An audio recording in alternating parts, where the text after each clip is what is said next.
It is the Rick and Bubba Show. Kickoff hour is live, and we thank you so much for being with us. The number 866-WE-BE-BIG, and we thank you for being with us. I just got something funny to tell y'all, by the way. I was trying to figure out what was going on, and it was in queue in my headphones.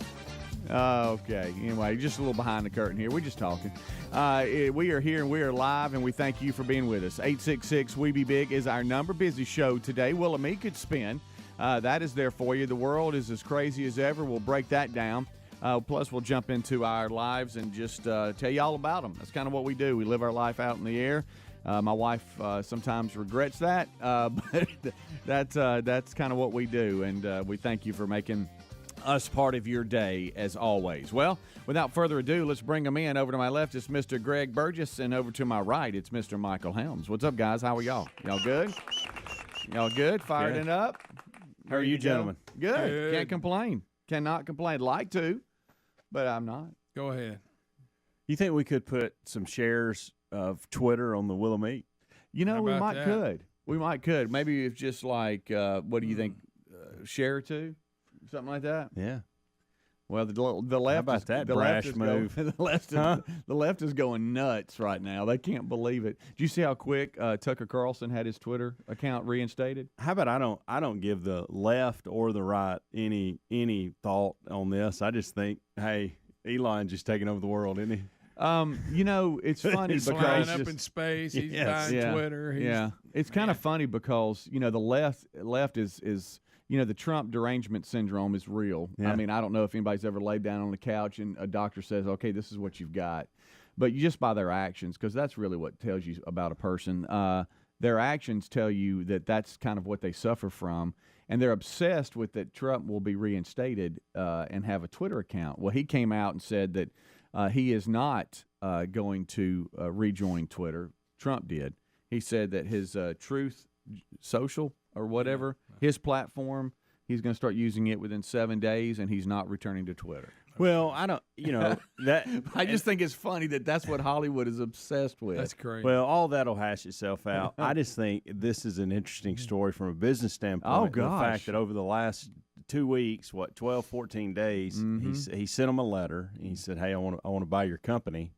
And he's convinced, I think he's putting up like 21% of that $44 billion. He's gone out and got investors for the rest of it, and he's been trolling board members, getting them on his side. Oh, yeah. And so this is all played out where when we first heard, we thought, it'll probably never happen. Right. Guys, a couple of weeks ago, we just thought he wanted a board seat.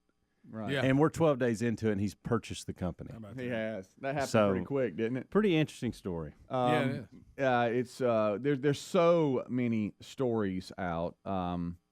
There is how do you, the coin, is it DOGE? Is it Doji coin? I've or heard is it, Doji. I've heard Doggy. I've heard it all. Okay. I think it's Doji. isn't it? all right, Doji. There's a dog on it.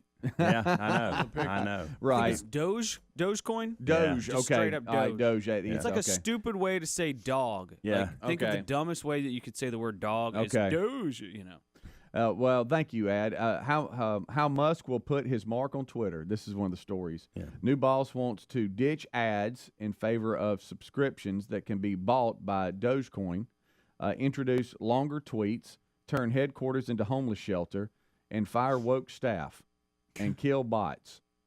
And that is one of the headlines today. Pretty funny stuff.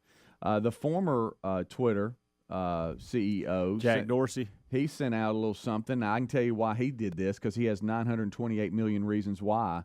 But he said that he is really the singular solution I trust when talking about Elon Musk. The Twitter founder is in line to make $928 million from the deal, while the CEO will get $39 million as execs cash in as well. Everybody is getting a payday for sure. So, you got board chairs that are going to be making about $50.6 million. When you get in the billion dollar range and a lot of billions, then a lot of folks are going to cash in. Yeah. Maybe that's why they accepted this. Yeah, they got to looking at it and said, we're going to do pretty good on this. Yeah, this is our chance, guys. So that's the biggest news of the day. Yesterday, it kind of broke after the show, and rumors started circulating. We knew they were meeting yesterday, but it's kind of funny because of what you just said, Helmsy. It went from, hey man, I'm getting what was he put up, about nine billion, I guess. What was it that he put up? That was the story a week or two ago, and then it was, hey, I'll offer to buy it all. Yeah. And then that kind of just was like just stagnant. And then he started making fun of Bill Gates and said, okay, I'm moving on. Everybody's like, oh, he's not going to buy Twitter. No, he was just saying he wasn't going to make fun of him anymore. And so then his folks were supposed to meet with the Twitter folks yesterday morning, and then coming out of that meeting, we have this. That happened pretty quick. Something else completely off the Twitter track. Yesterday when I left here, it's this bottle of water right here. Yeah. It was full. Okay. It wasn't this bottle of water, but it was the exact same bottle, the top. I had a couple things in my hand. I dropped it out there, and it rolled up under my car, and I thought, crap. So I had to pull up, to get it, because I couldn't reach under there. And so you were backed in, so you pulled up. Correct. Okay. And so it had got up under my tire. Not exaggerating this. I showed the guys yesterday when I got to the tennis courts. I couldn't believe. I ran over this thing, and it did not explode. My tire, I felt my truck lift over because it rode over it. Wow. And it did not explode it. That's a Doesn't bottle. seem to be that strong. Wow. It had marks all over the bottle, but it was completely full of water. So it didn't have a spark in it? It just had water? No, it just had water. I hadn't even opened it yet. You remember yesterday when I came in, I was like, crap, I forgot a water, and I grabbed the water. I do remember that. Okay, well, I dropped it when I got out to the parking lot. It rolled up under a tire, ran over it. I mean, so much so, directly over it, that it lifted I felt the run over, and it did not bust. That's a smart water. No cracks or anything in it. I'm going to do that today when I leave. I kind of want us to test one again to see what happens. I'm thinking about it. I was just caught off guard that Jeep by was it. still out there running. We'd let him. Because hey, there was no way I was coming back in here a third time to get the water and have to get, because he would have made fun. Yeah. And I was like, well, I've got a bottle here. I'll just fill it up out of the cooler, And so that's fine. That's something else. How about this? A tough bottle. Yeah, we might try it again. I wonder if it's one of those deals. Everything just fell into place. It did. It had to be again. Most definitely. It had to be. Who was that guy that would lay down and let trucks run over? Yeah, for the King's Ranch or something. Yeah, I mean, roll right over him. Yeah, Greg, why don't we try that this morning with you? Okay, I'll do it. I'll put the bottle on my stomach. Y'all can run over it. I just thought, my goodness, Coca-Cola's making some tough bottles these days. The others feel really weak. Yeah. The smaller ones, they're just real thin, plant-based or whatever it is. I think it was just a freak deal and won't ever happen again. Yeah, everything lined up for sure. Yeah, it had tire marks. I'm sitting there on the court drinking water. It's got tire marks all over it. And you could see gravel. It scraped it because it was on the pavement and a big truck going over it. Did that make you as tough as the bottle after drinking it? No, not at all. It's too hot yesterday. Rick and Bubba. Guys, anyone listening tired of those bald spots? Did you know 2 out of 3 guys experience hair loss before they're 35? Do you really want to gamble with your hair? Well, you can flip the odds in your favor and save your hair with our friends at Keeps. Keeps has clinically proven FDA-approved hair treatments available online. Whether you're looking to prevent hair loss, stimulate hair growth, or take care of the hair you have, your Keeps physician will help you select the right products and develop a personalized hair-saving routine that works for you. It's easy with no waiting rooms or pharmacy visits. Keeps is delivered straight to your door at about half the cost, too, guys. And if you have questions, you can message your Keeps doctor 24/7. So, guys, if those balding jokes are wearing thin, join thousands of other guys who saved their hair. Visit Keeps.com/Bubba for 50% off your first order. That's Keeps.com/Bubba, KEEPS.com/Bubba. Hey, what's going on in here? Termites? This is my house. I'm in charge here. Hey! You're gonna regret that. All right, that's it. I'm calling Cooks. Yeah, you better run. You don't have to live with termites. Get proven protection from Cook's Pest Control. Call or go online for a free quote. Cook's Pest Control. Spring is finally here. Why not savor every moment With HelloFresh, you get delicious, chef-crafted recipes featuring seasonal produce and spring's freshest flavors delivered right to your doorstep. So skip the trip to the grocery store and spend more time doing things outside you love. With 50 different weekly options, you can customize meals by swapping the proteins and sides. Sign up today for 16 free meals plus 3 gifts with the code BUBBA at HelloFresh.com/Bubba. As a small business owner, you don't have time to interview candidates who just aren't qualified for your role. LinkedIn Jobs makes it easier for you to find the people you want to interview faster and for free. Create a free job post in minutes on LinkedIn Jobs to reach your network and beyond. Every week, nearly 40 million job seekers visit LinkedIn.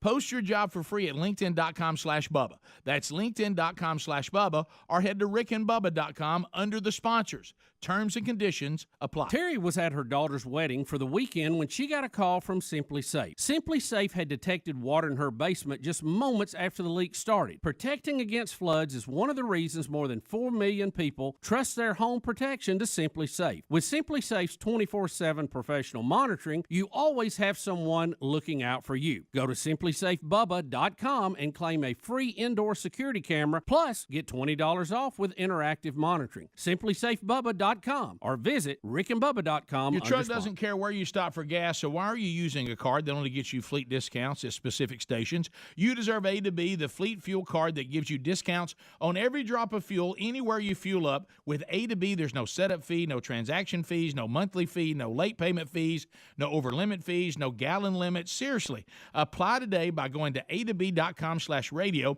and get a $50 credit when you use their zero free card. That's a2b.com/radio or head to rickandbubba.com. If you're a regular show listener, you've probably heard me talk about my Allform sofa, which we love. So here's some exciting news. The same team behind my Allform sofa has brought us unbelievable customized mattresses made in the USA. Helix mattresses. If you need a new mattress, then go to helixsleep.com/Bubba, take the quiz, order the mattress you're matched to, and it'll come right to your door in a box, shipped for free, and you can try it for 100 nights. Right now, Helix is offering up to $200 off all mattress orders for our listeners at helixsleep.com/Bubba. Rob tried to manage his constipation with belly pain, discomfort, and bloating day after day. After realizing it was irritable bowel syndrome with constipation or IBS-C, he found another way and finally said yes to adding Linzess. Linzess, or linaclotide, is a prescription medicine that treats IBS-C in adults. Linzess works differently than laxatives. It lets you have more frequent and complete bowel movements and helps relieve overall abdominal symptoms, belly pain, discomfort, and bloating. These symptoms were studied in combination, not individually. Do not give Linzess to children less than 2 years old. It may harm them. Do not take Linzess if you have a bowel blockage. Get immediate help if you develop unusual or severe stomach pain, especially with bloody or black stools. The most common side effect is diarrhea, sometimes severe. If it's severe, stop taking Linzess and call your doctor right away. Other side effects include gas, stomach area pain, and swelling. There could be more to your story with IBS-C. Talk to a doctor today. Say yes to Linzess. Learn more at linzess.com or call 1-800-LINZESS. Sponsored by AbbVie and Ironwood Pharmaceuticals. Rick and Bubba's in Ohio. Rick and Bubba. Pass the gravy, please. Rick and Bubba. Ooh, it brings me to my knees. Rick and Bubba. All right, we got 21 minutes past the hour, and the kickoff hour's live. Thank you so much for being with us. The number 866-WE-BE-BIG. The guys that you hear in the background are just screaming at each other through the studio, and we're back, and we thank you for being a part of it. A couple of updates real quick that we have to talk about. Yesterday, I don't think we explained very clearly what happened to the red Jeep. And I was inundated with emails and a couple of texts from some buddy of mine going, hey, are y'all not giving an update on the running Jeep? And we hit that during the live show really late that we did find closure on that. But for a lot of you, you didn't see or hear that. This red Jeep that was running, and it was like, I think 24 hours ago, you were riding around the parking lot, being a private eye, trying to figure out what was going on. A little bit later in the live show, we saw the owner of the Jeep run out of the building, or jog. He wasn't sprinting, but he was jogging out to the Jeep, got in the Jeep, and then left. And then later returned to work. And once we saw the guy, we realized, oh, yeah, we see him. He does work here. Now, why it was running, all that, we have no idea. But We we did. will know. We did find. I the will Jeep go this owner. far with it because who knows know, what was never actually know. going on. Right. But there was a another coworker of his that we got to talk to in the parking lot. Yes. And he said that his wife worked like, I don't know, third shift or something. Nurse or something like Yep. that. And said that there was a chance that he was having to wait till she gets off before he could get the other key. I think what happened was that it's a Jeep that just has a, Somehow locked it. and he key. locked it in. He locked the keys in the ignition. Yep. And he was waiting on his wife to get off work. Yeah, because it looked like a car pulled up. And Which I it. understand. I Yeah, get that. I do too, yeah. But why is it there all night? Well, I mean, like, I don't- when was I don't he know. here? I don't Well, know. maybe he comes in real early. Yeah, I don't know. he may have been here or whatever. I don't know. Yeah, I don't either. But we got closure on whose it is, and so we just haven't been able to talk to him. And we were like, hey, we're going out there to figure out what happened, being real nosy. And he left, and then came back. But I just wanted to give you an update on that because it was a big part of the show yesterday during the kickoff hour. Us trying to figure out what in the world's going on with the red Jeep that's running. The guy acted like that he and his wife meet here sometimes. He takes her to work and then goes back and gets her and then comes here. And so there was that going on. Well, you I got don't it know. all figured Well, out. that's You what got 'em I'm go just taking telling each other to I'm just work. tell you what the guy said. Did you tell him, say, watch this, I'm going to run over this bottle? No, guys, that was hey, amazing. you can leave your Jeep running for hours. Watch this bottle. Watch this bottle. Coop. Yeah. right over it. Never even anything. No Right. water out of it at all. You brought up something in the break, and I don't understand how. All right, so I've got, out of my 3 boys, 2 of them can sleep with no noise, just a quiet room. Yeah. I cannot. I've got to have some type of noisemaker. If it's a box fan or some type of app that makes noise, because every little sound wakes me up if I don't have something to drown it out. Hey, we turned our little box fan off in the house, and Reese's room's above us, and we heard this god-awfulest noise. And we were like, what in the world's that? Well, that was him moving a chair in his room, and I'm like, so we would hear that all the time if this fan wasn't going. So that's kind of what it protects us from. Are you guys like that All right, at so all? we've got a I box. just have the fan. So I don't your have quiet Greg, that's room. a ceiling fan. That doesn't Yeah. make any noise. It makes a little noise. I Little don't like bit? a lot of noise. I love. All right, so we have the standard box fan, the one Yeah. that you used to keep in your office, Yeah. Greg. Yeah, We that's have what- one of that's what I those. have. We have one of those in the hall. Okay. Okay, because the girls or Maddie's room's right out there, so she don't want one in her room, but she still wants to hear it. Just a little bit of noise. Then we've got another box fan in our bedroom. Okay. Wow. Okay. You box fans everywhere. So that's the way we have been doing this for a long time. I just have a ceiling fan on. Okay. Yeah, which and doesn't- it makes just I guess the when slightest you of noise. when you don't run anything at all, that you can hear that. But every now and then you're it'll the go- only one in the house now. And every now and then it'll make weird noises. You see, And that I'm would like, wake what's me wrong? up. But then it stops. Uh-huh. Oh, it does wake me up. It gets on my nerves. And But- you probably hear Mr. Buddy barking out there Oh, too. all the time. So if you had All box the fan, you time. wouldn't hear him. No, boy, it had to be a loud box fan. Well, the main reason we're even bringing this up is Amanda, my wife, has now added something to the mix, and I don't like it at all, but I don't know how to tell her. Oh. And that is Well, let's that just she's tell everybody then. she's playing this thunderstorm on off of her phone onto a Bose Bluetooth speaker. Okay. It's you can buy I might those like apps that or 'cause whatever. I like sleeping during storms. But Greg, here's where it doesn't bother me as far as the sleeping part. But every time I wake up, I think it's raining outside. So you don't know whether it's really raining. Yeah, Like, I get that. Perfect example. You walk outside and go, And so- crap, I thought it. And so she's even taking it on the road with us too. So we've been down to Mobile a couple times with the Okay. kids' tennis, and then the speaking engagement this past weekend. And she brings it with her. Well, a perfect example. When this is what it sounds like. So the kids are Ooh, I like the that. Greg, the morning While you sleeping? Yeah. the second morning of the tournament, I was in my mind already prepared for a rain delay Oh. because she had this on. and it wasn't raining. And then I walk out to get something out of the car, and I'm like, it's dry out You here. just need to What's check going those on? So weather all night for- it's thundering? You It's need just to doing this. It's check doing the this weather all night. forecast every night before you go to bed, and then you'll go, okay. I know. I Yeah. got it. And Yeah, so I can handle that. even more weird. Okay, I thought we were supposed to get. I know we're going to get a little rain here where we live today. Oh, Did we that not right get it there. I thought we were going to get it like this last night too. And so I wake up and I hear this, and I'm like, there was any rain in well, the forecast. today. Well, I'll tell you this. We were talking to it's Tyler, who headed this lives in way, I thought. Tuscaloosa, I don't know. and he was talking about something going on, and we was like, man, hey, it's a pretty evening. Go out and do it on the back porch and do all your homework or whatever you have to do. I think he was preparing for the next day of some kind. He goes, well, it's storming. I'm like, what do you mean it's storming? He said it was. Tuscaloosa was getting hammered last night with rain. It's like an hour away from us, Gray. Helmsy's holding up the radar. Oh yeah. But anyway, so I thought we were supposed to get a little line of that last night. By the way, just so you know, it's raining outside. A little line of this morning. And so when I was sitting there, I was like, got up for my tinkle at 2. Okay. And I thought, well, my goodness, it's really raining out there. And then I thought, well, you don't know that, Helms, because it's that stupid machine that's going over there, that app. So you're saying that I constantly think it's raining.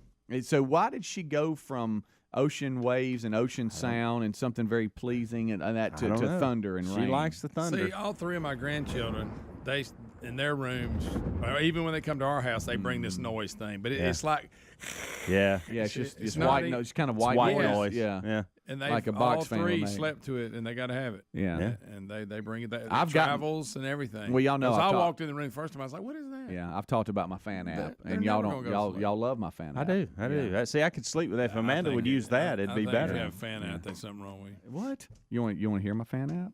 Just get a fan. I just don't like thinking. Well, no, it's I'm talking about raining like outside. if I'm on the road. If I'm on the road, sleep. if we're on a road show, or I don't like a lot of noise when I sleep. Yeah. Why y'all like all this noise? Well, I just I like something that I storm. I can handle that storm. Yeah, this is my fan app. No, I couldn't sleep with that. Really? No. You just off in the background, kind of low. Great. Did you ran that? Did you when we went hunting at Cousins? Yeah, and you slept like a baby too. No, I didn't. Yes, you I did. I flipped and flopped all night. That was probably why. I saw one time you were like all curled up, just dreaming away. I knew I couldn't sleep. I didn't know it was that thing. Well, you got to tell her about the thing. If you can't sleep, buddy, you got to tell her. It's not the sleeping. I'm sleeping fine. I just think it's raining all the time. Rick and Bubba.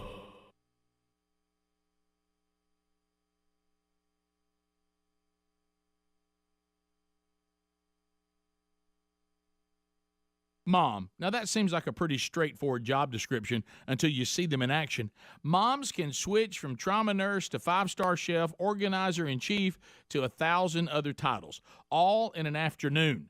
Moms run the world, so this Mother's Day, show her how much you appreciate her by going to 1-800-Flowers.com. Right now, 1-800-Flowers is offering $25 off 2 dozen assorted roses.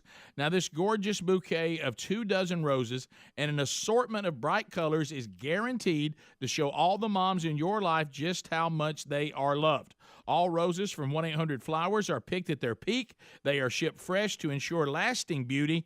Order today from the official florist of Mother's Day, 1-800-Flowers.com. Get $25 off 2 dozen assorted roses by going to 1-800-Flowers.com. Click the radio icon, enter the code BUBBA. That's 1-800-Flowers.com. The code is BUBBA. Or go to rickandbubba.com, look under the sponsors button. Inflation is rising, COVID hurt the economy, and some say a recession may be coming. Remember what the last recession did in 2008 to your retirement? Yikes. I think we all do. A Federal Reserve survey broke some bad news dating back to the 50s. Whenever inflation and unemployment have hit today's levels, history suggests a recession may be near. Well, our friends at Lear Capital know that investing in physical gold and precious metals can be a brilliant strategy against what's possibly coming. Smart investors all over are investing in gold and precious metals, and they're doing it for 2 reasons. One is that gold can be a great hedge during a recession. The second reason is that the closer a recession gets, the more your gold could be worth. So talk with the team at Lear Capital about owning precious metals for your savings and retirement accounts. And right now you'll receive up to $10,000 and free bonus coins based on the value of the gold coins you purchase. Visit LearBubba.com. That's LearBubba.com or rickandbubba.com. God's been too good to me, and because of that, I've got to make a choice at this Gridiron Man Conference. Phil Waldrop Ministries presents the 2022 Gridiron Men's Conference. 2 dynamic days, June 17 and 18, Probst Arena in Huntsville, Alabama, featuring Fred Luter and Tim Tebow. How many people can we love in the name of Jesus? How many people can we help in the name of Jesus? That's the goal. Nothing else is the goal. Nothing else matters. The 2022 Gridiron Men's Conference. Hear dynamic speakers like Phil Waldrop and Kirk Cameron. If I can try to get my part right. Maybe I will be used as sort of a vessel to bring about change in my spouse over time. Maybe I can lead by example, and that'll bring some sort of transformation to my relationship if I'm patient. Don't miss the Gridiron Men's Conference, Huntsville, Alabama, June 17 and 18.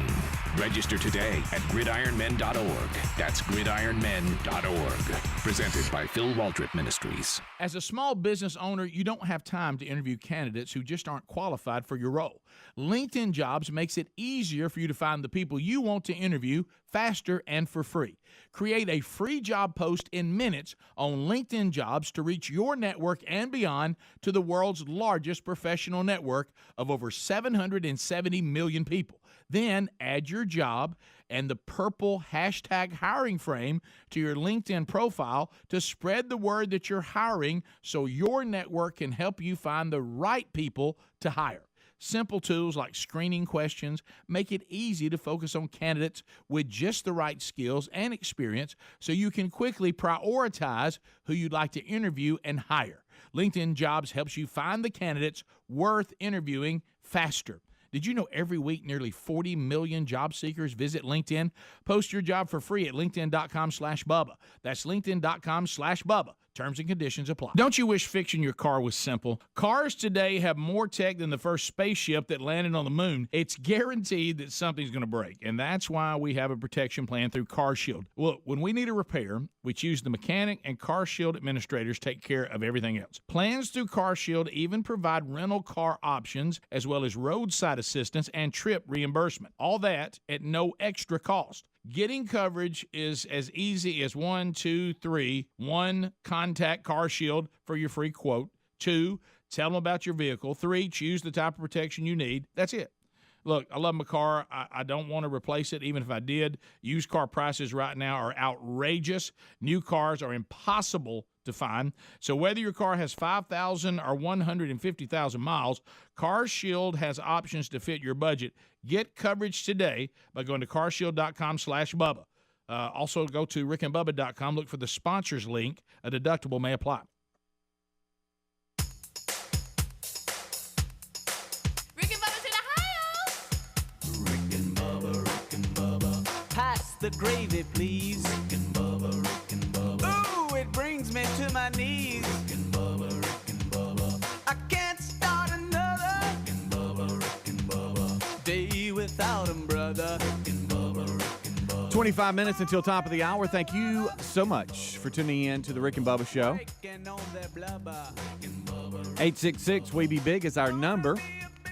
Busy show today. Willamette could spend a lot of updates as we hop around a little bit. Plus, we have discovered that Amanda, to I guess help her sleep, or she just enjoys thunder and rain, little of both. has started playing this noisemaker throughout the night, and Helmsy, every time he wakes up, he thinks it's raining. Yeah, it's really, it comforts you to bed. Yeah, it's not a bad thing. It's just I have this thing.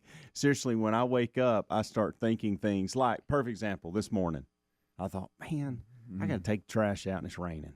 Really? You know, that's the first mindset. Like when we were in Mobile, I said, golly, the kids are going to be delayed this morning because it's been raining. Hey, Helms, it doesn't rain every day. She's got a noise app. Yeah. That's all this is. The old man ghost that lives at y'all's house. Here we go. If you don't have those sound things on, do you hear him? No. Houses will make some noises. They will. They will. Yeah. You'll be sitting there and They'll go, creak. I'm kind of messing with Helms on this because anything we hear at our house, the boys go, "See, Dad, I told you." I'm like, man, that's the little noises. That's the little vent, son, that's hitting the side of the house. Whatever. And I can unless give you bought an old mirror recently or something. Right. And I give them like the reason it really happened. They're like, I don't know, Dad. I don't know about that. Yeah. Every little thing. Did you hear that? Is anybody upstairs? Something else I'm having to deal with in the mornings now is Coco, our dog, loves the tile floor in the bathroom. It's cold. Because it's cold. Yeah. I But get belly cold. And so when I go in there, I'll cut the shower on, and I'll run. Coco gets in with you? No. and okay. I'll cut the shower on. That was weird. And I like a hot shower. I don't know about y'all, but I like a hot shower. Who doesn't like it Steam hot? it up. I do. Okay. To your point, Greg. like a cold so one. I steam up the room. I turn the water on, and I go get a towel, and I go get my underwear and T-shirt, whatever. Drawers. I'm naked. And so I come back in, Coco's still laying there, and I'm like, "Hey, you don't get up; it's gonna get hot in here." You ever feel like Coco's looking at you? And Wait a minute, you say that and you think that I she's do. gonna I'm go, like, oh, hey, it's gonna Coco, get hot. Coco, come on! I got to shut the door. I'm gonna wake you. I'm gonna wake mommy up. You Let's were leaving go. the other day. She said, "I thought it was storming outside." But anyway, I'm so not going out there. It's so raining. I don't want to leave the door open because I'm afraid I'm gonna wake Amanda up with the light and the Oh, you sound don't of wanna the do that. shower. Right. Of course, she's got a thunderstorm rolling in her ear, so it really, does that really matter? Yeah. But I can't get Coco to come out. Then by the time I get out of the shower, I think Coco's too hot because I've steamed up the room, and she hadn't learned her lesson yet. Make her too hot. Make her hot. Hey, when I walk in this room, I'm going to make this room hot. She hadn't figured that out yet. Yeah. Well, no, she's a dog. Yeah. Or she just likes being in there with me. I don't know. She likes being hot. Maybe she was cold, woke up cold, and thought I need to warm up. Yeah. Good night. She likes that cold floor. I'll walk out. Yeah. Buddy sleeps under my truck in the driveway, and I'll come out, and he barely fits under it. And as I come out, his head's come out, and he's trying to get out, and he can't. I don't know why he sleeps under there. At night, he gets up under there? That's like his. I mean, Interesting. he just likes to get up under stuff. He don't fit you remember good that time you at like all. to sleep under a desk? Yeah, I did. He gets it honest. Yeah, I do like to sleep under stuff. You like the cover, right? Yeah. Like if I had a mattress and I could slide it under here. Yeah. And my head would be under here. Yeah. Yeah. See, he sees Daddy doing that. He Did you loves have doing bunk beds as a kid and had to sleep on the No. bottom? I'm just trying to figure out what I know, this is that's all weird. about. I don't know. Feels cozy. Where were y'all at on bunk beds growing up? Did y'all like we had them? some at the yeah. at my grandparents' place at the river, and we would argue over who had to be on top and all that. So it really Y'all top or it caused bottom? more problems. You like being on top, or do you like being on bottom since something's covering At you? the time, I liked being up on top because I thought it was sharp. Yeah. To be up in the air. Mhm. Then they'd put this big thing so you didn't roll off when we were little. You have to use the bathroom in the middle of the night. You don't want to Nah, I climb hate down. that, Yeah, who yeah. wants that? I'll be honest, I'm not big on bunk beds. There it is. Yeah, I'm not either. Yeah. I would They always. serve a purpose. You know, they sleep more. So if you've got camp house or you Yeah. got something like Oh, you that, can get more they're people in. I get it. I yeah, get they're it. efficient. Yeah. I would always, fight for the top, but then our ceilings were never really high, and so I felt once I got up there, you couldn't really move around, and if Couldn't you sit raised up. up at night, you'd hit your head on the ceiling. Yeah. Dang bunk beds. Where were y'all at on a water bed? Did y'all ever have Never. water I beds? tried to I sleep. did. I thought I was sharp one time. Water bed. Those are not comfortable. No, we you- went and visited some friends of ours, and the guest room actually had one, and that's the only thing. And I couldn't sleep.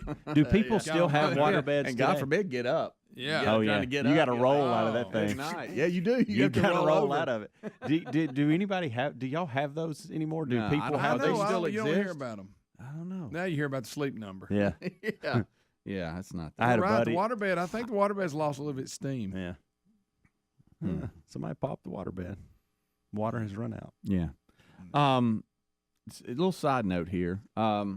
Have y'all seen this woman with the world's biggest cheeks? Biggest First cheeks. of all, I don't know why anybody would want. Now, what are you world's talking biggest about cheek. when you say biggest So it's got to cheeks? be abnormal looking if Are it's we the talking? world's Are we biggest talking cheek, 'cause that- face? Oh wow. Okay. So we're not talking. Oh, so she's done something. Yeah. Yeah. She She's think she's that- injected she thinks herself that with looks this good. with filler of some kind. I don't Okay, know. this Here, I is ain't read that, enough. that body. She looks like an alien. Uh-huh.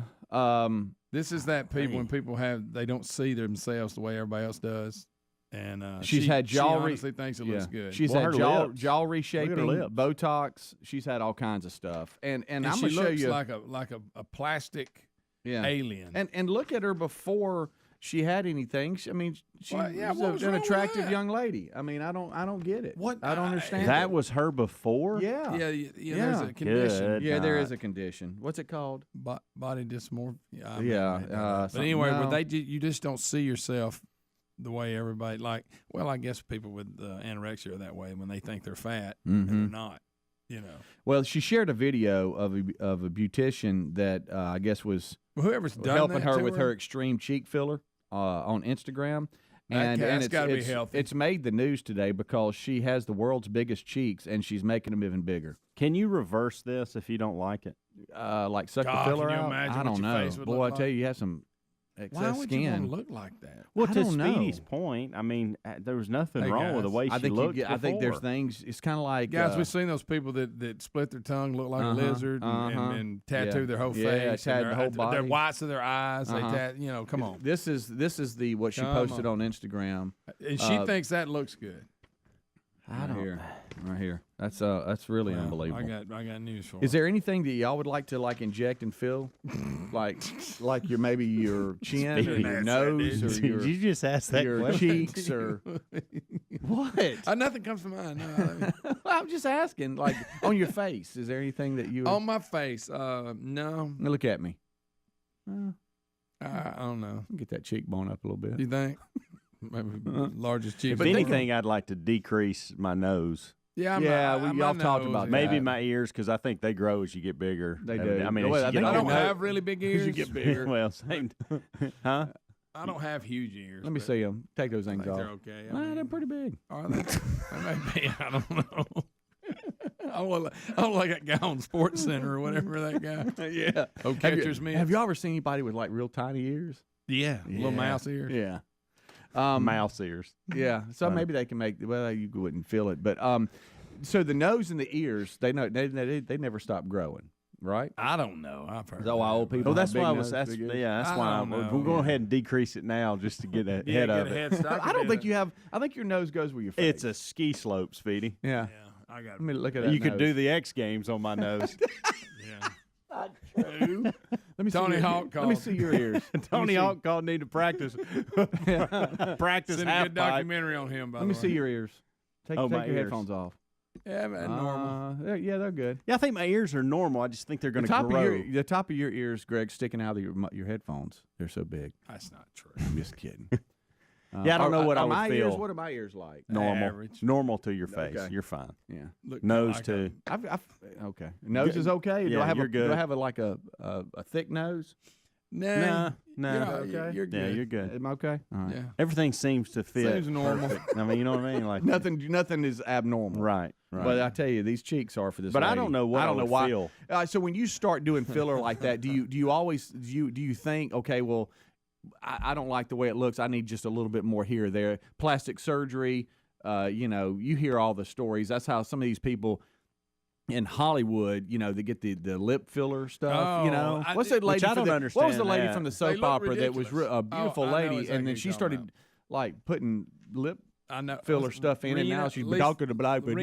Lisa Rena. Yeah, I what is think her so. name? Any- Yeah. You're right. I've never seen any of these Hollywood people who had their lips done that it actually looks good. Right. You're like, why did you do it? Yeah, now they got big old thick puffy Looks like lips. you got stung by a bee. Yes, so you busted your lip playing basketball or something, and that's your life. And so, do you think that they always feel like, well, I can correct this, or I need a little bit more here, and then they always- don't know when to it gets stop? out of hand. Yeah, Yeah. that's tough. All right, well, lady with the world's largest cheeks, she's going bigger. Well, all right. That's what she needs to do. Yeah, I mean, you got the world's largest. You might as well make them bigger. yeah. Nobody in the world has ones like yours, but you're going to make them Well, bigger. they're so big too. Yeah, that's a good idea. Yeah. All right, we'll take a break. I'll be right back. 866 We Be Big. We're going to check Rick and Bubba's ears. We'll be right back. Rick and Bubba, Rick and Bubba.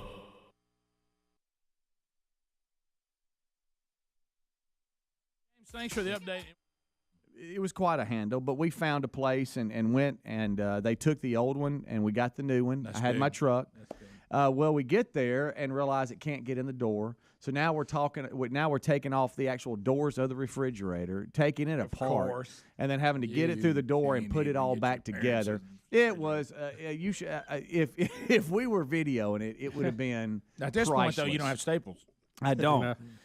So good. that ate up about 4 hours of the day once you add it all up of getting rid of it, getting the new one, and all this kind of stuff. So throughout the process, they had a tree go down on their wooden fence in the backyard. We're getting it all, having to fix the fence, and we got a pile of debris in the front yard consisting of twigs and trees that is covering half the width of their yard. I mean, it is a huge. I mean, they've got quite an undertaking. Whoever picks that up for the city. So we're doing that, and we're dragging stuff, and we're trimming the shrubs, and we're all this kind of stuff. And I hadn't had to really use the chainsaw, but I just threw every piece of equipment I have in the back of my truck, I should say, because I didn't know what I was going to need for everything from weed eaters to trimmers to my chainsaw.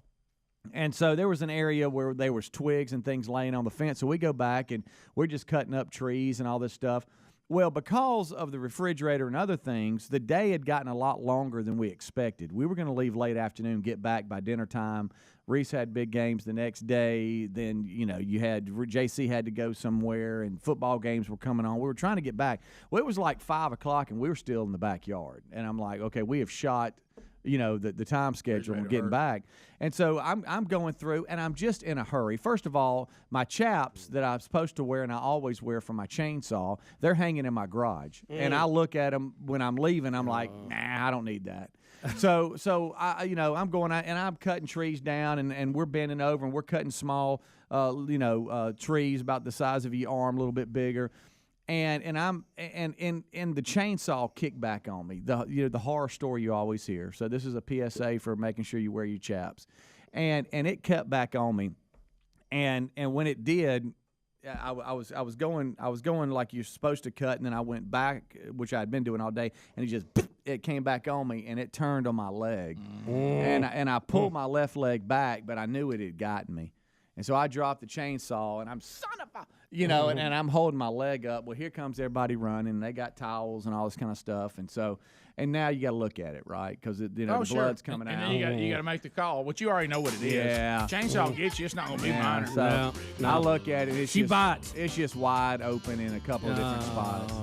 So we stopped the bleeding, and I pull it tight. And I was so mad at myself. I told myself, I'm driving to go get it fixed. That y'all don't deserve to have to go with me. Because I got to teach Speedy something. I got to teach. So I drove myself and got. Did you teach Speedy? 14 staples. I did. Speedy. We'll be back. So we've just looked at pictures of Speedy's leg, 14 staples. I noticed it was in the last 5 minutes of you trying to wrap up. You got to rushing. I did. Didn't need my chaps. I did. And taught yourself. And you wouldn't allow any family member to take you to get your staples. Nope. It said you had to teach Speedy a little something. I was so mad at myself because I know better than anybody. Save your emails and all that. I know I should have been wearing chaps. I know that. Mm-hmm. And I got in a hurry. The day was running late, and I was just trying to, get it done, and got careless, which is normally how the accident happens. And, most times the accidents happen with people that know what they're doing. They just get careless. They get in a hurry. They get comfortable with what they're doing. Yeah. And so I knew that I was at fault, and I knew I'd made a mistake, and I was not going to make anybody suffer through going and sitting in the waiting room while I just stopped the bleeding. Let's put a bandage tight enough, and I'm driving myself. Well, here's the good news. Your parents won't ask you to come clean up the yard anymore. Well, it's kind of funny that the last time I had a leg injury with stitches was in that backyard. That backyard's a dangerous place. It is. Stay out of that yard. It is. It is. So, but we knocked it out, and the folks 14 staple. It's kind of funny because I'm sitting there and they're just stapling it up, and I'm like, it's on my left shin. I don't really care about a scar. And they said, well, it's so mangled. Mm-hmm. There's no formality to what you've got. So it's going to look like a jumbled mess of staples, but just know that we're just trying to pull it all together. Hold it all together, sure. And so with your legs, just one didn't cut it in two. Okay, go ahead. I was waiting on the chicken leg comment. Right. Start saying, does the staple go all the way across? Y'all. Matter of fact, you need to probably do something with that chainsaw. It's probably not running well. I was just saying it must not be at top condition. Get that blade sharpened. That thing needs sharpening, doesn't it? Because I guarantee you were cutting trees bigger than your leg.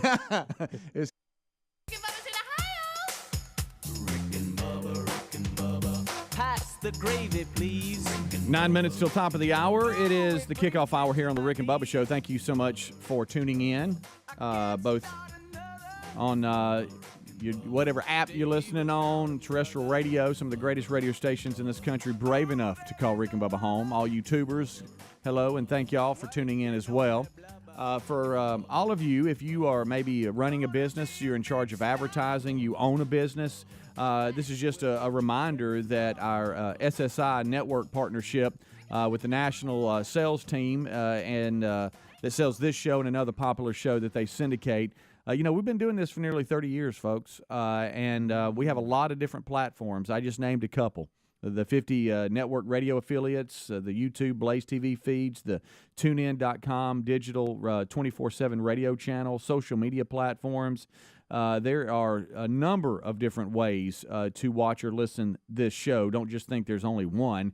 And our national sales teams want to remind you that we can help get the word out. However you're wanting to get that to the masses, you can do so with our SSI national sales team. Rick and Bubba at syndicatedsolutions.com is the email address. You can email them and let them help you on getting information when it comes to advertising, or you can call them at 203-431-0790. And if you're looking for more of just local market advertisement, our local sales teams at all of our radio affiliates do just a fabulous job. We work with them every day on cutting commercials and endorsements, and they can help you that way as well. So you can email any staff member, and we can help you get in touch with whatever sales team you need to get in touch with.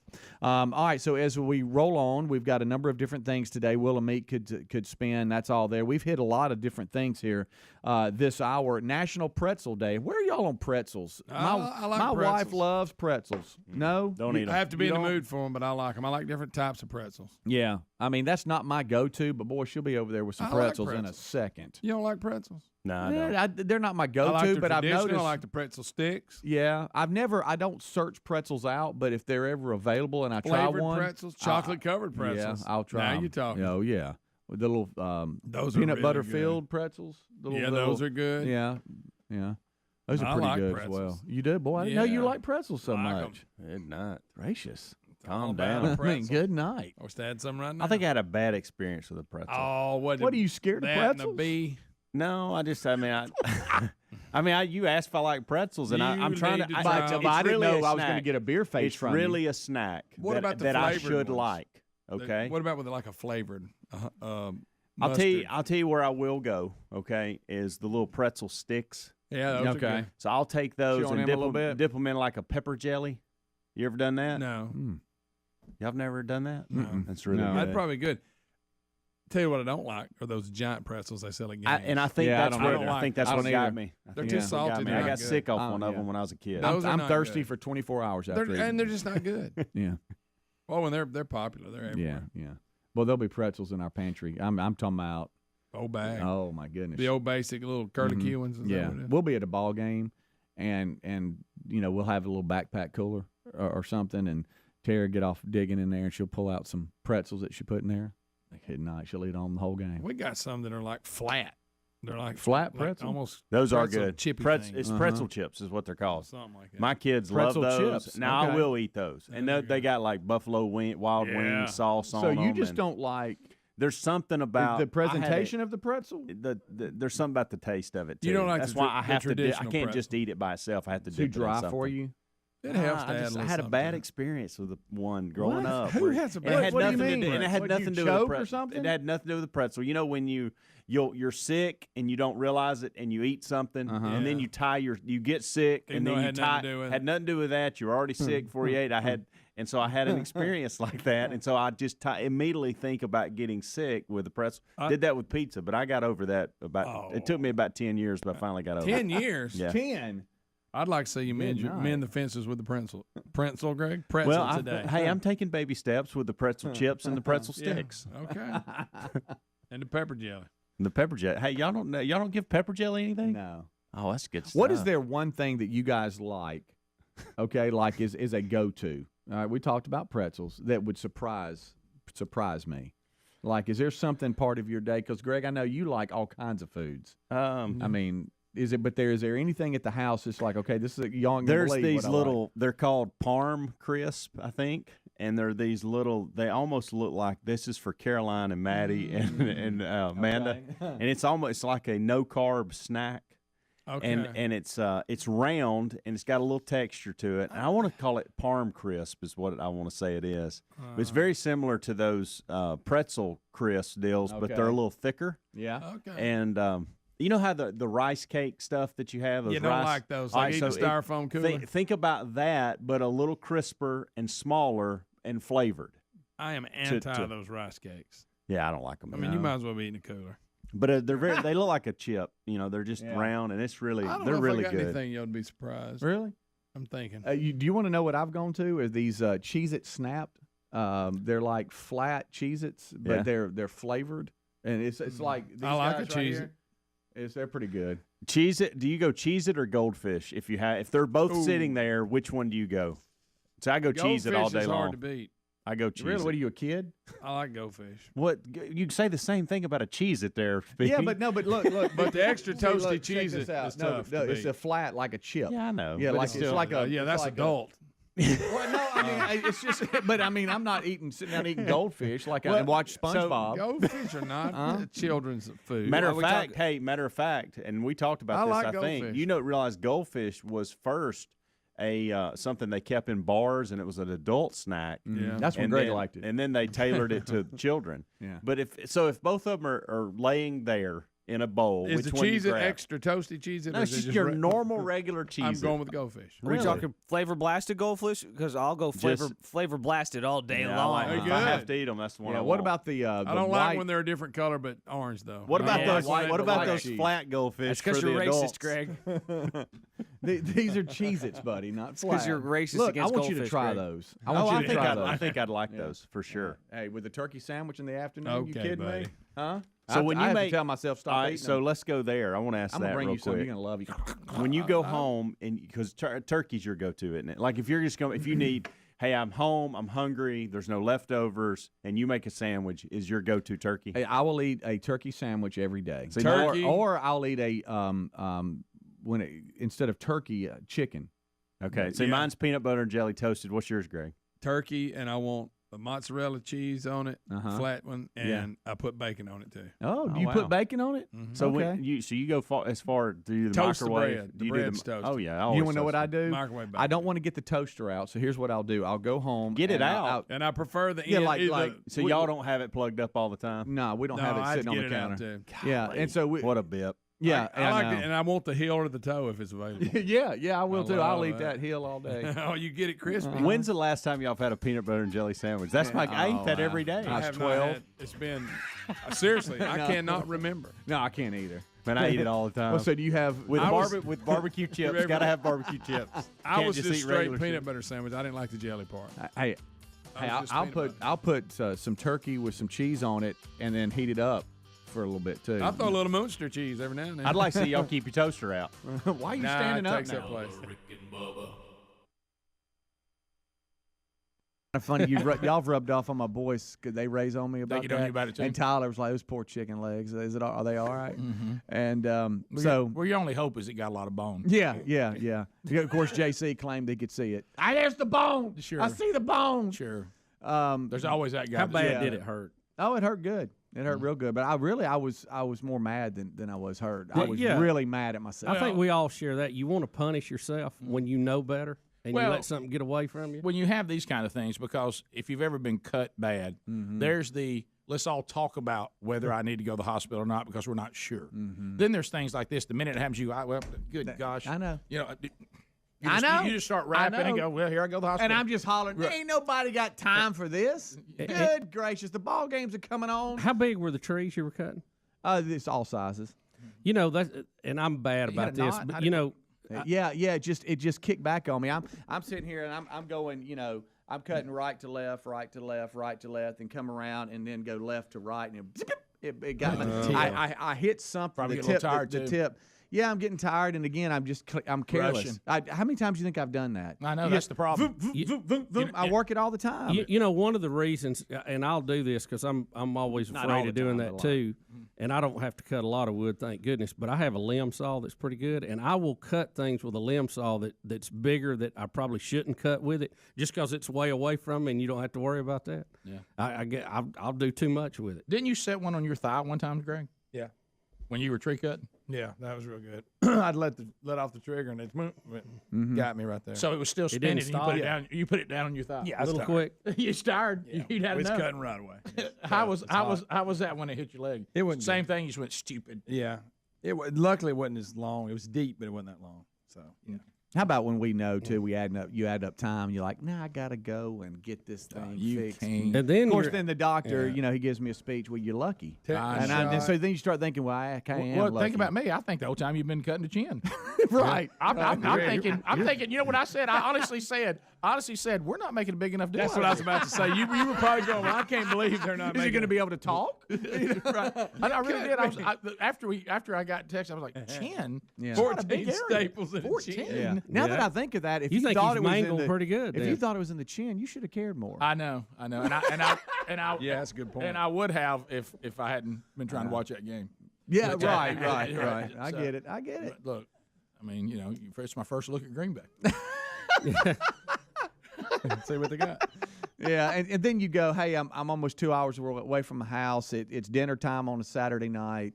You got the limbs in the yard. Not only that, now you got a chainsaw laying out there. Yeah, it's just it's in the weeds, and now all the big games of the day are coming on, and you kidding me? Have nothing. So y'all all wear your chaps like I do all the time, and they just left them hanging in the garage. The good news, if you're trying to watch one of the big games like Clemson Auburn, you didn't miss any touchdowns. Right. I was getting reported that. I also missed Oklahoma, Ohio State. Well, that was a interesting. good one. That was a real good one. Georgia, Notre Dame.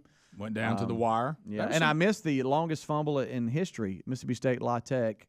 It was, I think, La Tech was going in to score or trying to, and there was a fumble, and it turned in to be 3rd and 93. You realize it's first. I don't think I've ever heard that before. It's either I don't remember what down it was, and second down and goal from like the 7, I think, from the 7, or something like that. And they get a fumble, and it bounces all the way back to the end of. At one point, though, I don't understand. I understand you want to try to pick it up and score. Here, right. Look at this. But it's got that music that Castro fell to. If you want it, but at some point, don't you just have to fall on it and say, let's take possession deep in their territory, like maybe somewhere at the 50, somewhere along in here, somebody just fall on it right there.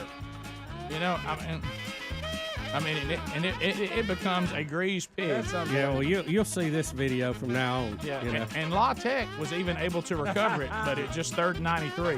What play do you call on 3rd and 93? Quick kick. Yeah. I can't believe that. Right there. I mean, we got it now, guys. That's at midfield. Now it's at their 40. You fall on it. It's at 30, 20. I've never seen anything like that. Do you have the audio of the announcer calling it? That was pretty funny. Yeah, I do. Too. That's him playing that horn. You guys show yakety sax, right? Yeah. Yakety sax. Benny Hill. How many coaches will show that about how to handle a fumble? Gosh. Oh, you kidding me? Jump on the ball. Well, I try to pick it up, but then when it gets down to their 20, go ahead and get on it. Yeah, here's the play-by-play. Let's see here if I get this up. Because at that point, hey, we're in good shape. Terrible snap. Smith back insecure. It's still loose. It's still loose. Rolling all the way back. This ball is still loose inside the 20. Who wants the football? It is finally recovered by Louisiana Tech back at the 7. The greased pig off the snap. Wow. Can you believe that? YouTube channel. Binge watch those if you're behind. Daily documentaries. I think we're about 80-something episodes in at this point. But one of those features in our daily documentaries is the drone footage. It's become very it's almost like a staple, kind of like what we're known for there to start that baby and get you rolling. Yep. And your drone ended up in a tree. Yes. In a woman's yard. That was on Thursday morning because I fly every single day we're doing the show. I'll fly the drone to get some good, cool aerial footage just to kind of put in between in the studio segments. Helps kind of just like move the day. Rick and Bubba's in Ohio. Rick and Bubba. Pass the gravy, please. Rick and Bubba. Ooh, it brings me to my knees. Rick and Bubba. I can't start another Rick and Bubba. Day without him, brother. Rick and Bubba. Ooh, there is no other Rick and Bubba. 6 minutes past the hour, the Rick and Bubba Show. A brand new hour is beginning. We're glad you're here. We start this hour with the national anthem.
It is 8 minutes past the hour. And here we go. A brand new hour on a brand new day on a brand new show. Making Rick and Bubba history again today. 28 years we've been at this, and we thank you for being with us, whether you've been with us for 28 years, you've been with us somewhere maybe half that time, or maybe you've been with us a few days. Maybe you've been with us a few minutes. I know you must be wondering what in the world. Well, just stay with us. It takes some time. Speedy, the real Greg Burgess, Helmsy, Eddie Van Adler. There's all the team, but we're missing one. So let's get him in here. The silver-tongued one, the man with a golden voice, professional lunch eaters, man of the year, the inventor of pizza and a cup, Shakespeare's worst nightmare, and the master of the King's English. Ladies and gentlemen, let's put our hands together for Bill Bubba Bussey!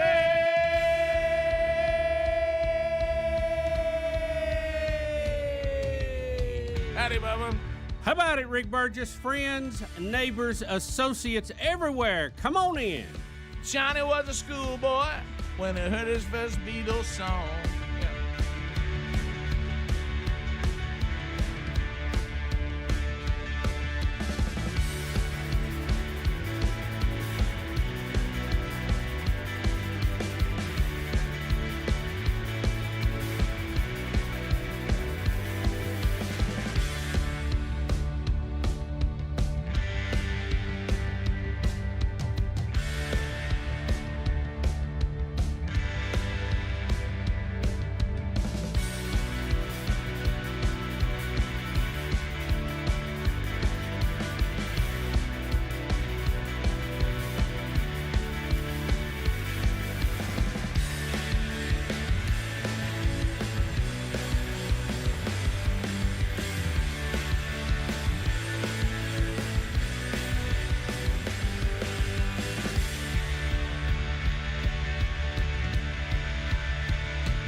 There's a Bad Company, one of the greatest band names ever. Oh, yeah.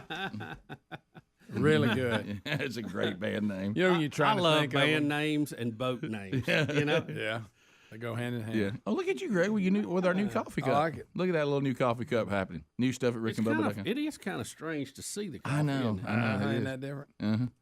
I'll tell you what I'm fired about. I don't have the sippy cup part on because I'm grown. But right, yeah, right. Oh, gosh. That means we're Greg, going to have to don't say clean things up like coffee. now you've basically just called for you to spill No, it. I didn't mean that I won't spill it. I mean I feel like I'm drinking out of a sippy cup. Me and baby brother got similar No, I shirts will on. spill it. I will definitely spill it. I'm not saying that. But right, I'm just saying I feel like I'm drinking out of a sippy cup. And I burn you don't burn yourself when you have them on coffee. Yes, I hate those things. I can't drink out of those kind of things. Like we have this thing. And oh no, I'll definitely knock it over. Have you ever had one of those things that you keep doing, and there's a simple way to correct it, and you just won't simply correct it, and you start dogging yourself, going, "This is not complicated." Yeah, Rick. you know what to do, right? And so when they have a coffee thing at church, because every church must have that Oh, now. yeah. You got to have a coffee bar. Yeah, if you don't have a coffee bar, then of course God's angry. Mhm. And Or a snack ministry. right? Sure, snack. So anyway, and I love how people will take the coffee thing and pretend it's going to serve some great spiritual role when really everybody just wants to be able to have coffee. Yeah. Right. So all they want. Yeah. So anyway, they have the throwaway cups. Well, the throwaway cups, as you know, a lot of them are too hot. I mean, if the coffee's hot, it'll burn your hand. I mean, it's still there. Yeah. Well, Rick, if you'll just put in just a tiny bit of effort, there's two things. If you put a top on it, you stop spilling on your khakis. Okay. Yes, Rick. Done that. Yeah. And if you'll just go over here and get one of these little things, they got a stack of them right here, and put it around your cup, it won't burn your hand. Yes. Which causes you to spill it on your khakis because you keep trying to make it work, and you just simply won't go get the stuff you need. It's all there. For those two things not to happen, it's like I can't commit to those two. I can only commit to the cup, but yet I keep having a negative experience with it. Oh, yeah, it comes so with it. why don't I just correct it? 10 extra seconds. Did you know I've yet to correct it? Still haven't corrected it. Won't do it. I guess I'm not going to. No, you're not. Yeah. You're just going to risk, messing your pants up and burning your mouth. Also, on my way to work today, I told Bubba this, and I think I told the guys on the way in. Apologies to the guy. You were just trying to help me. and that's, hey, buddy, I'm so sorry. I didn't know that. I was just, I'm coming into that cloud when we get up. We don't know who we are because I'm in the Ram 1500 lift kit, and I've talked about this. When you're in a big truck, everybody thinks you have your brights on when you don't. Yeah, just because it's elevated. And everybody's always brighting you. And you want to go, I'm really not doing that. But this morning, that's not what was happening, and it was weird because I heard the guys talking about thunderstorms and all this kind of stuff. I don't recall there being anything that happened where we live overnight, but that doesn't mean anything. I could have just been sound asleep. So I hit our main road to get to work, and somebody's coming at me, and they're flipping at me, and I'm like, well, here we go again. Yeah. Hey, I'm not. I don't have my brights on. Of course, he was trying to keep me from running into a tree. There was like this. Hey, thanks, buddy. Yes, sometimes there's trees that you go, well, I can get around this. Yeah. And then there's like, well, there is no hope here. We may never be down this road again. That kind of tree. Right. And the tree had completely fallen across the entire road, and all the guy was trying to do was say, hey, you about to run into a tree. You need He's to trying to help you. Is that got mad at him. Is that a flash, or is it off on? I thought that was an off on. Now, he was giving me. Off on would really alert me. He was giving me a flash, but I did notice it was kind of an erratic flash, and I probably should have paid attention to that. It was a multiple. Yeah. Okay. Because if he's bright light, he goes boom, boom, like that. Yeah. But if it's if the lights could talk, he was going warning. And all he was trying to do is help me, and I brighted him. So it was. He bared down on I'm sorry. Hey, that's on me. Totally on me. Thank you. So and I did nearly run up in that. Oh, Bubba. It's one of those kind where there's the battery saw won't handle it. Well, no, it wouldn't. You need a longer ball. Old growth. But Bubba, you'll be proud of me, and Helmsy, you too, because I know this is your thing. And Speedy, somewhat. The only person really that wouldn't do it, Greg would not. No way. Adler's a maybe. You two. You had this. I immediately called the sheriff and said, "Hey, just want y'all to know." Oh yeah. What? I'll 911 in. Yeah, you got to call. Let them know. I didn't 911 it. I just called the county They sheriff appreciate that. and got the dispatch guy. Great job, Rick. You know what he said? No way I do that. That's a good citizen. He said Rick. thank you. Is what he said. Well, he said we know it. You know what he said? He called. He goes, "You mean right there by so and so?" I said, "Yes, sir." And he goes, "Yeah, somebody's called that in." Okay. Well, just want to make You sure. never know. It's early. Do you not have your saw? It was probably erratic. Bright light guy had already done it. Probably Because he was on top of it. Well, if he's warning you, He called in them. and he warned you. Yeah.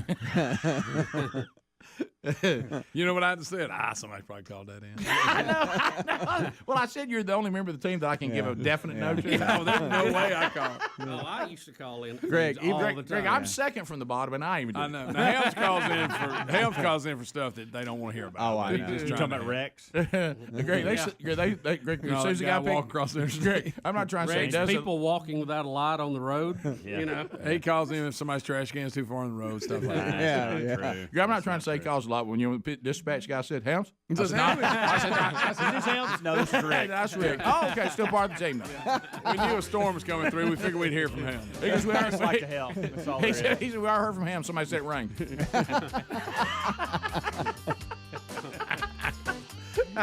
Hey, roads are wet. Everybody needs to be careful. I want to tell 10 you and 2, Helms, right? 10 and 2. That's it, man. Yeah, be careful. Big tree. Hey, enormous tree. Yeah. He's just trying to keep him running up in it. That's like I all. almost did. We'll be back. Rick and Bubba, Rick and Bubba.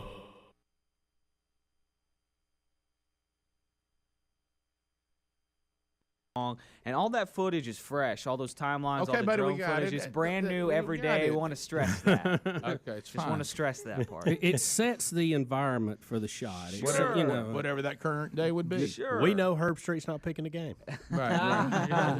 I won't be able to pick this one, as you know, because I'll be calling it. I'm calling that game. But anyway, so when we left on Friday, you had listeners that were going to go with you, and the woman was very specific. She did not want her tree damaged, and she did not want you there other than the time she allotted for you to be there. Correct. Mrs. Lee. You not come here for Okay, 6 p.m. guys, But what my I'm saying- wife got mad at me, by the way, because she was like, "You set them up for that joke. You set them up." I was like, "It was gonna come out anyways, Right. baby. It was gonna come out. It's gonna anyway. come out. It's not how I Now, said why'd it. she get mad? She feels like that voice is kind of. I mean, the most of the planet feels like that voice is inappropriate. Y'all need to lie. Rick, I would say most. Rick, say don't be mad with me. You'll not be bad with me. Okay, all right.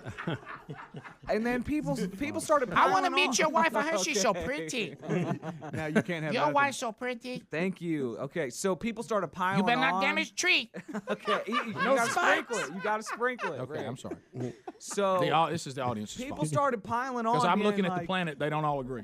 All right, go ahead. People started piling on in the comment section on last Friday's video, being like, "What a witch of a woman know. to not let you Right. come." This Uh-huh. lady's They were not dogging a her. witch of a woman.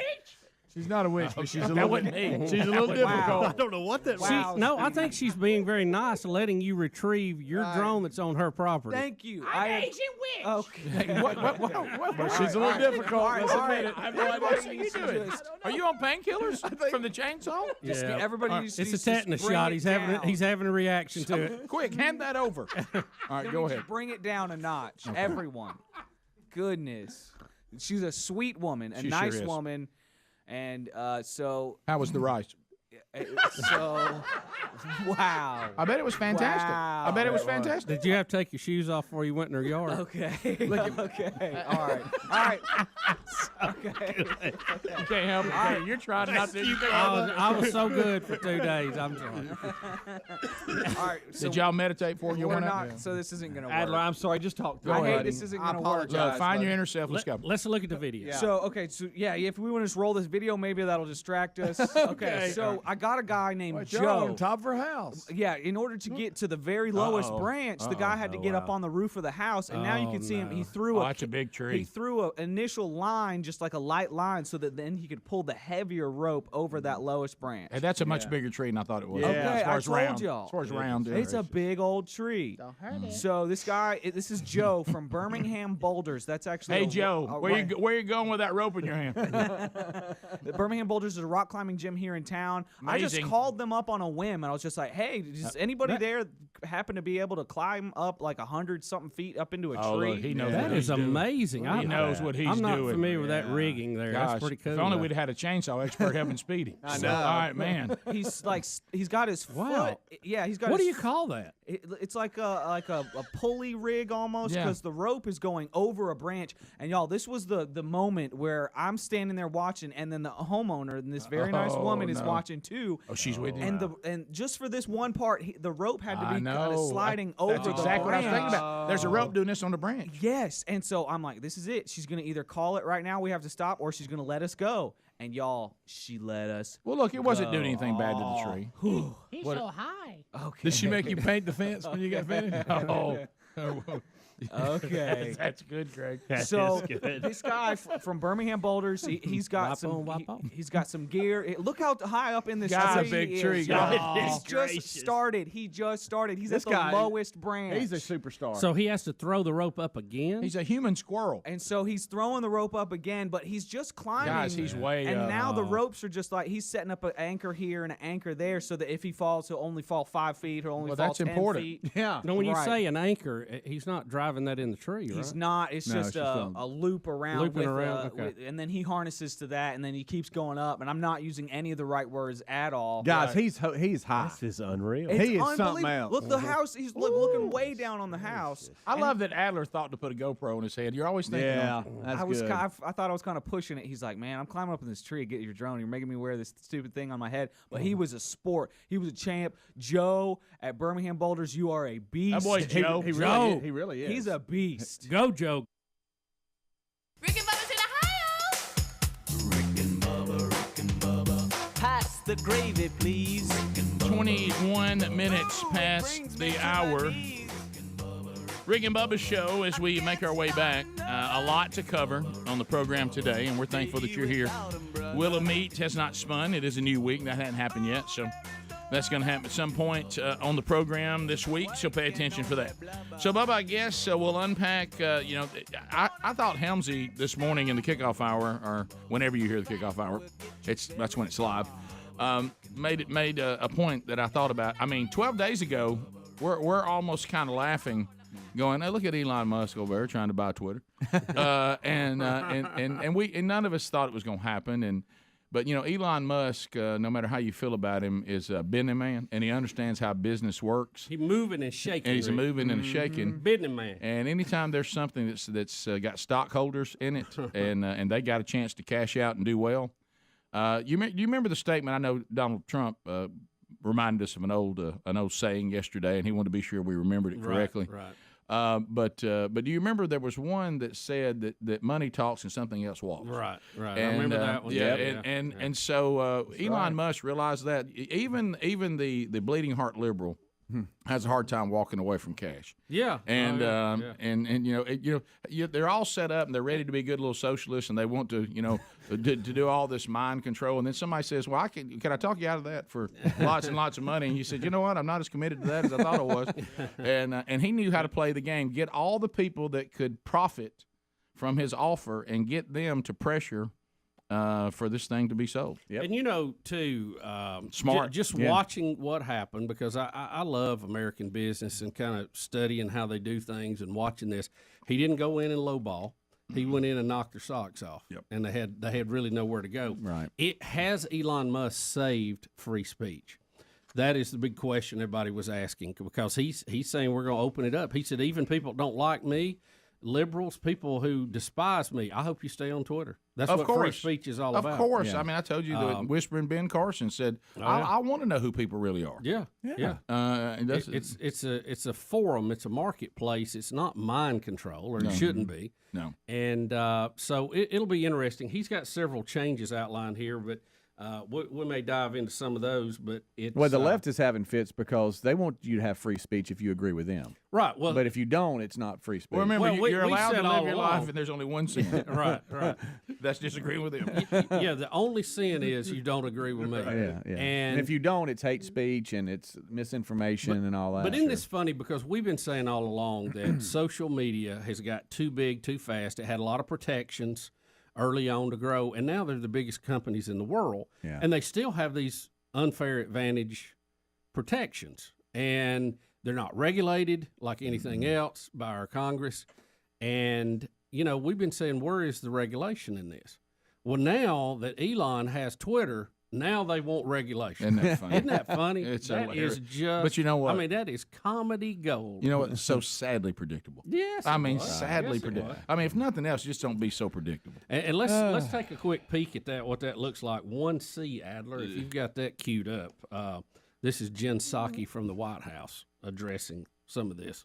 The Surgeon General has said that misinformation about COVID amounts to a public health crisis. Yeah. I'm wondering, regardless of ownership, would the White House be interested in working with Twitter like it has in the past to continue to combat this kind of misinformation? Or are we in a different part of the pandemic where that kind of partnership is no longer necessary? Well, I think we engage regularly with all social media platforms about steps that can be taken. That has continued, and I'm sure it will continue. But there are also reforms that we think Congress could take, and we would support taking, including reforming Section 230, enacting antitrust reforms, requiring more transparency, and the president is encouraged by the bipartisan support for or engagement in those efforts. I wonder what Coach Johnson would say about that. All of a sudden, the thing that the conservatives have been calling for now, they're all in. 230's got to go. We got to get that 230 protection out of there. You couldn't get a liberal to say 230. No.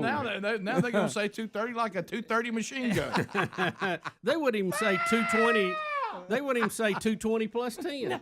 No. Well, the White House wants to look into that. Oh, wow. See, here is how you fight misinformation. You say misinformation is misinformation. Right, yeah. You don't censor it. Right. And don't do away with it. Because that only makes people think you're up to something. And half the time, the people who think they are the guardians of the facts are wrong. I like 1A because I love to see CNN. Yes. I want to see CNN air talent distraught. Yeah. So we here's especially when it's George. Yeah. Here's George Costanza, as we call him, upset about Elon getting Twitter. Here we go. Look, who knows? I think that's an example of a broader question for Twitter, which is, if you get invited to something where there are no rules, where there is total freedom for everybody, do you actually want to go to that party? Or are you going to decide to stay home? And that's a question for Twitter users. Some Twitter users might love the idea that there's going to be absolutely no moderation and no rules at all. Others might not want to be anywhere near that. Am I crazy, Matt? What did you talking about? Rick, guys, I hate to break it to this guy. He evidently doesn't know how Twitter works. You follow who you want to follow. That's right. Right. You reply to whoever you want to reply. You have security measures that you can put in place. What an idiot. Yeah. Who lets this guy talk? Oh, that's Brian Stelter. That needs to be a new thing. Who lets this guy talk? He is so much Twitter will now. Yeah. Costanza. I love it. You know what I mean? I love it. So now he's concerned about what people are going to be exposed to. Yeah. Freedom for everybody? What? What is that about? Am I talking crazy here, guys? No one wants to go to a freedom party. No rules. Everybody gets to talk. No rules. What that means is somebody wants to mention Hunter Biden's laptop, they can. If they want to mention that they think the virus may not have come from a bat sandwich, it could have been a research project, gain of function, it got out of control, they can say that. Yeah. And then if you disagree with it, say it's misinformation. What he's saying is we will live in a world that we don't control. Exactly. Talking about themselves. Yep. Well, let me tell you this. Enjoy Costanza do. while you can. He's a short-timer. Yeah, Yes, he is. He'll never see Christmas at CNN with the changes that because He's they got going a new out with boss too. CNN Plus. Amen. Yeah. We're the exact same age, by the way. Oh, really? Brian Stelter and Really? myself are the exact Who, same Costanza? age. Yeah. Yes, Wow. he's 36 years old. Your level of hipness compared to his, I mean, yeah. it is. Buddy. Wow. Well done. I love at the beginning of that And you clip. got 2 foot more of hair. At the beginning of that clip, he goes, like, say you were invited to something. I've never been invited to a party. But, if I had been as a kid. I understand there's these things called starts with a P. I've never been to one. No one invites me. Listen, Party. if Costanza wants to come over here and intern for us, I think we could turn him around though. You know it. Yeah, it'd be a bip. Summer of Rick and Bubba, you calling that? Anybody that looks that much like Costanza, you got to take a shot at it, Rick. Well, he does need to hang around us, just period. You're right. That's what I mean. Well, I think we can do him some good. Looks like he likes to eat, so that's good. That's right. We'll know that. They'll see him get breakfast. Rick and Bubba, Rick and Bubba.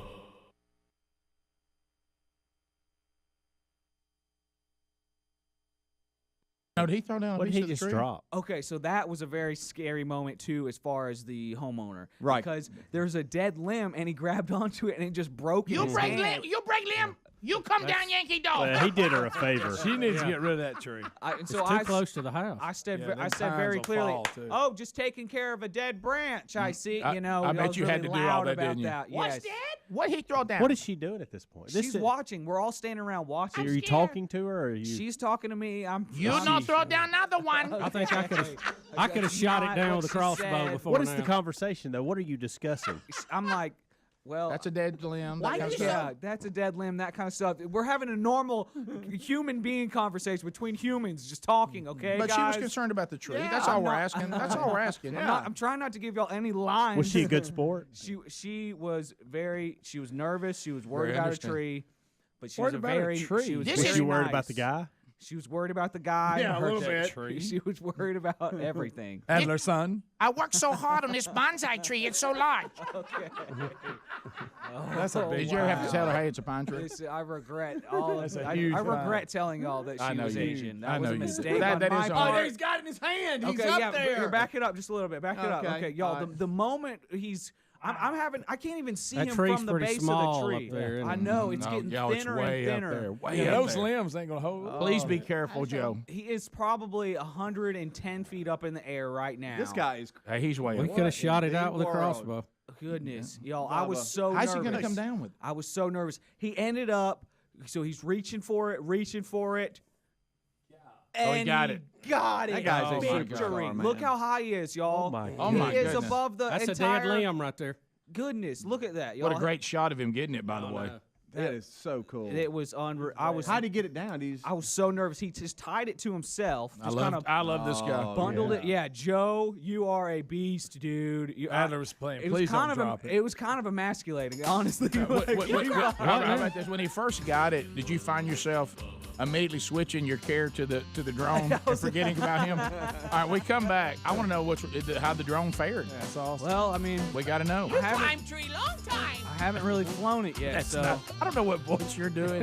I mean, It's like Mary Poppins. I don't or even know something. what is that is. Somebody find out what prescription we he should has. probably test the drone right here in the studio and make sure it works. All right, let's do that. Rick We'll and come back. Bubba. Adler had his drone stuck in a tree 110 or so feet in the air. A nice woman allowed him to come into her backyard at the time that she allowed him to be there, which was very kind of her to do that. And Joe from Birmingham Boulders, actually, who does a lot of rock climbing, brought out his pulley and ropes and different. That was impressive. That was unbelievable. And went all the way up the tree, retrieved the drone, attached it to himself, and came down with it. Did you start caring more about the condition of the drone than Joe's safety coming down? I was very proud of myself. I was mature enough to not yell up there as he's still 100 feet up in the air.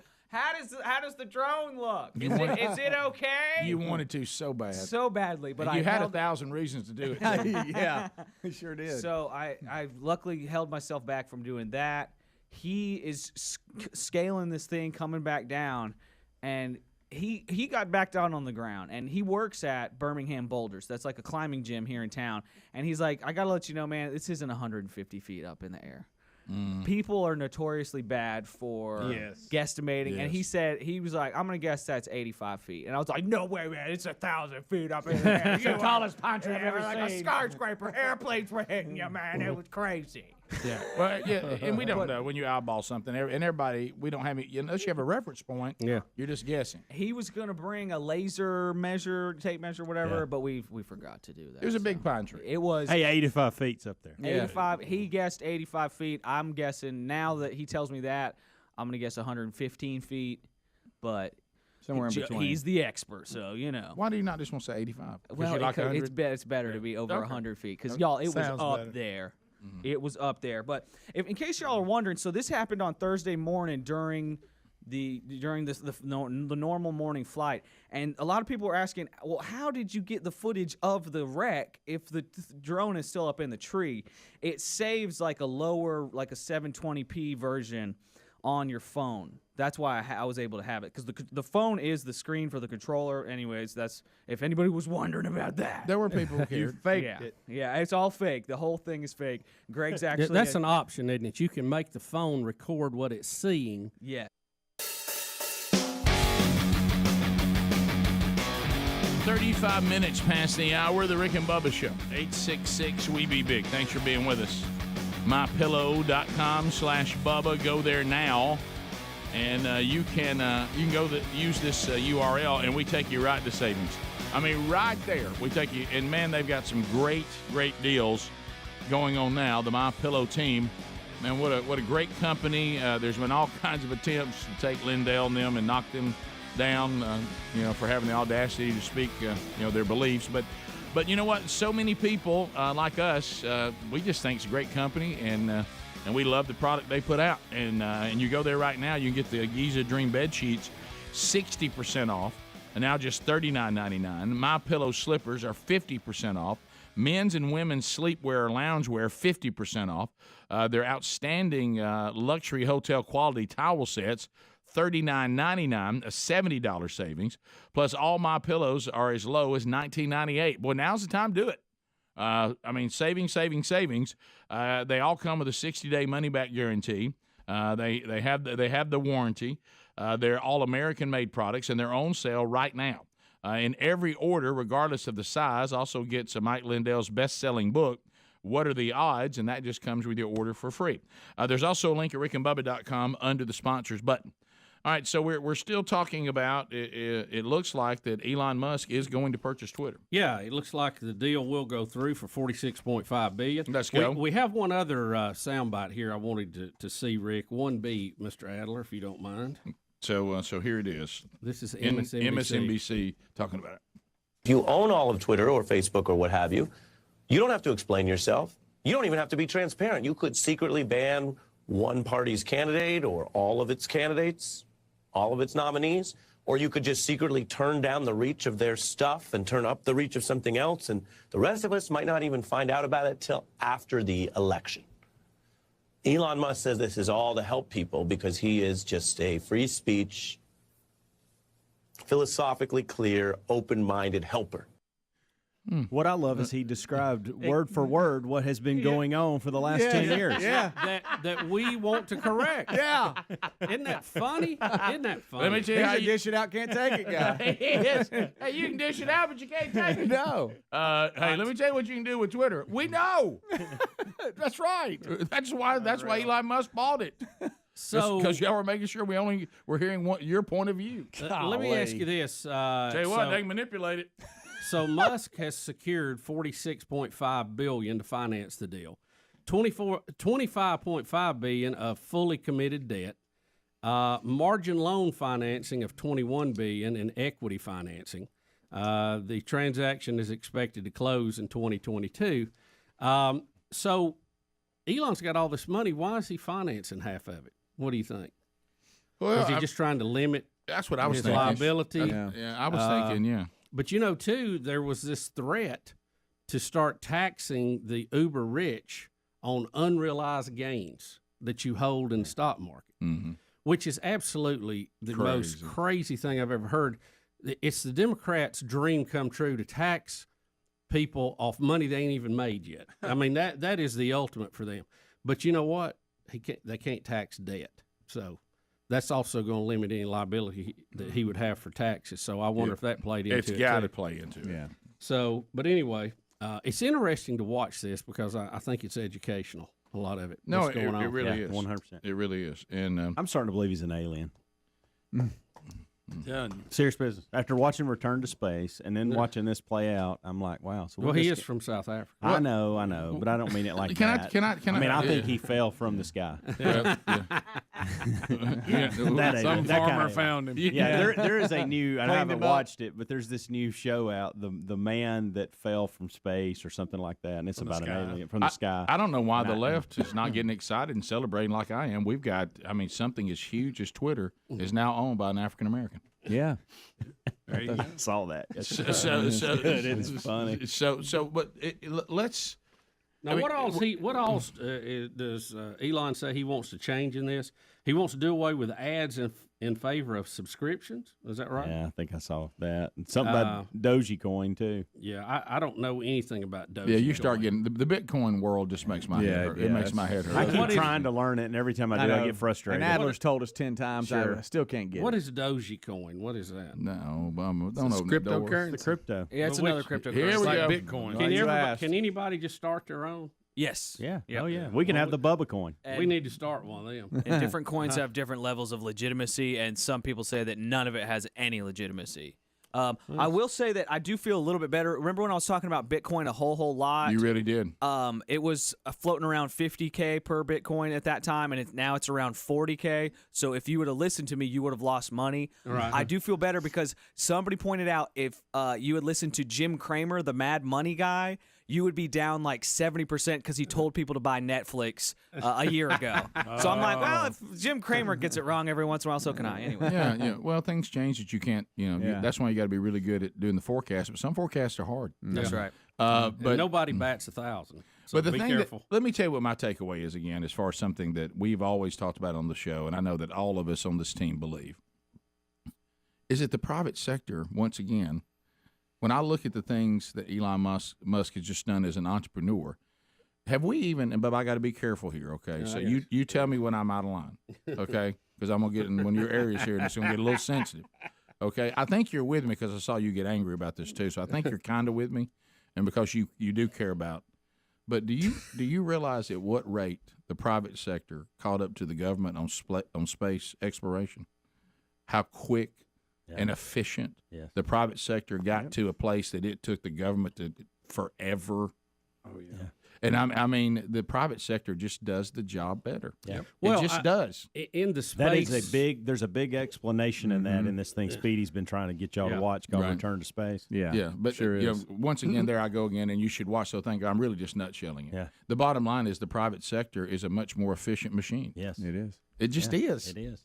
Currently, well, there's something on the line, Rick. Yeah, I mean, that's you know what I mean. And what he's showing, personal, and what he's showing you, is that this is proof of it. No matter how you look, there's a lot of things that Elon Musk and I are completely disagree on. Yeah. But as far as an entrepreneur that's showing you what the private sector is capable of in a free market society, I mean, it's just they just do a better job. And Rick, I'll tell you what I think it's even more noteworthy of. Elon Musk did not know one cotton picking thing about building a car, much less a battery car. He did not know one thing about a rocket engine or a rocket, but he was in a country that allowed him to study, to hire, to ask questions, to build, to test, to grow a product, and that's what he's done. Yeah. I mean, it's just like one of us, start building. I don't know anything about building anything, and you can do it in this country if you have the mindset and you'll stick with it. Will you hold the meeting in that shirt? Yes, absolutely, absolutely. Because you know what, with that shirt on, it looks like I need to listen to what he has to say. That's right. That's your portrait shirt. This is my Johnny Donovan. Everybody lighten up shirt. I feel like you need a fruity drink right in front of you for some reason. Well, with a little umbrella. The reason why I'm listening to him is that close? The reason why I'm listening to him is he's obviously been so successful that he can wear this shirt. Yes.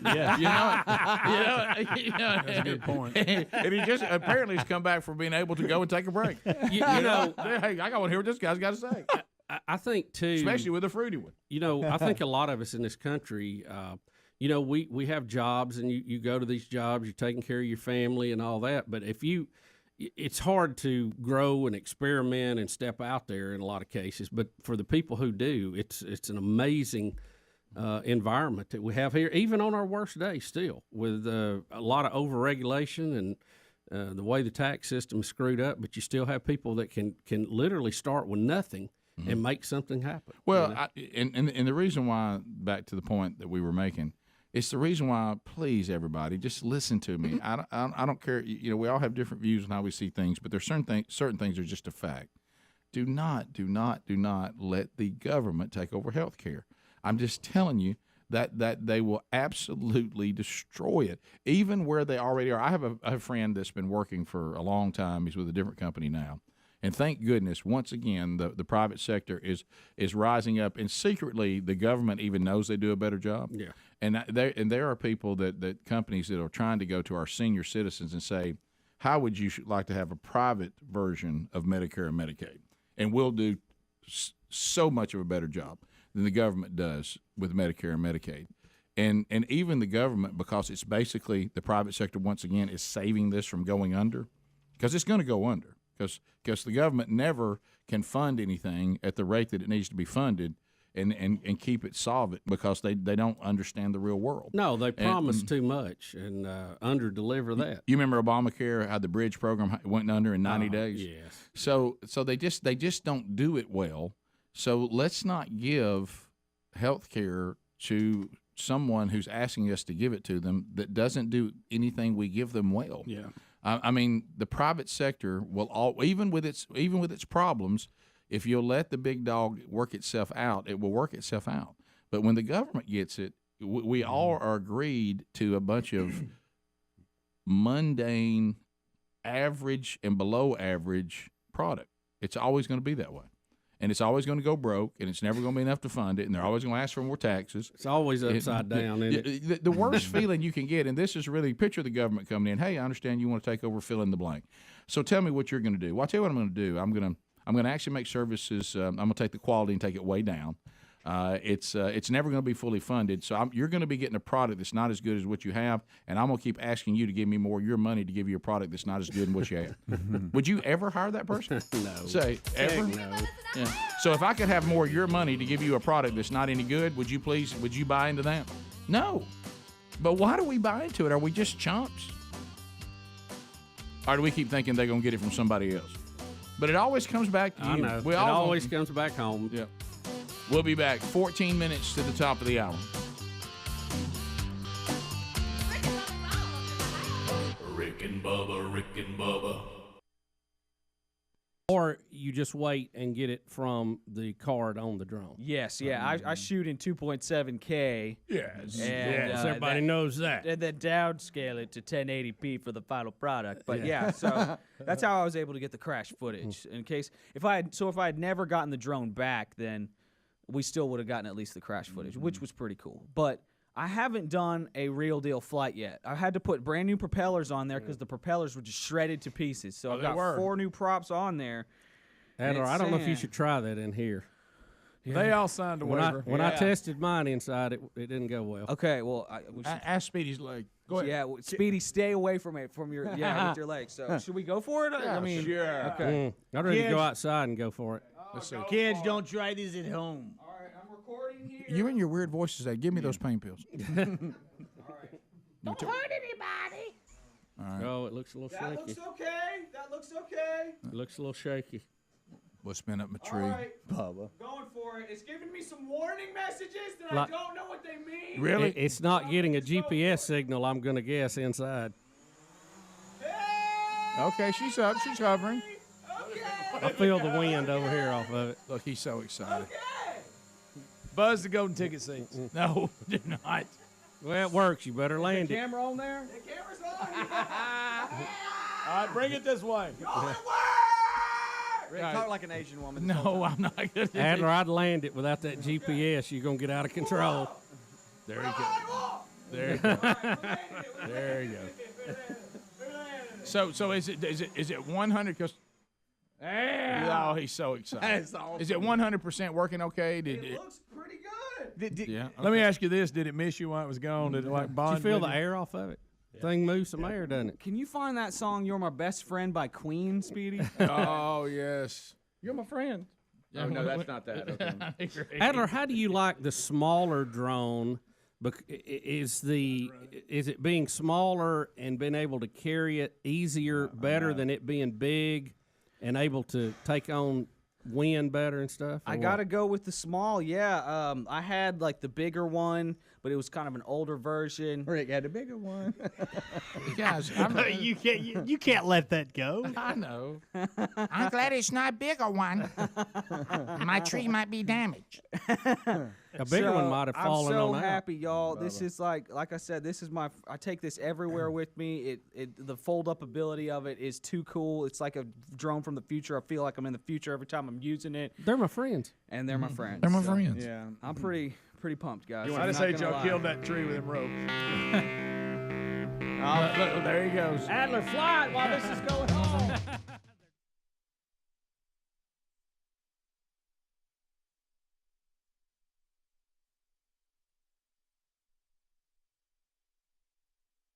From South Carolina. Just huge. Yeah. And he was really animated. He looked like a character off the Addams Family. This guy's unidentified so far. I'm sure we'll find out who it is.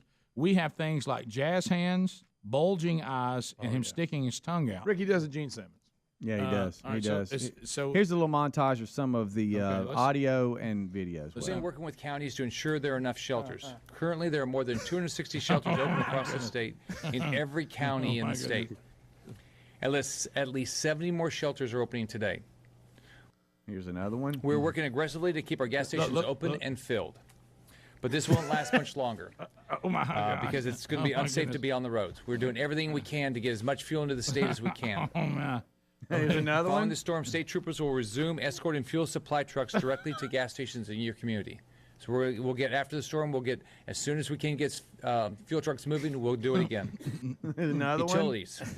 Our providers are actively pre-positioning resources throughout the state and in neighboring states. We know how important power is, and we're going to be very aggressive at getting power back on. We have our There's food a and lot water of these. position in the Orlando area, and we'll be moving as fast as we can. FEMA has resources here, but the reason I always say 3 days of water, 3 days of food, have your medicine. You got to take care of yourself in the beginning because we don't know what the devastation is going to be. We don't know what the roads are going to be. We're going to try to get rid of the debris off the roads to get the trucks here as fast as we can. I'm sorry.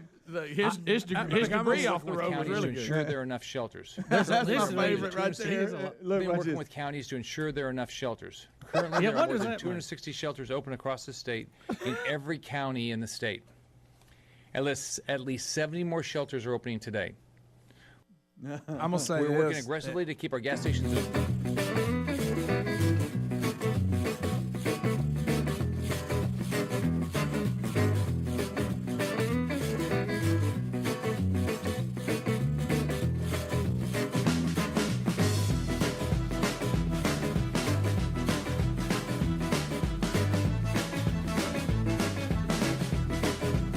It is 8 minutes to the top of the hour, the Rick and Bubba Show.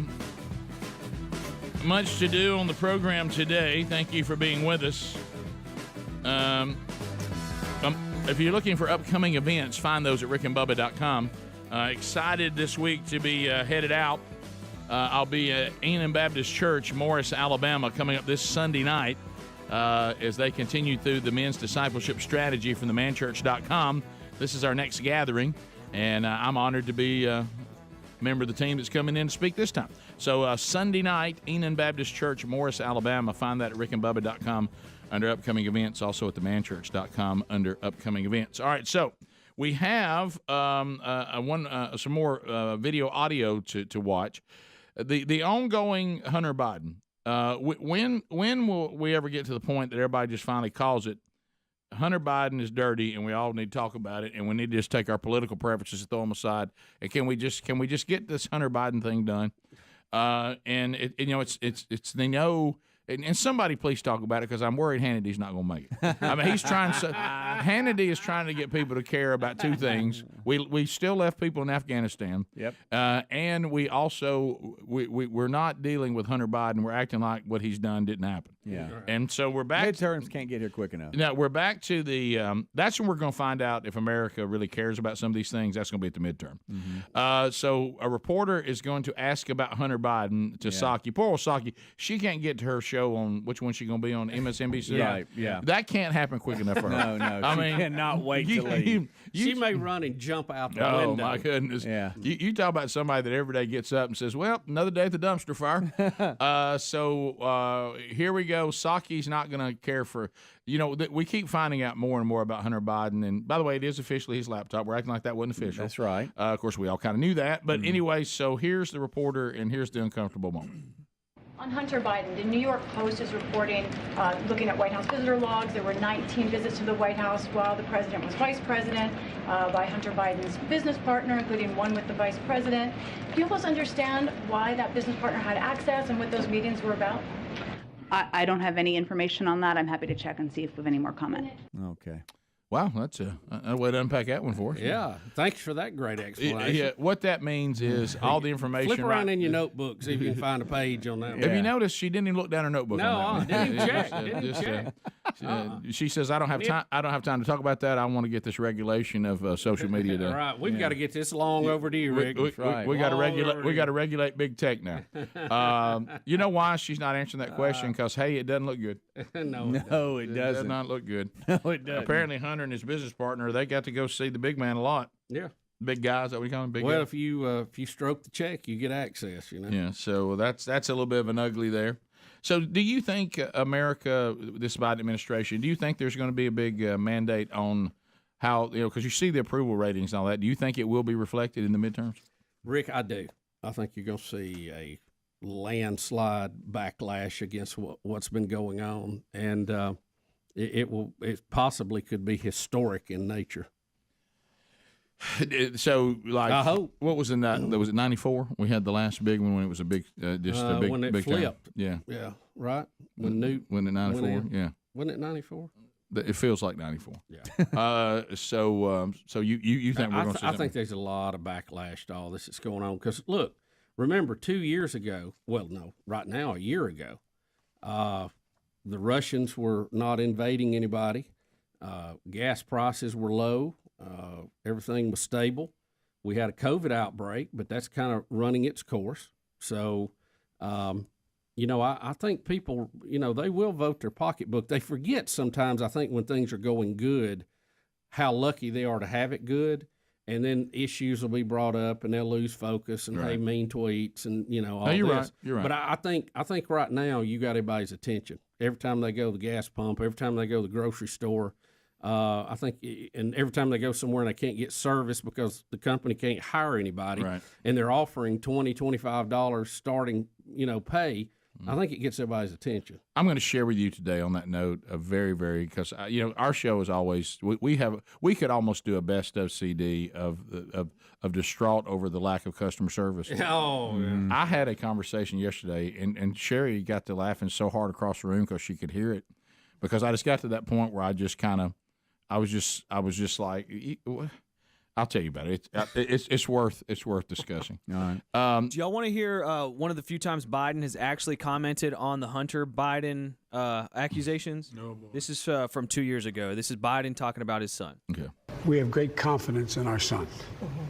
I am not concerned about any accusations been made against him. It's used to get to me. I think it's kind of foul play, but look, it is what it is, and he's a grown man. He is the smartest man I know. Well, you must not know very many people. Look at the difference. Yeah, just look at the 2 look at years. the presentation 2 there years. versus Wow. what we see every day. We've got about a minute and a half. Any way we get to the NHL thing up right after that? Now he doesn't say he doesn't say Batman, does he? No, he does not. Yes. Not Batman.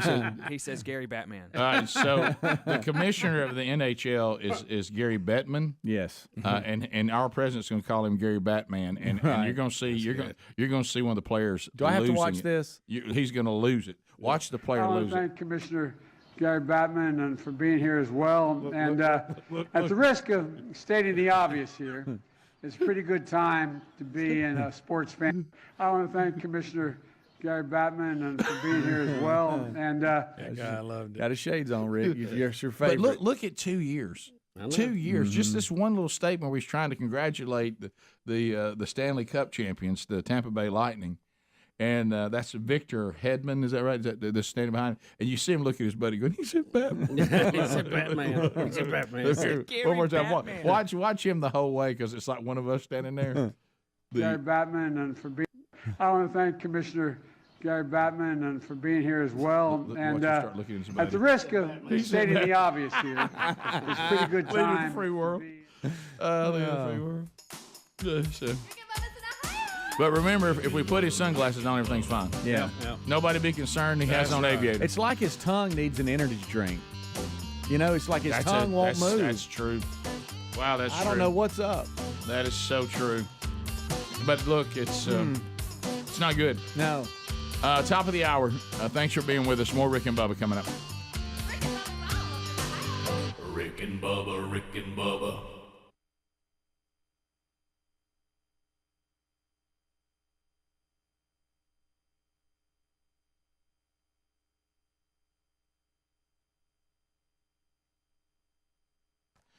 All right, I think you guys know that here on the show, and look, I don't know if I'm as bad as Greg, but I'm pretty skeptical, when it comes to things by nature. But so when I first heard about home title theft, people were talking about that. I'm like, is this really real? I mean, can somebody really, really do this? Some cyber criminal, can they really forge my name of off the title of my home and take it over as a new owner? Unfortunately, it turns out the answer to that is yeah, they can. And no, you're not covered, by the way, by homeowners insurance or common ID theft services for something like this. Let me say that again. You're not covered if this happens.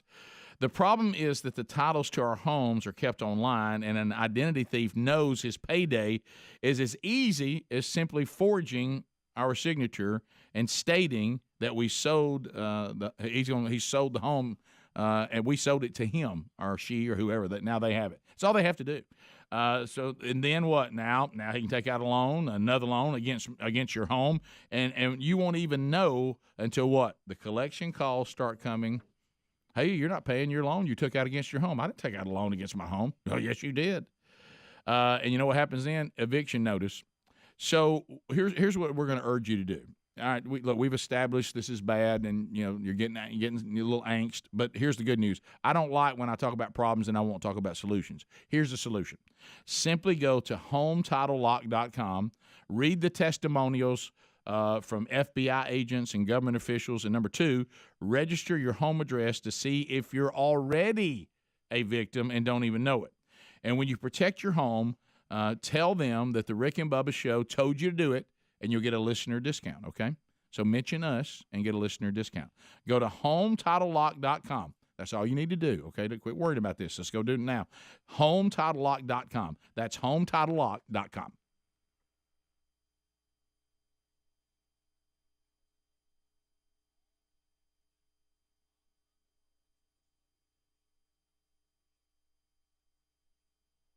And filled. But this won't. What does that mean when he throws his hands up? Greg, like what? that? And I'm not being mean here, but and I know there's a purpose. That means you're about to be mean. But all that does to me, I hear nothing the governor says because I'm looking at. I didn't hear one. How word. does the governor keep I hope talking? he's not telling me anything important because I don't know sign language, so I'm not getting anything because I can't quit looking at that guy. I can't. Do you think? How does he keep So I'm talking? gonna That get would be hit by the distracting to hurricane. me. You know. Do you think? I know. You couldn't look over there if you did. You talking about tunnel vision? Yeah. But what I'm saying is, didn't you say that you think there's a chance that some of this he's doing for his friends? If it was us, if we were interpreters or what do you want to call them, sign language people, lack of a better word. It's interpreter. You got it right. Okay, and I like sign language and I went, people. hey, I said, hey guys, SLP. Rick, hey guys, I got the governor from Florida. I've been assigned to him. I'm going to bring it during this. I want y'all to watch. This is for y'all. Because what and I would then do, you would go, hey, wait till you see mine, and then you would try to outdo me. what I would say is this: I'm going to do the signing right for the people who need yeah. to get this information. But look for me to be over the top. Yeah, I'm gonna be driving the point. I'm gonna be driving. But again, I'm just saying, if I'm supposed to be listening to that governor, I heard nothing. Well, that's why the headline says interpreter stole the show. I think you were with everyone else. I know. No one could. Same thing with that big tall guy in South Carolina. Yeah. I couldn't quit watching him. He was like, Steve in Mobile says he knows the interpreter. Oh, come on now. "Come on, now Steve, we're making stuff up." Steve, you do not. Yeah, you don't believe me. Nope. Well, I'm just telling you, y'all. I think y'all know him too. He's heard every day on the Rick and Bubba show trying to imitate Rick Burgess, and they call him Speedy. He tries to steal the show every single day. That's a good one. That's good. That's good right there. I'm hurt, but that's fine. Sure. He's laughing at himself. But yeah. James in Birmingham. James, go ahead. Yeah, that interpreter kind of reminds me of what Greg used to look like calling girls across the bar. That Well, everybody's just on But it. they're really attacking right now. Brendan in Where'd that even come I don't know. from? Brendan in Huntsville. Brendan, go I ahead. don't think that would work. They've run out of bread and milk, and they're angry. Hey, Brent. So I actually learned sign language as an infant. My aunt was taking care of me so my parents could work. And the way that you get your message across is by expression. So it's hard to let someone know that you're excited or you're screaming about something without being very expressive. But none of that applied to this. He wasn't screaming. Greg. Well, no, but to get your message across, you have to be very expressive to show them that emotion. Right. Yeah, I guess you mean this is serious that the guy's talking about.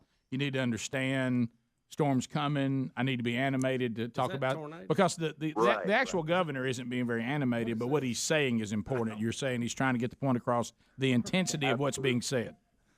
Right. It wasn't that he was screaming. Screaming was just an example of that. Understood. Hey, Brendan, let me ask you a question. What if you put like you do your fingers like a gun and hold them up in there and you twist them? Is that a tornado? It would depend on the dialect. See, there are two different English dialects that we have that are understood in the United States. There's English Sign Language, and then there's ASL, which is American Sign Language. So it can really depend on the dialect. I'm more of the English Sign Language, and the American Sign Language is more paraphrased. So it's possible that that's what that is. Well, it does say he is an ASL interpreter.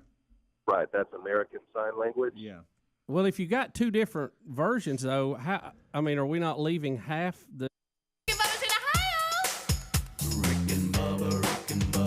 Pass the gravy, please. Rick and Bubba, Rick and Bubba. Ooh, it brings me to my knees. Rick and Bubba, Rick and Bubba. I can't start another. Rick and Bubba, Rick and Bubba. All right, here we go.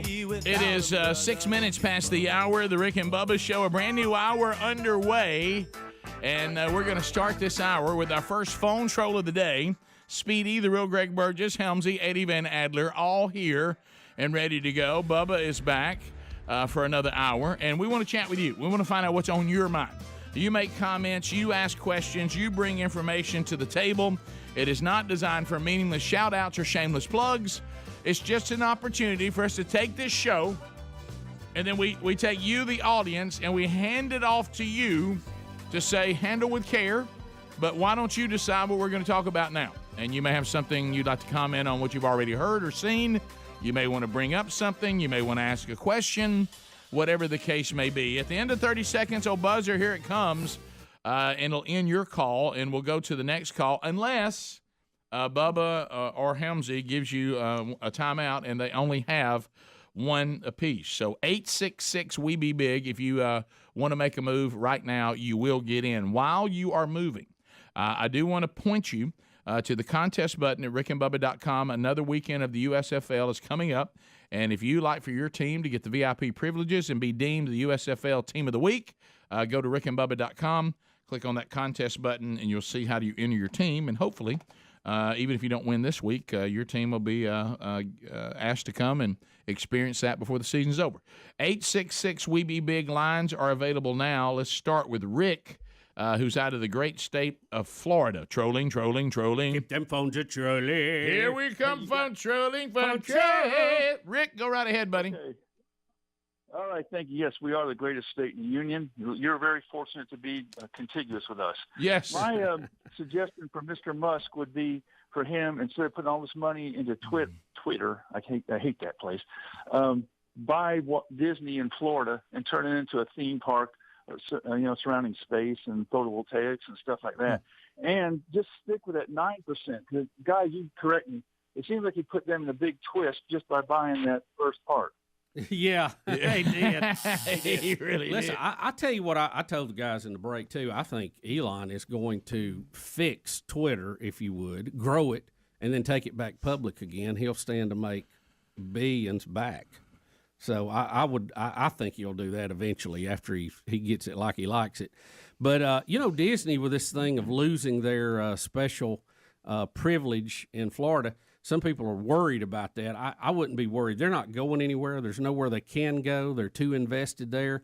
And it's only fair that they have to play by the same rules everybody else does. Yeah, I was. Have you been paying attention? I haven't a lot, but I noticed there are some people that at least claim to be conservatives that they don't agree with DeSantis on this.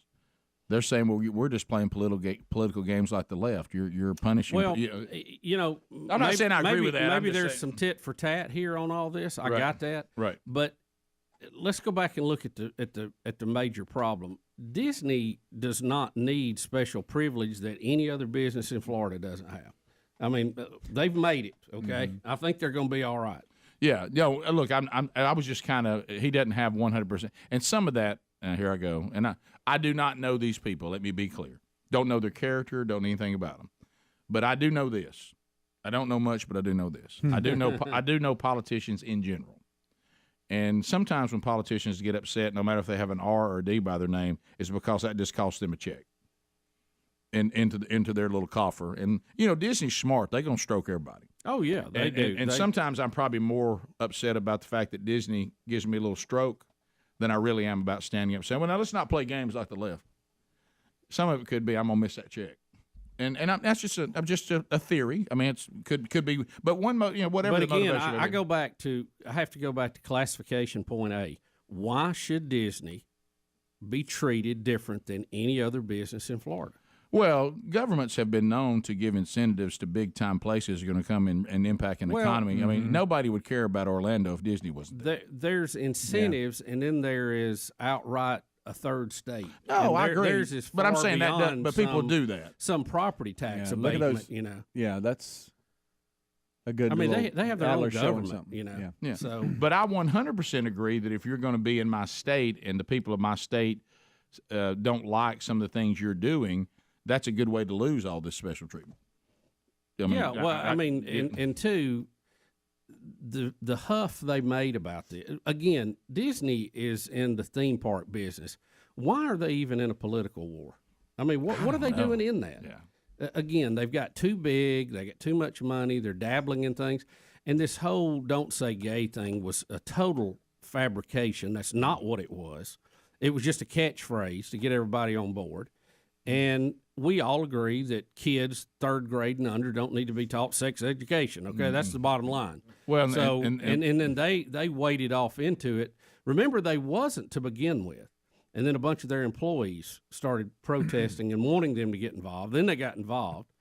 But again, what concern is it of a theme park? What we're doing and when we're teaching stuff in school. I mean, it's a fight they had no business getting into. Well, I think the big knock that they got to is when they get some of their very, very influential people at Disney now telling us straight up that we should look for Disney products in the future to go into this world of transgender and all that. And everybody's going, why? Why would y'all? Yeah. I'm like you. If I'm Disney, I go, we're the home of family entertainment. Nobody does it better than us. We've always been an excellent company. And we're not weighing into any of this. You want to come to our parks, watch our movies, buy our products, watch our shows on TV or streaming.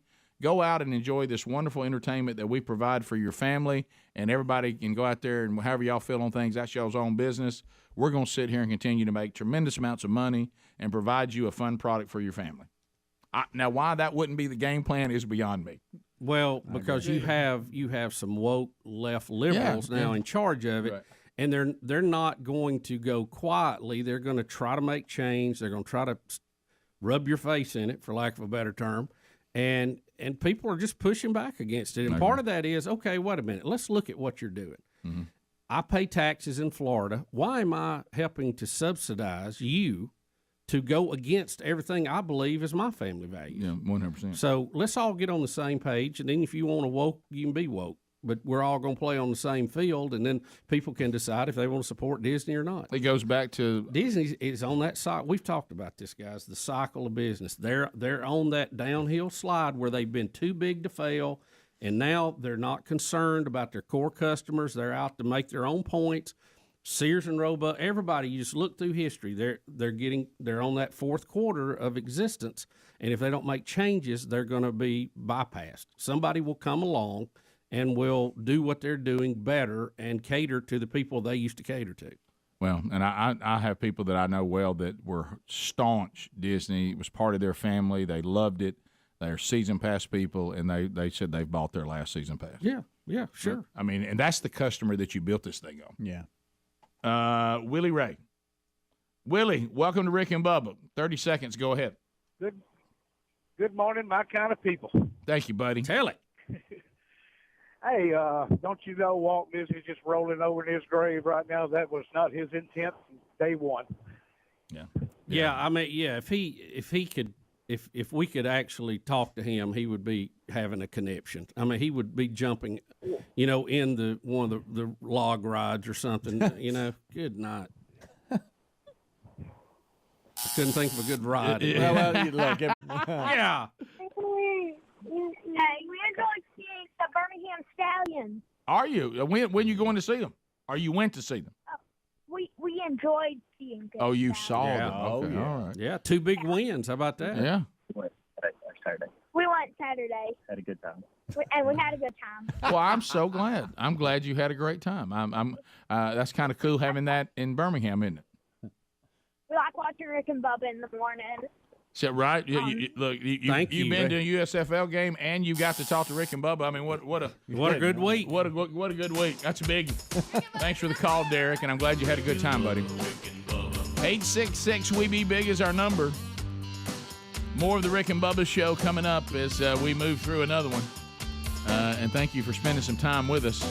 Don't forget, brand new items have made it to the Rick and Bubba store. If you're always wondering, I like to see the latest swag that the big boys have put out. You can find it right now at rickandbubba.com under the store. Rick and Bubba, Rick and Bubba.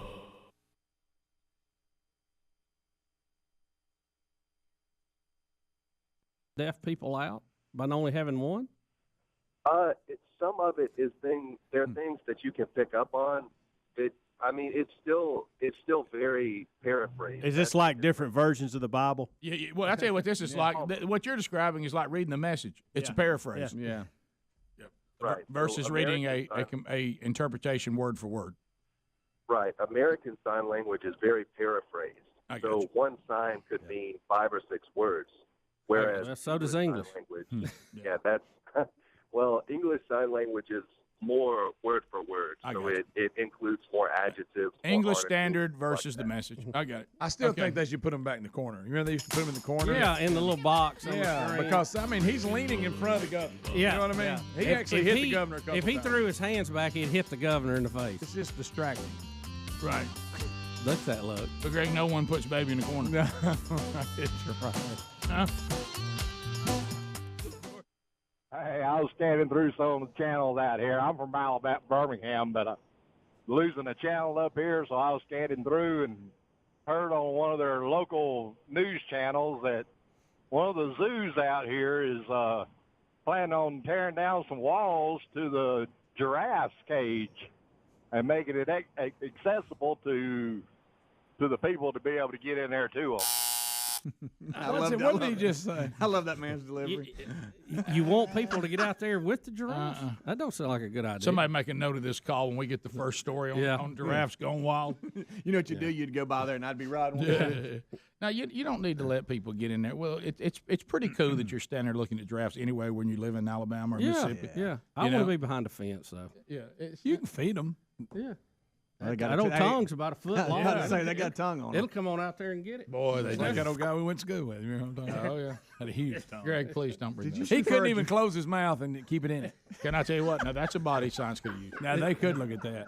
They was something. You know what I'm talking about. Yeah, Greg, I sure do. I'll tell you that time I ran across from in the middle of nowhere. Yeah, you do, Greg. Any time you see this person. Yeah, but I'm sitting there going, give me a full update. You're not going to start talking about the valedictorian again. No, I'm not doing that. Oh, wait a minute. Are you saying a guy's tongue was so big he couldn't close his mouth? That's right. It's constantly, if he did it like he had a big dip. Yeah. I thought one time, I said, that may be the biggest dip I've ever seen. Greg, no. You remember him? Yeah, Greg, I remember his 30 name. times. Of course I do. You remember his name? Greg, yes. I can't stop. Greg, look here, right here. This is Greg, rude Greg, Tourette's right at its worst. I got every detail. Okay. I've never forgotten it. Yeah, I got it. How'd he talk? Don't you Tried to play football one time. Mouthpiece wouldn't work out. Remember that? True. Kept getting flagged for no mouthpiece. It's Well, there absolutely wasn't true. more room. It was absolutely true. That's a true story. That's a true story. Maybe you could have got one of the little extra compartment there on it. Yeah. Yeah, we could have got what he could have. He rested his tongue in it. You know what he needed? He needed a mouthpiece that was like a rubber cavity that looked like the Rolling Stones logo. Yeah. You know what I mean? That's it. Speedy's done. Wow. I'm glad it wasn't your chin. He may have been the model. He may have been the model for that logo. I know it was not good. Y'all, Give me how he talks again. In fact, a little bit like that. he's gonna blow them. He's gonna blow them staples out. I know. Yeah. No, Speedy, stop. Speedy's the one gets everybody in trouble. I just realized. Say they're my friends, like with the big tongue. Please. Did you just say you feel bad doing that? Nah, kind of. Nah, not really. I ain't seen it in 35 years. Y'all, how about this? There's a lot worse things to be wrong with somebody and have a giant tongue. You're right. You know? You're right. You're right, Greg. Thank you. like It's what? not that bad. That's the nice part, Derrick. Well, I mean, it's really, there's a lot worse things that can be wrong. Would you rather have, By the way, if you just joined oversized tongue, big ears? Yeah. What's the or- list of things? or really, that are worse? really, really big eyes that always look like you're looking like I guess I'd have to go with ears on all of that because you could hide them, kind of. I just wear earmuffs a lot. What? You can get them pinned back. So. Grow your hair. Yeah, you can't hide that tongue. You could. No. Bubba, you got a big It's tongue. like you would have to Out there for all to retract it. see. Is that this one went this way though? This was Yeah. a north and souther. Yeah. Mine's east west. Right. Yeah, this guy, man. It Oh, was really? both. Hey, it was width and length. So you saying he could touch his nose with his tongue? I can't do that. I've Yeah. seen people do Oh, that. he I could remember that he was not impressed with Gene Simmons at all. No. Can I touch your You nose? could put a chain around his tongue. You could pull a four-wheel drive out of the mouth. Oh my gosh, Greg. Golly. You know, Speedy's gonna start bleeding. no. I think we did that one time. Greg, no. We'd had a it was few. actually a wagon. Oh, yeah. Didn't pull a wagon. Oh, that's nothing.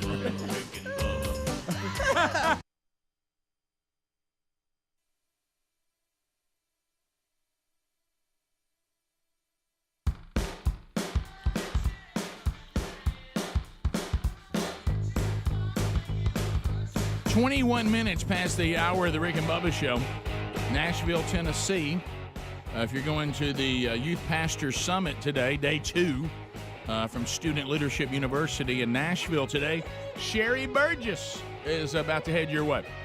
She'll be speaking this afternoon to the youth pastors there at the summit. This is the last stop on the Student Leadership University's tour of the Youth Pastors Summit, and Sherry's had a great time with that. Thanks for all the great feedback from the youth pastors that have attended. And I know you've already enjoyed the speakers from yesterday, and again, another lineup today. And Sherry, I think she's 2 o'clock, maybe local time this afternoon, somewhere around that.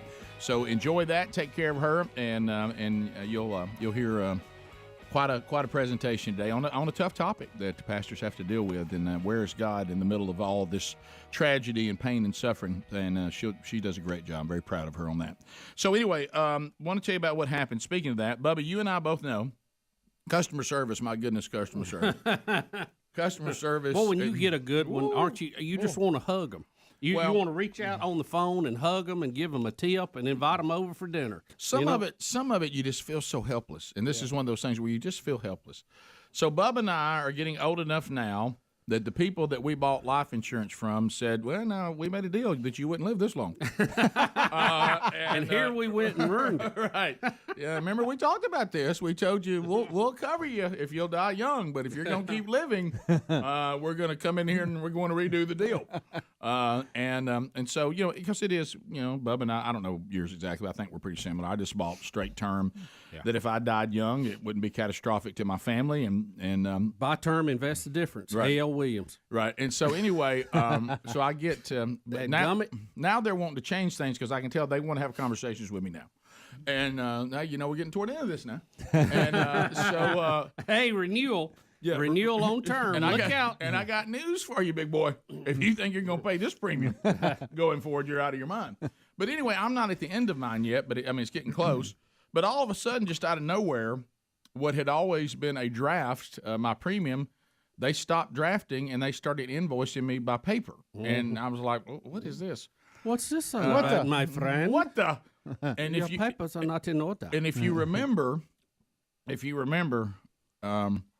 I tried to contact the life insurance company, and my local agent had passed away, and I didn't know who my local agent was because it had been so long ago. But I just tried to call the insurance company that the insurance is with. I bet that was dandy. Let me tell you about a wild ride. Now, I want you to listen to this. And we've made fun of this before, but this one has a few new caveats to it. Hello, person. We are such and such insurance company. Unusually high volumes of calls today. If you're not calling to make a claim like, hey, we're supposed to be paying you, I love this one. Won't you just call later? Call later. Oh, wow. I hadn't heard that. Call later. What do we mean? How late? Why is calling later? They don't listen. This bunch doesn't even offer the give us your number, we'll call you back when the volume is down. I've had that one before. Yeah. That works pretty good. But no, but they're just saying, they're just saying, hey, just try again later. Get back. Or catch me outside later. By the way, the scenario that I had doesn't even list is a problem you can have. Yeah. So one time I stay on hold for 35 minutes. Oh, you love that. 35 big ones. and then, of course, here's who picks up. Hello. So-and-so insurance company. May I help you? All right, so first of all, broken English and a low talker. So this is going to be a blast. Well, come to find out, this is when it all fell apart. Remember, Bubba, I told you about this. This has been a couple weeks ago. Okay, can you get me the last fortnight you said? Excuse me? The last for your section. And I said, you talking about Social Security number? In the last 4 digits. I mean, there's never a rise and fall of any kind of emotion of any kind. Yeah. There's no emphasis of any kind. And then let's say I say 1, 2, 3, 4. It's not. No, I'm sorry, that's incorrect. No, that's the last 4 digits of my Social Security number. I kind of know it. No, it's not. No. And I'm like, I'm talking to Nope here, and I'm like,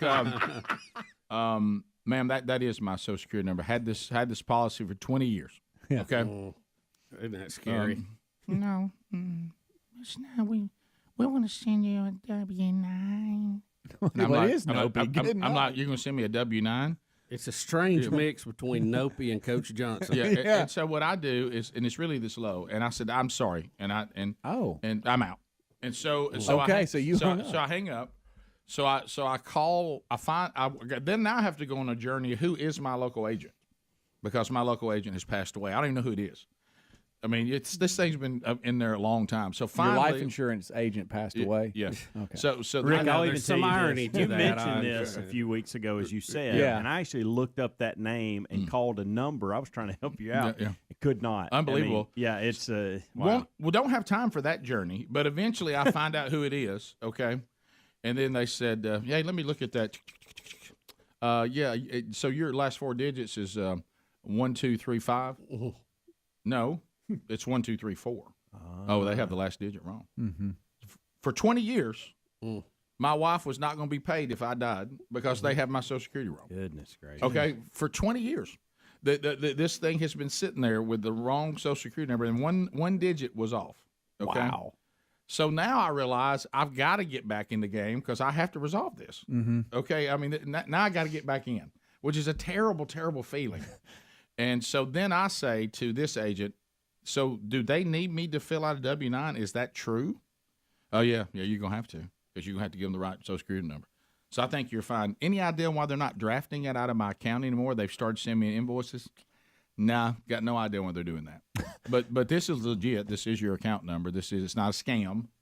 Okay, and I would be more concerned why that changed. That's odd. It is. Well, let me tell you something. You have a good time trying to figure that out. Yeah, I know. And so she says, I'll just give up. The new agent that I have, who's still alive, she says, they're more responsive that way. They are. She says, I think honestly it's because it's getting toward the end, and I think they're trying to, over time, sometimes these drafts, has your bank changed? And I said yes, but of course. What did the new bank tell me? There's no need. No change. Don't worry. Hey, don't worry. Flawless. hey, don't you worry about that because your new account would just automatically be for the draft. Hey, but you're giving me a different number now. We are, but we're going to still honor that old number, and then it'll transition in the new number. You won't even have to fool with it. Yeah. They didn't say smooth transition, did they? Yeah, they did. Okay. Yeah. By the way, I go down to our branch where we've had the smooth transition. They laugh every time I bring that up. Even they laugh. No, yeah. I say, anybody having fun with the smooth transition down here? And they just roar. So you're not gonna believe what happened next. So we're not done. So I realize now that I get a W-9 and I get a paper invoice. I send them both in. And then I go to the mailbox yesterday, and we still got problems. So we'll be back. Rick and Bubba, Rick and Bubba.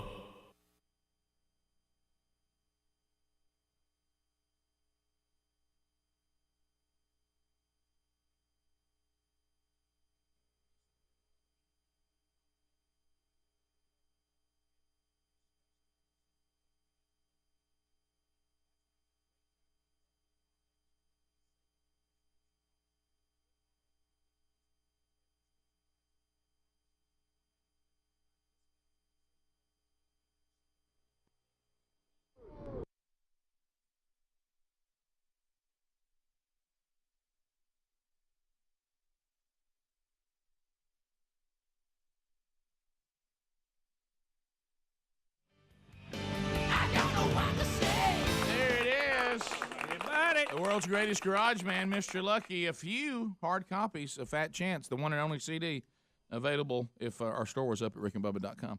But here's the good news. We do need to talk about what we can and can't do with our website being down. Got the text yesterday from Scott Dawson, as a matter of fact, Dawson in 2018. Our websites are all hosted by the same people, Zeke Interactive.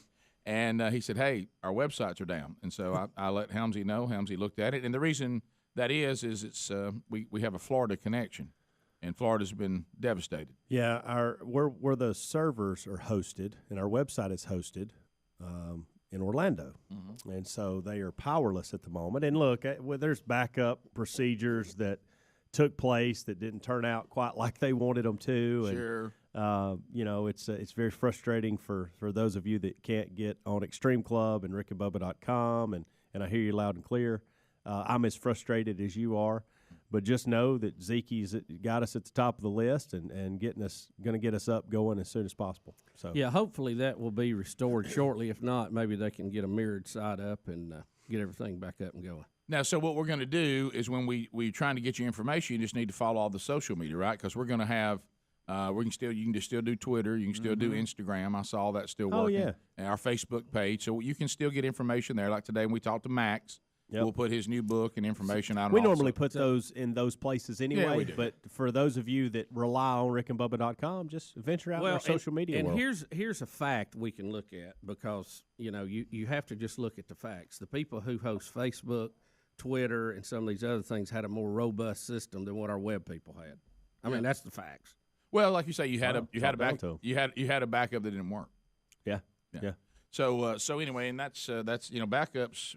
It's just how we always say we don't know who our team is till we get on the field. Yeah, you do the same here. I mean, we've got battery backup that works for a little while. Then we got a generator, but if your generator's the fuel's not getting to it, either via natural gas, propane, or putting it in a tank, it doesn't happen. I'll tell you one thing that's really cool about this is you start to realize how this has become such a just an integral part of who we are. Oh, yeah. Because like right now I'm thinking to myself, and I think I know the answer, see if I get this right, okay, because of what you said a minute ago. Let's say it's not resolved by tomorrow, okay? Mm-hmm. So one of the things we do on Wednesday is the Bible study. So you won't be able to watch it live, but it'll still be out on SoundCloud. Correct. And, and if you record it, like I think Adler does, then you'll be able to go back and watch it just like you will. Still be archived. The only thing you won't have is the live moment. Yeah. No, wait a minute. Is the video part down too? Did you say? Because it's not tied to that. It's in the Extreme Club, though. Yeah, the people who watch you got to go through that to see it. I got you. There, the old gate. I got but you. What we could do is what people have been asking for, because it takes a lot of battery, is we could periscope it. We could. But I mean, it's time to experiment and have some fun, isn't it? That's about a 50-minute periscope, but still, we've done. Why not? Though, seriously, I do that. And it's not Zeke's fault, because it's another party that actually does the hosting, but. I don't know, and I told Helms this, and he was raising his eyebrow at me, but, if I have a data center, I don't know that I want to be in California where there's earthquakes, or anywhere on the Gulf Coast or the Eastern Seaboard or Florida where a hurricane can put you out. No, I might have been raising my eyebrows, but I'm in complete agreement with you on this. Okay. Put it in the Midwest somewhere, underground. Nebraska's a beautiful Tornado's place. not going to get it underground. Yeah. I hear you loud and clear on that. I just don't like, they're in disarray down there, and so what if our website's down for a day? Right? Yeah, I got you. I mean, they're worried about eating. Far as damage and that's right. But I'm just saying, it's that engineering. I mean, you have to build things that can't get access. You got to build it more. The term robust. Well, I'll go back to this. It's not a dig at the people who are suffering in Florida at all. But what the point is, and I remember this one time we had something happen years ago involving a tour bus. And we were almost late to the event because the tour bus driver got sick. Well, Bubba's point was that you're in the tour bus business. Bubba. Pass the gravy, please. Rick and Bubba. Ooh, it brings me to my knees. Rick and Bubba. All right, here we go. 35 minutes past the hour. The Rick and Bubba Show, 866 We Be Big, our number. We'll get to some more of your phone calls here coming up shortly. So I'm taking on the world of customer service, and oh my goodness, what a world it is! What a world it is! I even, we're talking about Relief Factor right now. Is there some sort of? Can we come up with a supplement that if you take it, your rear end will not hurt when you're trying to deal with the modern day customer service? That can be a pain in that part of the body. But anyway, Relief Factor can help joint pain, and it can help you with if your pain is tied to inflammation. I have good news for you. Relief Factor can help. 70% of the people that take the Quick Start Pack when they have an issue, they've discovered that Relief Factor is exactly what they needed, and it's all natural. You can take it every day. 4 botanicals, I take it every day once in the morning, take it again before I go to bed at night. I put a third one in if I'm having anything that's bothering me. Here's Meg out of Hattiesburg, Mississippi. My right hip was giving me so much pain, I was losing a lot of sleep. That caused me to be grumpy. That's not good for anybody, Meg. But past 2 weeks, I've actually slept through the night without pain waking me up. Wow, thank you, Relief Factor. I'm rested. I'm feeling much better. I was skeptical. We understand. But I can honestly say Relief Factor does reduce my pain and inflammation, and it has reduced considerably. I'm glad to hear that. If you want to get yours, $19.95, 3 weeks, and you'll know whether it's going to work for you. Inside the 3 weeks, you'll know. And remember, it's all naturals. It's unlike the over-the-counter stuff, which if you're abusing that, you could be causing yourself some other health issues. They're not designed for that. But ReliefFactor.com or RickandBubba.com under the sponsors. All right. So we're on the phone with said life insurance agency that I have had term life insurance with for 20 years. Okay. I discover in the last couple of weeks they have my Social Security number wrong by one number. Wow. Okay. I'm trying to get this corrected, and I'm trying to figure out why I keep getting, paper invoices now versus the draft. Right. I finally give in and send in my premium on a paper invoice. Go to the mailbox yesterday, thinking that I've sent my W-9 in and everything's fine. Okay, that should have been resolved. Would love a little pat on the back on that. Like, got it, we're good now. We're good. Everybody move forward. But nothing. I go to the mailbox, invoice in the mailbox, alerting me, open immediately. Oh, no. Your insurance about to be canceled. We're not getting your premiums. No.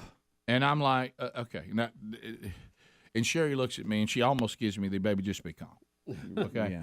I said, I got to get on this phone again, and I know what's going to happen. Hello, and thank you for calling Blankety Blank Insurance Company. Your call, Bub, is what? Very important to us. It's important so to important. us. Yes, Yep. so important. So important. We don't have enough lines and people to sit down and talk to. But just like every time you call person, our calls are unusually high now. Yeah. They're unusually high. Is there a time during the week, let's say from Monday to Friday, from 8 to 5, they're not unusually high? Because if they're always high, you need more people. If you're calling to make a claim, then stay on the phone. They even say we're narrowing it down to just these things. So if it's not, and I'm thinking to myself, okay, so your client that's giving you premiums and had and really I've done my part. I stayed alive. Okay. Yeah. So I've done my part. I've been paying premiums for 20 years. You don't have a button for me to push. Oh, by the way, if we got your Social Security wrong for 20 years and if you die, your family gets nothing, click this, to correct it. So I'm like, I don't meet the criteria that I need. This is a big deal. And so anyway, if you want to stay, could be unusually long wait times. Now, I've got something Come back tonight. I've got to go to, and I waited to as late as I could. I'm now post 4 Central Time. Estimated wait time, 15 to 18 minutes. I said, all right, I'm staying. I'm going with that. So I just put it on speaker, and I go through my life like you have to do now. Playing some pretty good music? No. No. And so they're doing this, and then finally, hello. And I'm like, here we go again. How can it be the same person? And I think, is this the only person, or do they only, or did they say, we interviewed 200 people today. We've got all broken English low talkers. We will not have anybody. If you're not a broken English low talker, you can leave. You're out. All right, you broken English low talkers, you're in. Okay, that's all we hire here is broken English low talkers, and no emotion of any kind. No, none. Yeah, and so couldn't care less about anything. And I said, hey, just May I have your account number? okay. So then we go through that, a couple of repeats on it, and and then I said, just want to know that you guys have received the W-9 that I sent, that my Social Security number has been corrected because your number off. just love to get an acknowledgement that you heard that statement.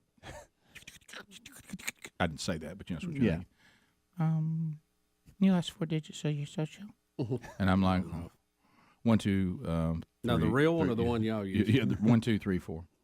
No, that's incorrect. Hey, it's not incorrect. Are you looking at the last 4 digits? 1, 2, 3, 5. Yes. Yeah. See that's the problem. See that's not my Social Security number. It's wrong. And it's wrong. And I sent a W-9 in with my premium payment, like you told me to. You should have a premium payment, which I shouldn't have an invoice I'm holding now that has double, and B, you should have that Social Security right.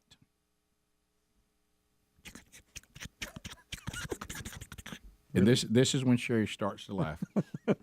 Would it be okay if I were to place you on hold? I said, no, it's not okay. I said, I'm not going on hold. Nope. Sir? I can't go on hold. I said, I've been on hold. I've called you guys multiple times in the last few weeks. One time I was on hold for 38 to 40 minutes. I can't. Right now, the way I feel, I can't go on hold. I just don't think I can. I don't think I can hear that music again. I'm gonna put you on hold. And I literally said this. This is when Sherry starts crying, laughing. Please don't leave me here long. I won't be able to do it. I said, you can't. I have to get this resolved, and I can't be put on hold for a long time. Will you please assure me it won't be long? I will try.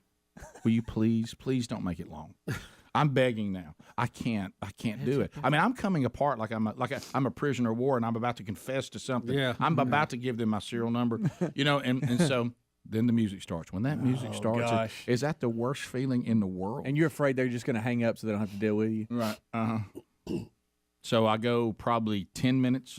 Wow. Mm-hmm. I hate when you're on hold and you hear a click and it does hang up. I asked Sherry to come over and sit on the little footrest that's in front of me. I said, I need the blue eyes. Just sit here and stare at me. Reassure me that I'm okay. I said, I'm so sorry. I'm trying, baby, to stay alive so you won't be stuck with nothing. And so, Mr. Burgess. Burgess? We don't have the W-9. I really do think it's no bid at this point. Do you see my payment that I sent in? Yes. So you have the payment, but you don't have the W-9? No, sir. But see, the W-9 was in the envelope with the check. Yes, in the same envelope. They're in the same envelope. So I know it's They just wanted the check. If you have the check, and you have the W-9. This is like when you get a birthday card, there's money in it. Right. You throw the birthday card away and keep the money. When you opened there's a card in it. when you opened it, or when the small children in some third country opened it, the W-9 literally was next to the check that you've now posted. We can't. No. And I said, and then. What address did you send the W-9 to? Same address. Did you send it to Dallas or Cleveland? I don't know. I'm looking down on them. I said I sent it to this one in Dallas. W-9 goes to Cleveland. Stop it. I said, no, hold on just a second. No I said, wait just a minute. No. Wait just a minute. That's big. I said, that's big. Did y'all not? You should have on there. Send this to there and that. Why can't nobody in Dallas can get the W-9? To Cleveland. We're gonna. And here comes the one when this is the one when this is the one when Sherry starts laughing so hard I see her like trying to hold herself up over there, and she goes, I said, what's happening here? We're gonna have to send you another W-9. And this is when Sherry went down. I said I want you to listen to me loud and clear, please, just for me. You do realize that if I die before I get this W-9 thing, that my wife is not going to get the money that I've been paying you guys to provide for her for 20 years.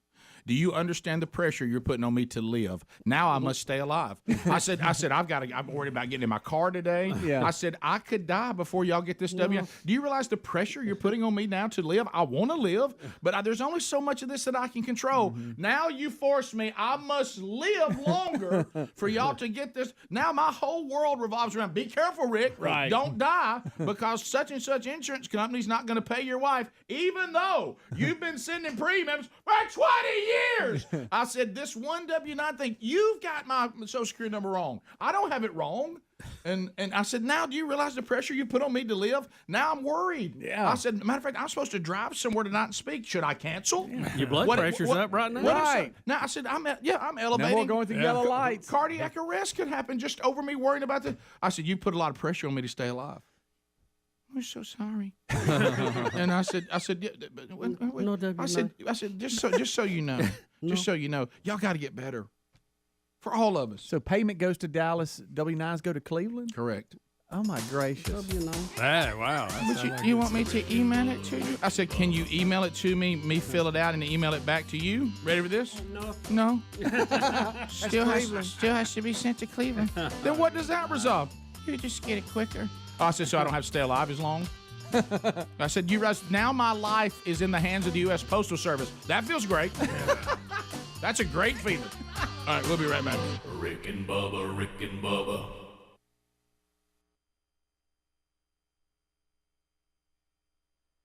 So surely that's not the only, surely you thought that could happen. Guys, You know what I mean? everything y'all are saying, I had heated conversations yesterday. Yeah. I mean, let's not act like that didn't happen either. And I Right. probably said some things yesterday that I probably shouldn't have said. If we just want to be, since we're being so open and honest about it, I said some things yesterday to Zeke and Onyx that I should not have said. Really? Yes. Wow. Because I was frustrated, because I was making the point that Bubba was just making to them, not necessarily on the air.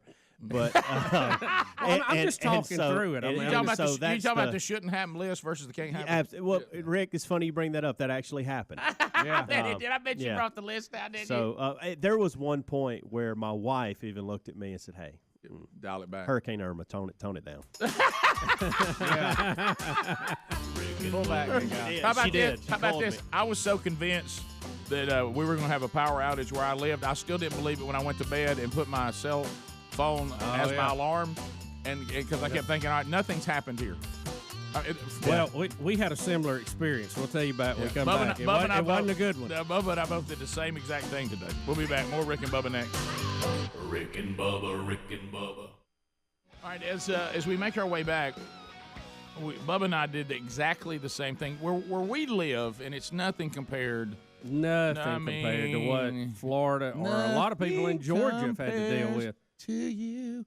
We were supposed to get some of the tropical storm, really more toward where Greg lives than where the rest of us live.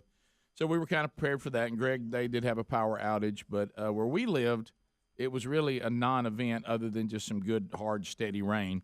I kept waiting for these 30-something mile-an-hour winds that seemed to they never came, and everybody was prepared for that. And you need to be. That's good. The only thing we had to compare it to was Opal, right? And when Opal came through, and I lived close at that time to where Greg lives now, we were out power for a week. I mean, it was a total devastation. We were not ready for that. We didn't think that hurricanes could come that far inland and still have power. By the way, Irma is now officially a tropical depression. But still, we've got, depending on which reports you believe, anywhere between 6 and 12 million people without power in Florida, another few million in Georgia, and they're saying weeks to get all those people back up. Right. But at best, and we know some places will be further, but we kind of put, in my mind, it was going to be Opal-like. Very strong winds, power out, and everybody did, really. Schools have been let out here in our part of the world for two days. Yeah. And really, in our area in Birmingham, it just didn't happen. But now to the east, up the eastern side of Alabama, there was more. And that's you. How long was your power out last night? I mean, it was, like I say, considering we're talking about tropical weather, we were out, it went up at 7 till about 3 or 4 o'clock this morning. Well, that's amazing. You got it back that quick. But again, guys, to me, this going out wasn't any different than a thunderstorm because it wouldn't even. I never heard horrible. I never heard the wind. And I I was didn't in the either. tropical storm part. But like you talk about the Opal thing, the difference is Opal came up through the Gulf, right? And that's not that much. There's still not much land for it to Right. be. That's why by the time this thing ran all the way up the state of Florida It into beat Georgia, down, it just wasn't. It just no way. So we didn't have any issue with it, but I was so convinced we were going to because of all the preparation. As I went to bed, I didn't go to bed comfortably. I thought, now the gust just hadn't got here yet. Yeah. You know what I mean? It's going to hit us in the middle of the night. It's going to hit us in the middle of the night. So Bubba and I both had the same thing happen. I went cell phone backup. I went ahead and got ready to go, got me an alarm set for the cell phone in case, the old blinking, Bose wave radio that Paul Harvey told me to buy. Right. Where to go out during the night. So both of us did this. What do we all do when you get up the time we do? You don't want to disturb the rest of the house, especially your wife. Right. And I mean, even if your family has set the alarm off at 10:30 last night. Did you have one of those? Oh yeah. Sure. So Bubba and I both, and it sounds like it was the exact same thing. So it goes off, and I hit, sadly, snooze, not turn off on the phone. Okay. I went and turned the clock off because it didn't get affected because we never had the high winds. So I get in the shower, and there's no worse feeling to be in that shower. Oh no! And I mean, you're full blown into the shower, and I said, and I hear that phone going nuts, and I'm like, and I start trying, and I'm just wet, and I'm slinging water everywhere, and you try not to fall, right? You know you're going to hit the bathroom, bing, so you don't want to do that, and I'm trying to find it, and I'd already knocked it off once getting out of the bed, knocked it under the bed, so she'd already had to hear that once because that wasn't my normal get up routine. So when I reached for my phone, I slapped it, knocked it, hit the ground, and bounced up under the bed. So I'm trying to find it. No, you hear.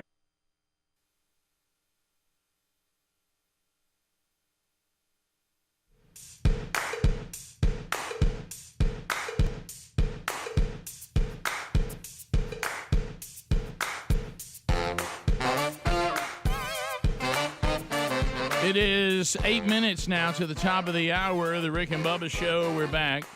Just got a text from one of my sons and said that this is yesterday's episode with me on the phone with so-called customer service.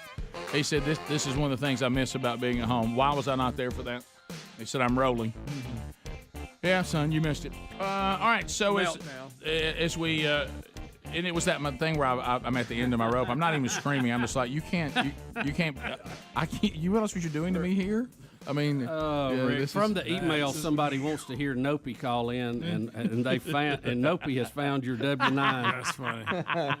That's funny. Just think about way back when somebody wrote down one number wrong on my Social Security when they were getting it from me. But anyway, all right. So let's jump into this. There is an update on the story that's been out there for a while. Everybody remember the coach that was praying, but he didn't. I mean, he really didn't. He pray after the game. Yeah, after the game, he went to the center of the field and prayed, and some of the students began to join him. It was all volunteer. It was after the game. Nobody was made to do it. Yeah, and then game's over. You get this freedom from religion group. They always get involved in these things and start raising Cain, and they filed a lawsuit. The guy ended up losing his job, I think, over it. And, unbelievable. What a bunch of cowards. And now it has made its way all the way to Supreme Court. Now, they were scheduled for 1 hour oral arguments, but they ended up taking 2 hours. So it sounded like it got pretty passionate. This is what I hate about this, too. I can't believe that the journalists cannot get this right either. It's and this on this story from the Daily Mail says the case pits First Amendment rights to free speech against separation of church and state. There is no right, there is no saying in the Constitution that says separation of church and state. What you should say is this pits First Amendment rights to free speech against the Establishment Clause. Yes. At least just get your argument right. Get it right. Because I know you're so smart. At least just be factually correct. Get it right. I got money if you can find separation of church and state in the Constitution. Ain't in there. Come on. Is it in there? It ain't in there, Rick. It ain't in there, dadgummit. So the establishment clause is pretty clear. And we love the Establishment Clause. Yeah. I'm support the Establishment Clause. This coach would have to be guilty of establishing an official religion, really government-run religion, that all the players must adhere to, or they will receive some sort of punishment. Right. And what he's doing is praying after the game on the field, and players can or cannot join him. It's totally up to them. Can somebody tell me what he's violating? And, Rick, let me ask you this. It seems like he's practicing. Do I not see this in college football games all the time, where the players from both teams will go to the middle of the field and they'll have a prayer at the end of it? Do I not see it in college basketball at the end of the game, where they go to the center of the court and pray? I mean, what is the big whoop on this? Why is this so offensive to somebody? If you don't want to pray, don't go out there. It doesn't take but 2 or 3 minutes. It's over. I would be a person that if you became the Establishment Clause police, and you have to call it that or we won't accept it here because it's the only thing that's in the Constitution, and that's the standard you're looking for, and you said, I am the Establishment Clause police, and I will go out and I will stop violations of the Establishment Clause everywhere I go, you ought to at least have enough sense to look at this case and go, let's don't go for this one. This one is not what we're looking for. No, it doesn't even meet our standards. No, it's a terrible. You really argument. picked a really bad one to go to the Supreme Court with. So, Rick, let's look at this. Let's just talk about this for just a second. What is establishing a religion? Well, the forefathers came from England, where the king of England or the queen would declare what denomination you were going to be. Okay, it wasn't even a God or not God thing. It was what denomination are you going to be? I want to be this. I want to be that. And then everybody had to be that. Well, that's not what we're doing here. Even if you let someone have the free practice of their religion on state territory, you're not establishing a religion. No, you're not. You got to go back to the original intent. What was happening in England? Why did they put it in there? And it's very clear. What you have now are people who are anti-religion, trying to stop you from worshiping. That's what's happening. Which is what the Constitution protects. We do not have in this country, thanks to our founding fathers, the official church of the United States of America. Don't want that, Rick, by the way. And everybody, and Don't how about want that. Let me put it on a situation. Let's say I had a player. Say one of my kids was playing for a coach who was Muslim. Okay, and at the end of the games, the coach for my kids, who's a practicing Muslim, wants to face Mecca at the 45-yard line after it's over, and he wants to put his prayer blanket down, and he's going to face Mecca and thank God for whatever the way he sees God. But my son can leave and go home with us, and let's go get some burgers. Fine. And not penalized, not hurt. Yeah, and he's not going to cost him any playing time if he didn't go over there and face Mecca. He gets to the concession stand quicker. And they would say, do you agree with what he agreed? I said, no, he and I do not see God the same way, but he's practicing, and this country has the right to do this. His freedom of his religious expression. He's not making my son go. Now, if players want to go over there, they can. And then somebody says, well, he's in an influential position. He is. But then that's my job as a parent to say, well, here's where we disagree with the coach in our faith. And so when he goes over and faces Mecca, I don't want you to go over there, and this is the reason why. But he has the right to do that. And if we're winning ball games, I hope he's a good coach. And if he treats you fairly, then we're fine. But he's not establishing Islam as the official religion of this football field and this team that you must practice or face consequences. He has the right to do that, and you have the right to go home. Yeah. How much simpler can that be? And you know what that is? Freedom wins with that, Rick. Yeah. Freedom wins. Yeah. The coach is able to enjoy his religious freedoms. The players can do what they want to do. The students can do what they want to do. Nobody's being hurt here. There's been no establishment of anything. Mm-mm. And freedom wins. You know, why is this such a complicated issue for some people? I don't get. There is no freedom from religion. So the name of the organization is even wrong. Guarantee in the Constitution. If you're offended by religion, sorry. Too bad. Too bad. Too sad. Look the other way. Right. You don't have a right to live in a world free from people who want to worship God, however they want to do it. There is no guarantee. Where's it at? Somebody show me. Highlight it. I'd love to read it. Now, look, if somebody says my religion involves human sacrifice and I'm grabbing people. That's where you're stepping over the line, getting into something else. Now you broke laws we already had. That's right. Yeah. Yep. So, can't do that. Right. That's where the line is. Right. Yeah. Let's face it, that's a little creepy. Right. We're not throwing virgins in the volcano. None of that stuff. No. That violates other rules we got about kidnapping. Yep. Rick and Bubba.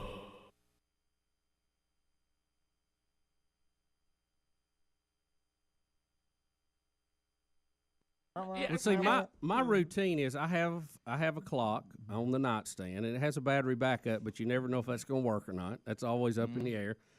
And I usually have my phone on charge in the bathroom, in the closet in the bathroom. Right. So when there's nights like this that I think I need an extra backup, I have one of these little power blocks, and I plug it in, because if you don't, your phone's about dead in the morning. You don't start the day that way.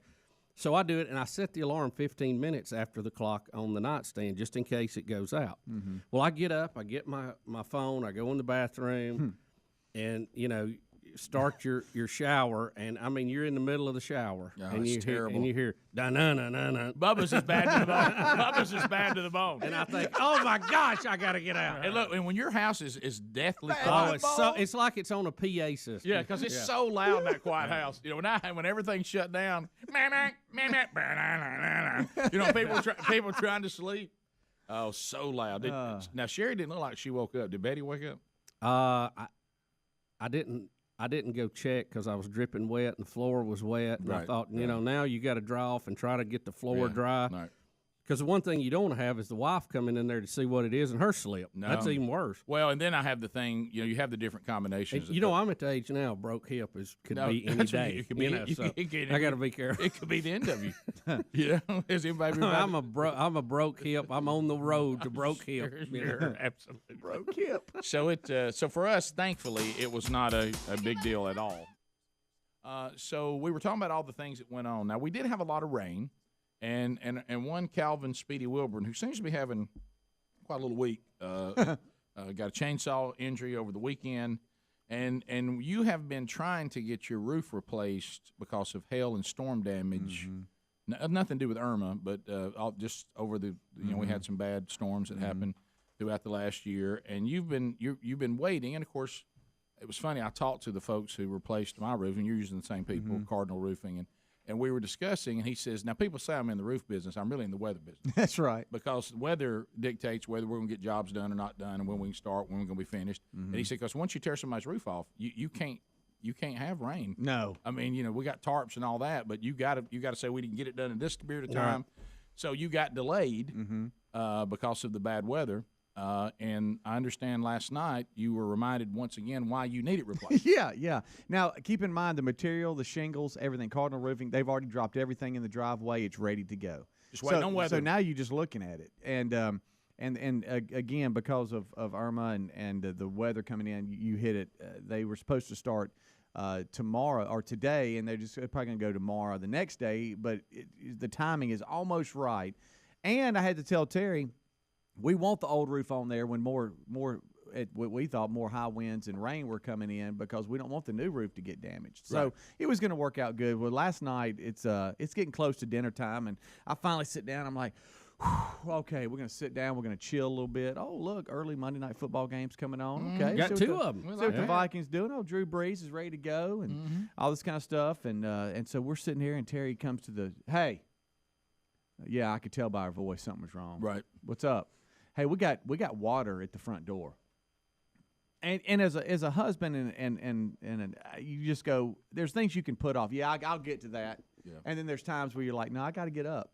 And so I'm like, there's water at the front door. And, yeah, there's water at the front door. It's coming down. The front porch is flooded, and it hadn't even started raining yet, which it hadn't. Compared to what we were going to get, it hadn't really even started yet. And I'm like, gosh almighty. You can't. And so I knew. Monday night football. No, and so I knew. First Monday night. And we've been having the folks that knock on the door, these I guess this roofing people or whatever. Hey, man, you've got wind and hail damage, but we didn't want to use that. I was very skeptical of that. I didn't know if I should use them. And then, of course, Cardinal Roofing came along, and I'm like, no, I'll have them check it out, and then if we need one, we'll use them. So that's kind of where we are. So I step out of Reese's window. You can step out over the front porch and walk out onto the roof, okay? And that's where the problem is coming, right around the flashing or something. And so we've been having this problem when it rains really hard, but it was coming down like a waterfall at the front door. Yeah, it was raining. And on the inside, it hadn't gotten to the inside yet, but I'm like, I've got to stop it and do something. So we had some old flashing in the backyard, so I'm cutting it up. Now, I understand it's raining hard and sideways at the time. Wind's blowing. You're limping too. I'm limping. I got staples in my leg. Sure. And then but I'm trying to be the problem solver so we can get through the night, because I'm thinking if I can just patch this up, within 2 days I'm getting a new roof. Okay, just get to the new roof. So I go out and I finally figure out where it is, and I slide the flashing underneath the shingle where the problem is. And so I finally got it like I like it, and I'm hollering down, hey, has it stopped? Yeah, it stopped. Okay, good. Whew. So I come back in, I'm soaking wet. I take all the clothes off, get a shower, get dry stuff on, get dinner in my lap, ready to eat. Hey, it's coming down again. I'm like, good night. So I go and I find all the wet clothes that I've taken off in the laundry room and put them back on. No, not wet clothes back on. Because I don't want to get more clothes dirty. So I go out and I get the wet clothes back on, which feels good. I go back out there and I try to fix it again. I do that twice throughout 2 more times throughout the entire night. Finally get to a point where it doesn't come down anymore. But at one point, I've got a flashlight in my mouth.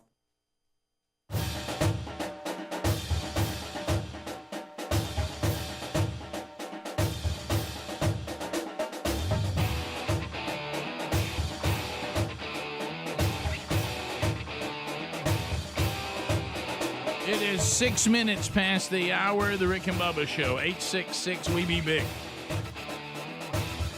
Speedy, the real Greg Burgess, Helmsy, Eddie Van Adler, all in the mix for a brand new hour. And right there, look at him. There's Bill Bubba Bussy. There he is. There he is. Bubba from the email. And Adler has us ready to go. We got an email from Jack, who listens to the program. The Rick and Bubba show's really becoming popular on hop songs and walk-up songs in baseball. My son plays travel baseball for a team out of Alabaster called, are you ready? Revolution Baseball. Revolution. Yeah, I like man. it. I like it. So they had their first tournament in Tuscaloosa, and this dad says, I put together some hot music for them when they're warming up and just before the game starts, and I wanted to share the hop song with you. Have you heard this yet, Bubba? I did hear it this morning. It kind Boys, of fired me up. Y'all ready? Huh? Hey, stand by. Hams, you get your headphones on and get ready to get into action. Are you yeah, look, huh? You ready? All right, here we go.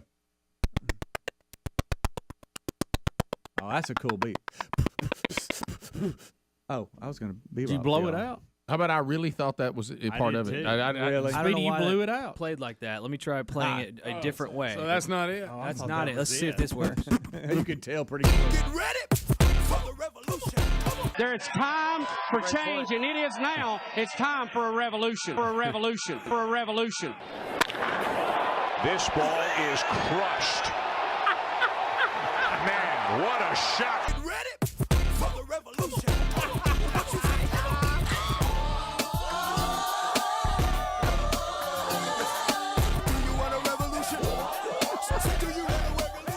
There's time for change, and it is now. It's time for a revolution. There's time. I think Rick's adding some back. For change, and it is now. It's time for a revolution. So there you go. Well, that's really good. It was about 3 minutes. They really did a good job. Yeah, they with really that. did. So that right there makes Rick was adding a little bit there at the end. Yeah, but what age is that again? It didn't say. Well, let me look. Maybe it does. Yeah. You don't want to see revolution in the bracket, do you? Not if I got that. I know they just started. He said it was like their first tournament. Yeah, I was just wondering what age group. It did. Oh, how about this? After they heard it, they won their bracket. Well, of course they did. Mm-hmm. Of course they did. Revolution. I don't think you can take some infield to that. All right, so this next one, and I know that he's been through. By the way, if Bubba's available for hot men, I really think this time, no offense to Speedy, really they need to go with you for the USFL. You be the stadium guy. And you just scream out, it's time for a revolution. Well, it's time for more pro football. Running up and down those steps probably not my strong suit. Yeah. I might have to be the hot man that's sitting over there in the chair. I don't know the way you the best seat in the house. The way you walked for miles on end this past weekend, you should be fine. Yeah. Well, Bubba, you won't have to hype up at just one small section. It ain't like you got the whole stadium. Yeah, we're talking about 80 people here. It won't be that bad. He gets real, the USFL. Hey, listen, Speedy gets real sensitive if you about have a what? little fun. Look, some about of the games UAB. have a lot of people in. About who? Which one? UAB or USFL? No, USFL. USFL. We're talking about USFL. Okay. Talking about Bubba hyping it up. Right. Well, I didn't know what you were talking about. No, I was about to jump over the counter. No. We're not talking about usually UAB anymore. No, we weren't talking about the Blazers. Okay. Just making sure. I love a good hot man, though. I mean, you got to have a good hot. Huh? Let me tell you something. I don't know if I'm a hype guy. Ooh, hype man. Speedy, you're a hype man. I'm just the stadium guy. Whoa. He would rather be called stadium guy than hype guy. Don't you ever say you don't know whether you're a hype man or I not. think hype guy's cool. I do I too. do. You do? Yeah. Let's go. Not let's if you're go, a let's stadium go. guy. How do I do it? So you don't ever start your mic. Here's how you start your mic. Who are you, the customer service person for the insurance company? That's not you. What's the first thing you say when that mic's hot? What? Let's get fired up, y'all. Or something. How do you ask the question? Let's hype it up. Are y'all fired up? Let's go. Let's get right. Rick, we got a bunch of grades. We got a bunch of grades. Rick, the one that I really love is when he goes, stand up and shout. Speedy, what is your opening line? Get when you're doing it? There you go. Oh, look at me. I'm over there. Stand up and shout. Speedy, what is your opening line? What's the first segment you usually do? Do you ever really know? Or just Welcome. Yeah, Now, no, Rick, what yeah, if he I was don't all really. official? Welcome to Protective Stadium. Your official stadium time is 12 o'clock. 1 hour to kick off. I love that guy. Oh yeah. Yeah. No. See, that is the it stadium all guy to change. me. It all changes. I don't. I don't know. Once they done depending come on into what protective, guy. He's a hype guy. He's down in Bubba, the once they come into protective life, they're gonna need customer service. There it is. Stand up and shout. You said you're gonna need. Oh boy, Speedy, what was usually the first break you did when you did that? It's About 20 minutes until Kickoff. Kickoff, yeah. So what do you do though? What's the first?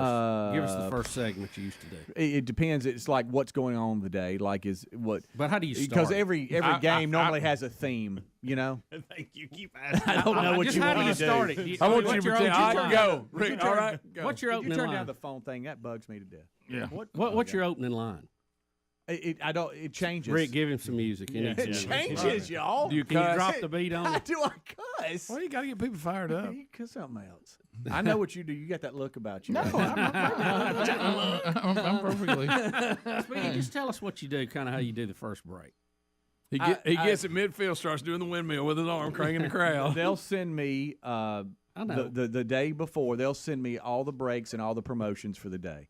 And then they'll say, just all like right, one that you did, you remember. How would you do it? Let's say today it's Armed Forces Day or whatever. All right, are you ready? We're honoring. But I mean, I want to hear you say right it now. Like not to pay This is. I'm not doing it. All right, here we go. I don't know. Right now, has Ryan ladies and gentlemen, welcome Ryan welcome to Protective Life Stadium. Official stadium time 6:22. Now we send it down to Calvin Speedy Wilburn. Oh, good morning, Mr. Allen. I hope you're not too mad with me. I hope you're not too mad with me. Come on. What? I was just. I really wanted to hear what you did. Well, I don't I'm do not it to trying donkey butt. I know that. I'm not trying to. I just wonder what you do. Derrick Scudder is the voice of Protective Stadium. Of course he does a great job. Of course Rick was playing the role of Derrick. I was. I thought I had that down. And he normally says, he again. gives the Rick and Bubba Show a huge shout out. Now from the Rick and Bubba Show, we send it down to Speedy.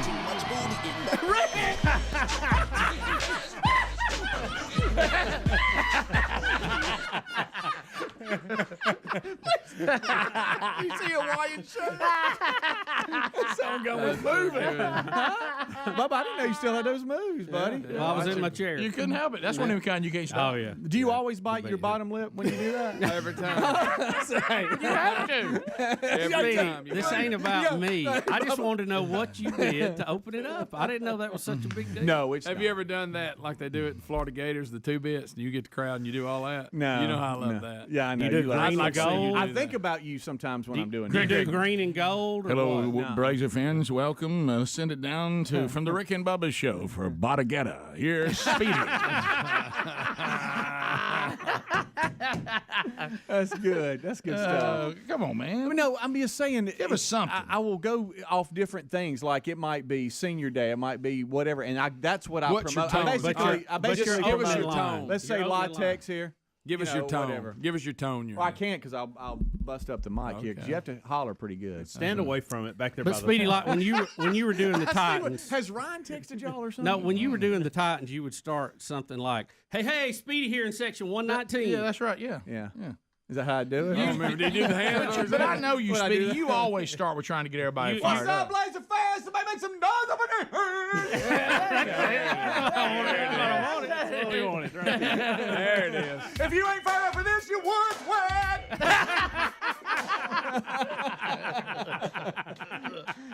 Let me shout out section 120 to Greg Burgess holding the cold one. Oh, $9. $9. That's steep. Hey, little Steve. Hey, that's $3 3 times. Hey, exactly what I wanted right there. Oh, yeah, that's it. We got there. You didn't have that today either. You didn't have that to waste, did you? Hey, fall will be here before you know it. You'll be back. Look at you. He'll be ready. When do they contact you? Probably July. Yeah, it becomes real in September. Rick and Bubba, Rick and Bubba.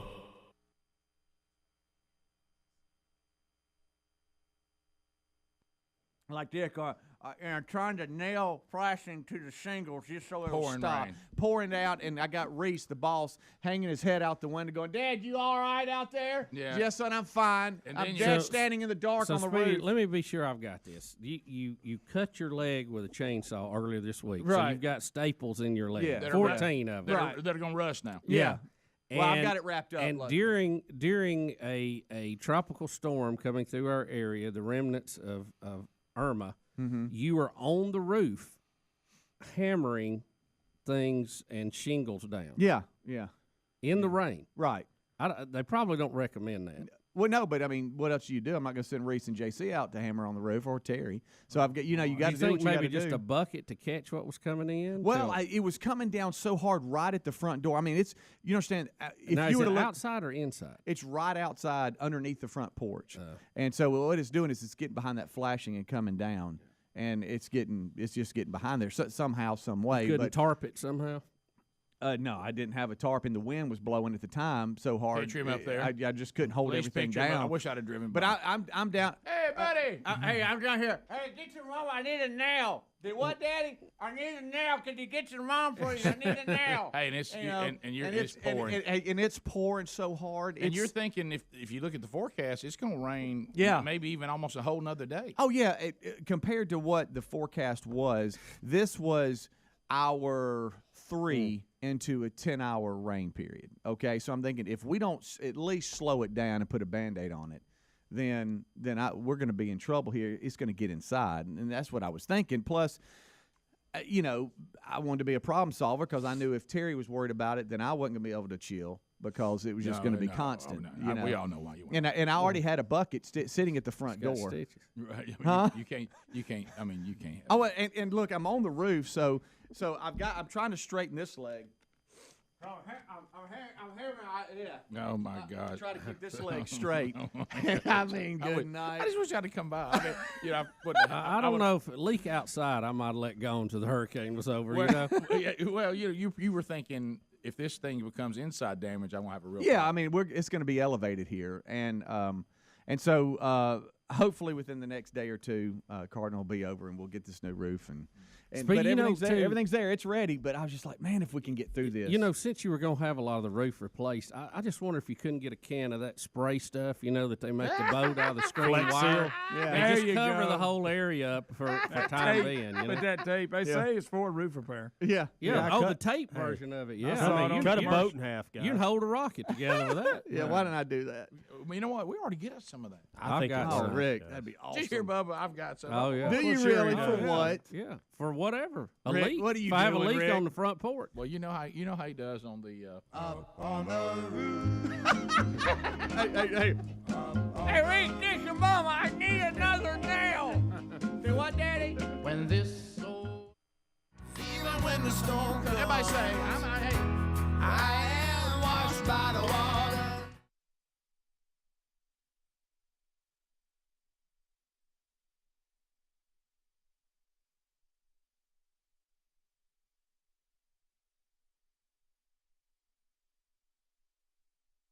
Make our way back. Something sad. A lot of sad things have been going on. It kind of got lost in the middle of all the Irma stuff. Is it Troy Gentry of Montgomery Gentry died in a fatal helicopter crash?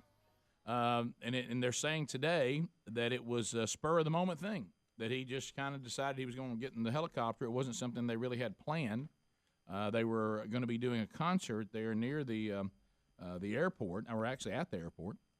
And I guess it says there's the Flying W Airport and Resort in Medford, and Montgomery Gentry was scheduled to play there. And they're saying now that Troy, who we've had the opportunity to meet both these guys, and was just decided he wanted to take a helicopter ride. And sadly, the helicopter had issues, crashed, and killed those on board, including Troy Gentry. Wow. So sad story. Yeah.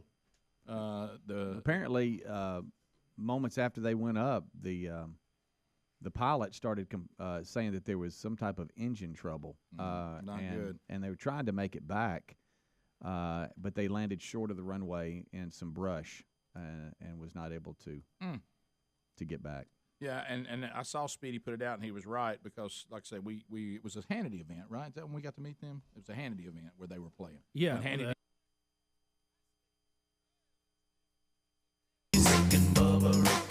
Ooh, it brings me to my knees.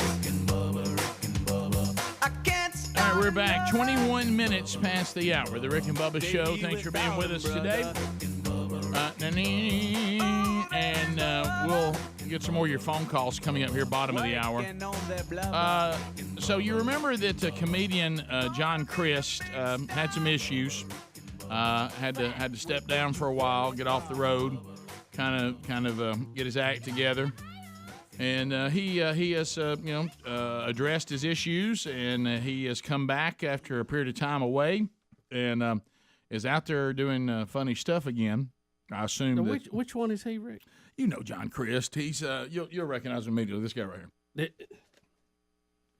Used to do all the church comedy and stuff like that. And then he's from Tennessee. I don't know. I think he went to school at Sanford. Did I make that up? Yeah. I think he's from right. I think he went to school in Birmingham. He used to do the coaching thing that everybody thought was funny, and he's done it. You would recognize his work. Yeah, I need to see him on stage. And at one time got to where he was like huge, and then had the issues, and then he was removed from, as he should have been, from the road and from what he was doing. I'm thinking of another comedian when you said that, and I don't know. I don't have his name. I'm trying to think the things. This guy, he's right up there with SSU Shorts. At one time, we thought he did some really funny bits.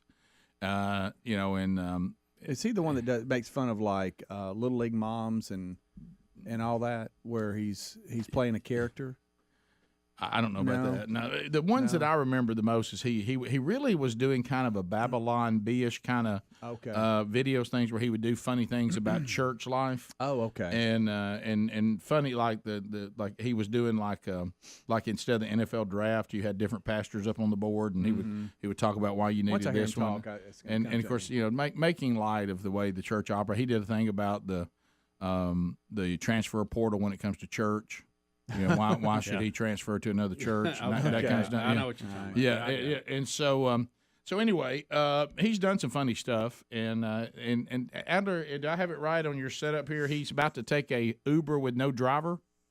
This is one of these cars that drives by itself. Yeah, it's basically an Uber with no driver in that you hail it with an app. But this is the company Waymo, is I think how you say it, Waymo. You familiar with this, Bubba? Waymo? Waymo left, Waymo right. And they have a commercial self-driving taxi service. Okay. And they're just trying to start in Phoenix, Arizona. So they have that whole area mapped out, and I guess that's where he is right now. Okay. Right. And he's about to take a... Look, no driver in this car whatsoever. There's a lot of stuff on it. They got a car seat. All right. I'm going to get on the other side. And it's going to take me to, I don't know. This is going to direct me, bro, I guess. All right. All right, y'all be good. Would you do this, Greg? Oh, my. No driver? Mm-hmm. Negative. Yo, I'm fully in this car all the way. Good morning, John. Trader Joe's, start ride. Oh, my, dude. I'm just going to, all right, start ride. Pushes a button. Nah, dog. Look at drive. Wow. Oh. Yo, this is wild. This is the wildest thing I've ever seen. I'm in a whole parking lot. Y'all better quit playing with folks, man. I'm just in. Look. It's just driving me. It's a real car. Greg, are you ready for that? This is the wildest thing I've ever seen. Arrive in 7 minutes at your destination. I'm in the back. I'm in the whole, there's a car seat in here. There's another car seat. It's a minivan. Listen, y'all can't say nothing to me. If somebody cuts you off, I ain't driving, bro. Nobody drive. This is the scariest thing I've ever been a part of. So there you go. Does that? Are we ready for that? I don't know if I'm quite ready for that because, I mean, to his point, if it makes a bad decision, you're helpless. Well, you can't grab the wheel. No. Yeah. And at least when I took the Tesla ride, I could grab the wheel if I had to. Right. But I've heard of Jesus take the wheel. This is over the line. So there's a new series, and listen, it's got some language, so beware of that. If that influences you to use language and you don't, and it offends you, don't. But there's a Super Pumped is a show, and I want to say it's on Showtime, and it's about the creation of Uber. And the guy, Joseph Gordon-Levitt, that played, I think he was Snowden at one point. Yeah. Anyway, he plays Travis Kalanick as the founder of Uber, and it talks about what they had to go through. And Uber started back in 2009, 2010, and even then they were talking about this and working with Google to get this done. And I think, I mean, it's there. Obviously, I think, Adler, you said the company they were going, Wago? Waymo? Waymo. But So- Alphabet is their parent company. Google, Alphabet there you is their go. parent company. So they were a huge investor early on, and all this was being discussed at that point. So this is something they've been working on for 10 years or more, and here we are. Now it's Y'all, they're riding becoming down the available road. in these certain cities. Please look at him. We're still showing There video. was something They're about just going down the road. there was something about the steering wheel moving around that really threw me. Yeah. but here's the thing: that this is coming for all of us. Oh, sure. This is going to be the future, and have been working on this for a long time. I got to tell you, knowing my no hassleness, I'm all for it. I am too. We're in the Wright brothers era of the cars right now, driving themselves, but the jets are coming. Don't Like I said, worry. I like the concept. I just don't know if I'm ready for it. That's what I'm Well- asking. Well, I here's think the I thing: would. the computers are not perfect. They're going to make mistakes. You're going to have some accidents. But think about the drivers out there now. I know, that- that's that's why I'm got their saying. phone Oh, up yeah. in their face. Oh, I'd almost trust the computer more than I would. Yeah, it's You getting know? there for That's sure. a good point. Now, Yeah. the one thing you don't want somebody who is an evil force to hack your car and tell it to drive over a cliff. Now, that's what you always got to worry about. I do think there are going to be consequences. Let me like plant this. that seed for everybody. You're going to have kids that grow up and never drive a car and not know how to drive a vehicle because of this. Well, and that's true. Yeah. That's coming. Yeah. It's kind of like trying to teach a kid how to ride a bicycle now and stuff Yeah. like that. There's Yeah, things they don't know how to do. Golf cart and a 4-wheeler. Yeah. Well, you go back to here's what I'm wondering. So if I'm in the cab business now, I think if you're in a really big city, the cab services can stay alive because, but I don't see how anywhere outside of a major big city, and maybe not even in a major big city. And the reason why I knew that, you always start looking for when something's made a turn. Yeah. And Sherry, I'm slow to embrace new technology, but Sherry's even slower to embrace it at times. And she just told me her last trip that she went on for like what she's doing today in Nashville. The others she flew to all of them because it was California, Dallas, and what was the other one? Orlando. And she said the whole time I was there, I did nothing but Uber. Well, and she's never done that before. And you know what she said? Why? It's just so much simpler. One of the biggest hurdles that Uber had to get over early on was fighting against the cab industry and how it was tied to government. Some of it was even tied to mobs. Yeah. And it was a huge battle. So do you think is the traditional cab business all but over? Is it in the fourth quarter? I think it's got to be in the fourth quarter. No, Yeah. here's the thing: they've got to adjust, Rick, And they gotta, have to some extent. They've got to come up with apps so you can order them. They're going to have to revamp the way they're doing some things. But I mean, I think they can adjust and just become basically fancy Uber drivers in a lot of ways. I think that possibility. I tell you what is people there. don't want to do is to walk out on a corner and try to wave down a ride. No. Yeah, well, see that's over. the key. That's done. They want to order their ride. That's what they've got to change. Yeah. I mean, I remember being in cities going, all right, we saw this concert, this show, ate dinner.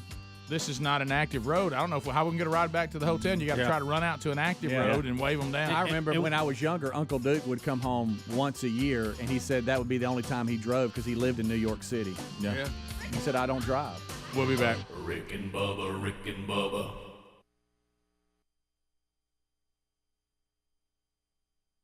I mean, I don't know if I should feel safe or dangerous. You're going 45 miles an hour on the street, fully none. There's no driver.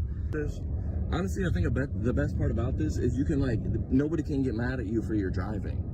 You cut somebody off, you're slow in an intersection, you don't see a red light. You're like, hey, look, hey, it's not me, bro. It's not. Look, talk to the driver. Oh, there is no driver. What's up? That's the flex of a lifetime, bro. It's following all the rules. It's following, honestly, all the rules better than me. I can't really look. It just got into the turn lane and it signaled. He signaled himself. I mean, and listen, it's like an Uber, but you ain't gotta talk to him.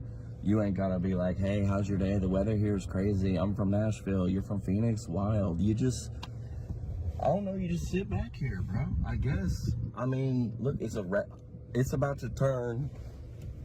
He's about to turn left on an arrow. So let's see if he does it good.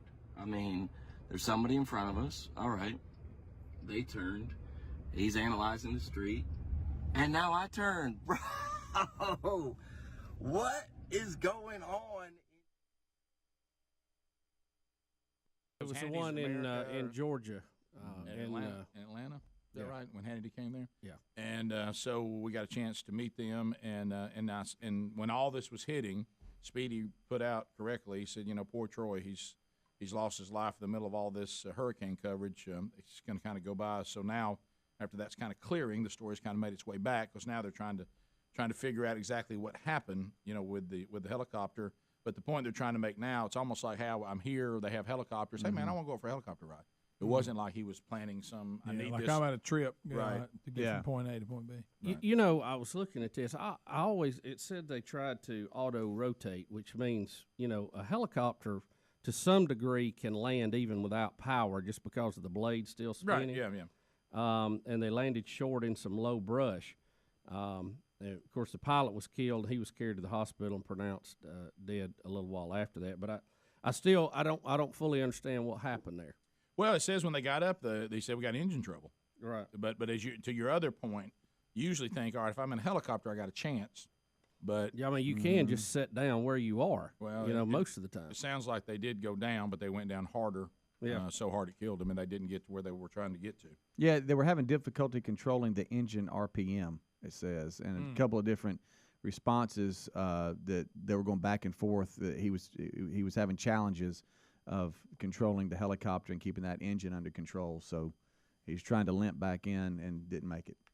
So anyway, Montgomery Gentry, of course, they had huge success, 5 #1 hits. They were also inducted in 2008 into the Grand Ole Opry. So they were, have been around a while, had great success, but sadly, Troy Gentry is now dead because of the helicopter. How old was he? 50, I think. 50. Yeah. Mm-hmm. Yeah, man, that's sad. 50 years old. And so from what we could gather, we didn't get to hang out with them a very long time. Seemed like nice guys and fun to be around. I know they liked hunting fish because we were talking about that. Because, look, we're not afraid to throw up you going hunting fish and you got some connections. Yeah, that's right. How about this? Don't forget old Rick and Bubba. That's right. So anyway, but and I guess My Town was probably the song. You think that's the one they're best known for? No. Yeah, I like My Town. My Town. Daddy won't sell the farm. Gone. Yeah. This is good right here, though.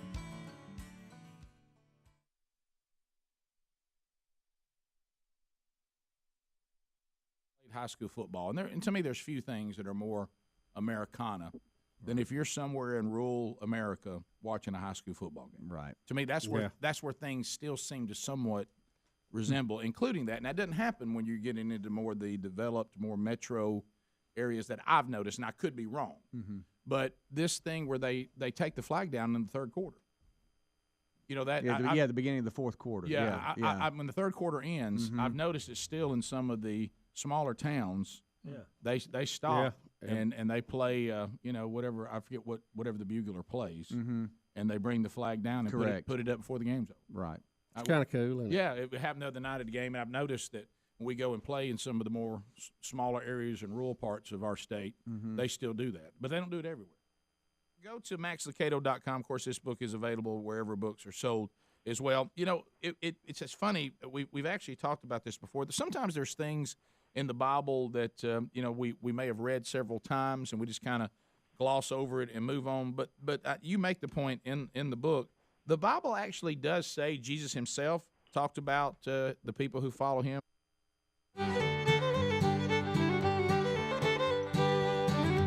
All right, here we go. 35 minutes past the hour. Rick and Bubba. Time to talk to the people. Let's talk to the people. Let it rock. Come on, let's go. Lines are open. 866-WE-BE-BIG.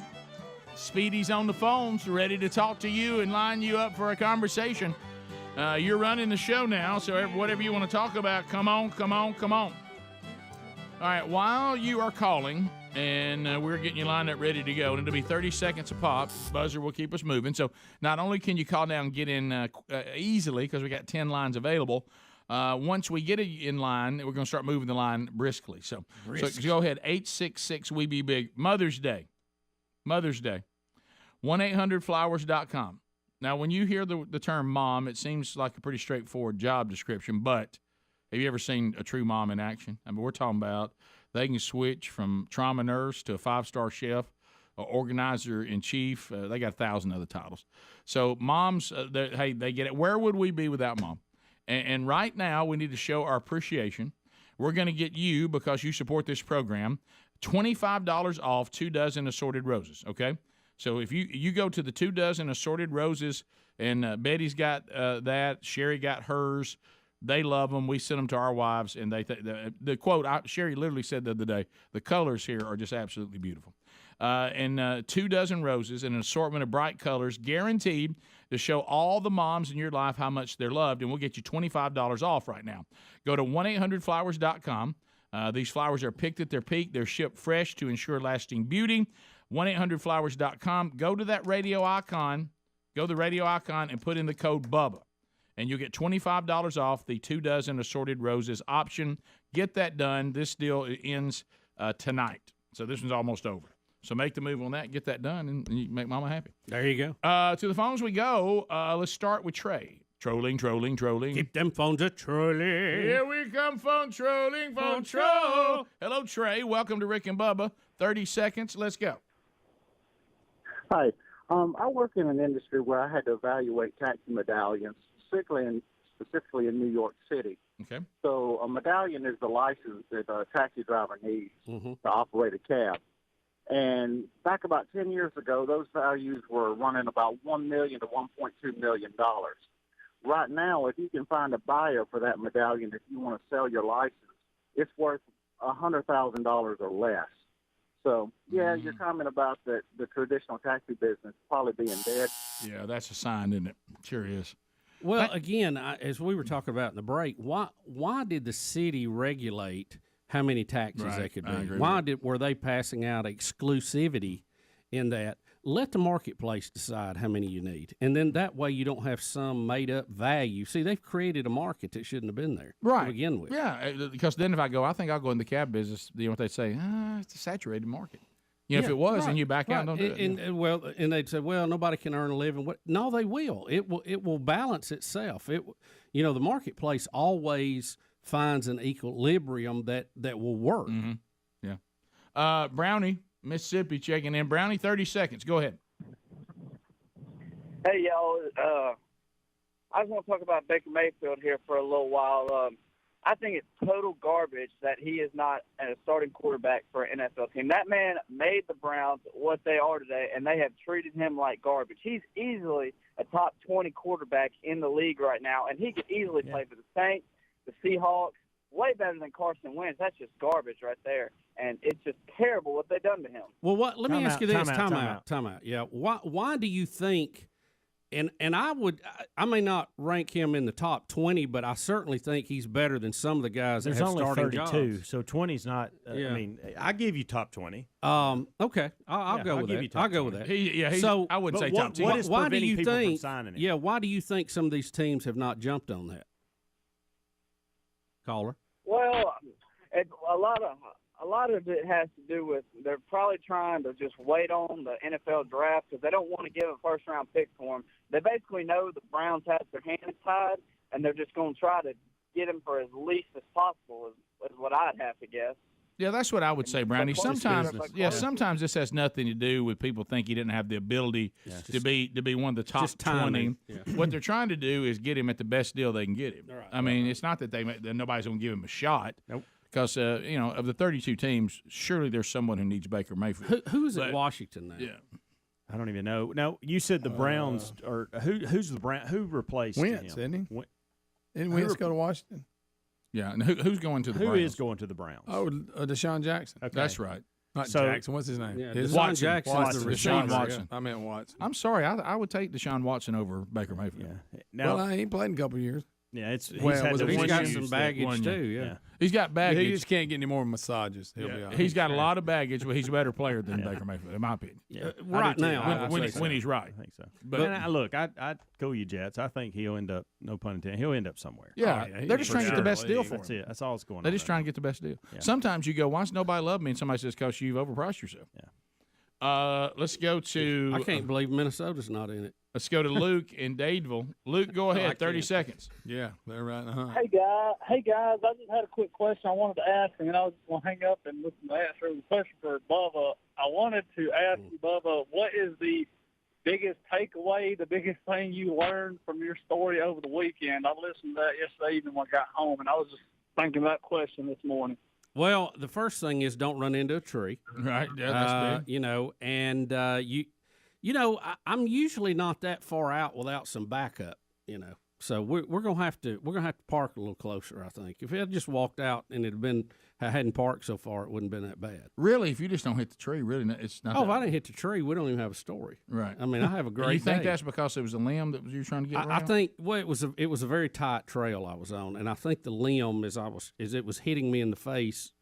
I think I just reacted by going a little bit to the right, and I got in the tree. Seemed like you must have been going at a pretty good clip to knock that thing loose. I was coming up a hill, so I probably was a little bit. Probably a little more than I should have been. At least what the rod said, right? Right. Let's go to David in Prattville, I-92 WLWI. There's room for you if you want to get in. Go ahead, David. Well, good morning, gentlemen. First of all, I just want to say this real quick. Wow, what a wheel. I can never get in anymore whenever y'all do the wheel of meat. So, I finally in. Hey, I didn't win. I'm used to it. Hey, do y'all think that the whole Elon Musk thing is kind of like strategic for Trump to get back on Twitter? I like the fact that, you know, all these liberals now are throwing out how he's so, like, you know, he lied about the mill thing for like $6 billion, but he bought Twitter. But I never saw anything where they gave him an actual. The what now? I didn't follow. I'm still back on. I think he called him Elon. He did. Elon Musk. You know, I don't think Elon Musk is in cahoots with Trump at all. Trump said today he wasn't going back to Twitter. Trump said he wasn't going back because he's got his own platform now. Right. So, you know, that another unfounded liberal panic attack can be avoided there. But here's the thing. If Trump wants to go back, he could, because Elon wants it to be open to everybody. Yeah. Can I make a prediction real quick? I know we like to throw predictions around about Elon Musk. I think within 10 to 14 years, he's going to run for president. Could be. I just want to be on record right now. Call me crazy, send me an email, whatever, don't care. He's going to run for president in 10 to 14 years. I mean, that's my prediction. If I was him, why in the world would you want that? Well, he's this guy, though, that has actually done everything. The man is going to take us to Mars. He's got to go to Mars. He wants to go to Mars. That's what I'm saying. So he's too busy with that. Right. Doesn't the Constitution prohibit people that aren't natural or naturalized citizens or whatever? That's correct. He's technically an immigrant. He's technically an immigrant. Yeah, he couldn't be president or vice president. Well, he'll be president of Mars. He might be that. But that can be changed. I think the current president, whoever's president at the time, can change that law. I don't think you can. I think that's in the Constitution. Okay. It would take a complete, 2/3 or whatever it is, 3/4 of the state legislature, and then that's a big process. All right, we'll scratch that. Anonymous in Alabama, 30 seconds. Hey, go ahead. You've been watching Billions too much. That's the problem. Okay. Anonymous, go ahead. Well, that person was so worried they couldn't stay in there. They panicked. Abby out of Gadsden, Z93. Abby, go ahead. Hey, I wanted to comment on the Amber Heard and Johnny Depp trial. I've been watching it every day. Oh, boy. And she is cuckoo. I mean, more cuckoo than he is. But that's big. Elon Musk, I know. She has embryos with him, with Elon Musk, and they're in like a fight over these embryos. Oh, my goodness. Yeah, they dated after they got a divorce. Oh, right. So I wouldn't. Listen, I both of those. I think this is a spotlight on two people who are very troubled, who never should have been together to begin with. No. Honestly, I don't think either one of them should be with anybody. Well, it sounds like this one really. I don't know if anybody should take her on. I mean, if Elon Musk and Johnny Depp can't make it work, yeah. I mean, it's how you gonna keep her up, Rick? Yeah, You know what I mean? that's what I'm saying. Okay, so her and Johnny Depp have been married 1 year, and I saw the numbers the other day between their other case and this case, and probably what's going to happen with her defamation suit where she's countersuing. They're going to be physically in court more than they were married. I think you're right. I mean, we're about half there now. I think you're right. I mean, isn't that crazy? Hey, there's a time just to cut your losses, and neither one of them understand that. They're going to just keep going, and neither one of them have a dime left. Well, this is what happens when you see people that have lived this amount of time, and no one ever says no. Right. I mean, they're never these two people are never told no. They haven't been told no in so long. Yeah. And now one's telling the other one no, and they can't take it. No, You know, can't deal with it. Right. Have no mechanism to deal with it at all, do they? You know what, Bubba? This is just another reason we got to finish that book we're working on, The Power of No. We'll be back. Learn how to say it. Learn how to deal with it. Right. 14 minutes to the top of the hour. The Rick and Bubba Show continues right after this. Rick and Bubba, Rick and Bubba.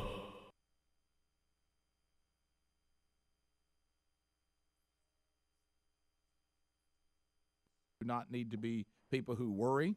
They don't need to be people who are anxious. Paul says in Philippians 4, 4 through 7, that we're to be anxious for nothing. We have this reoccurring theme. Jesus says, don't be worrying about tomorrow. It has enough trouble of its own.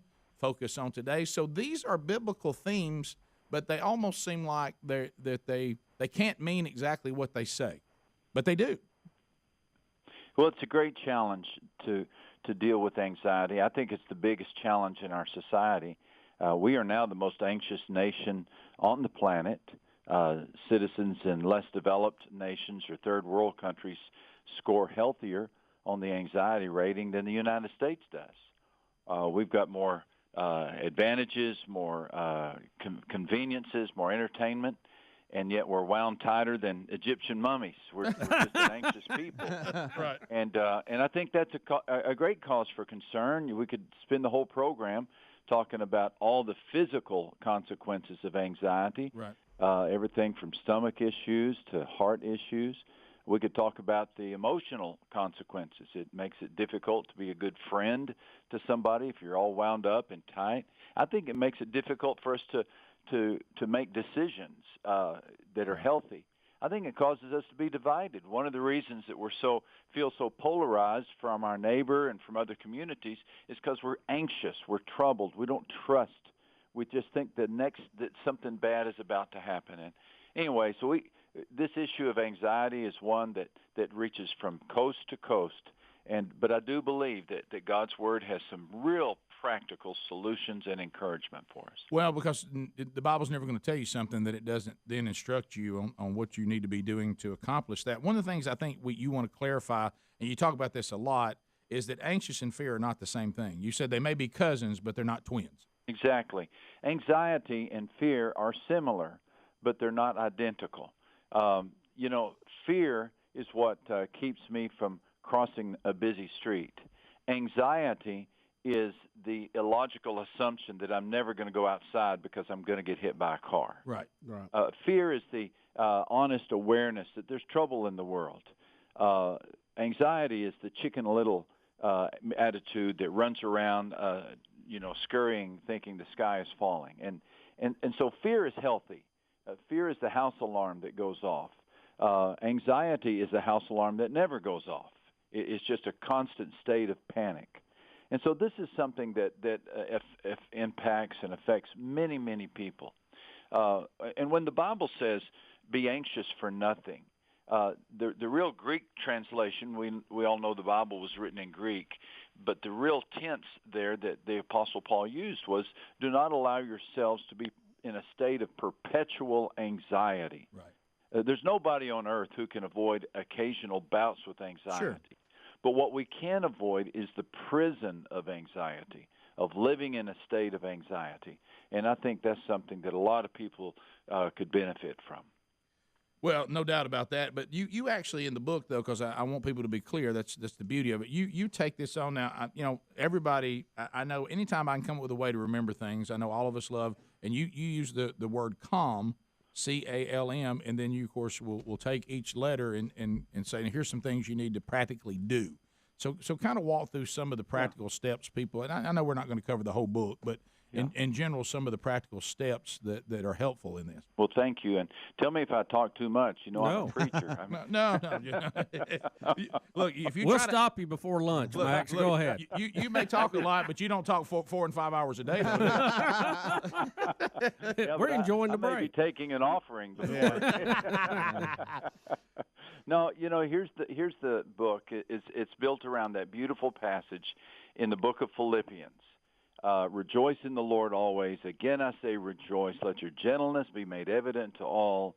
Be anxious for nothing. There's the phrase in Philippians 4. Be anxious for nothing, but in everything by prayer and petition with thanksgiving, let your requests be made known to God. And the peace of God, which surpasses all understanding, will guard your hearts and minds in Christ Jesus. And meditate on these things. And then he gives a list of about 9 things which to meditate on.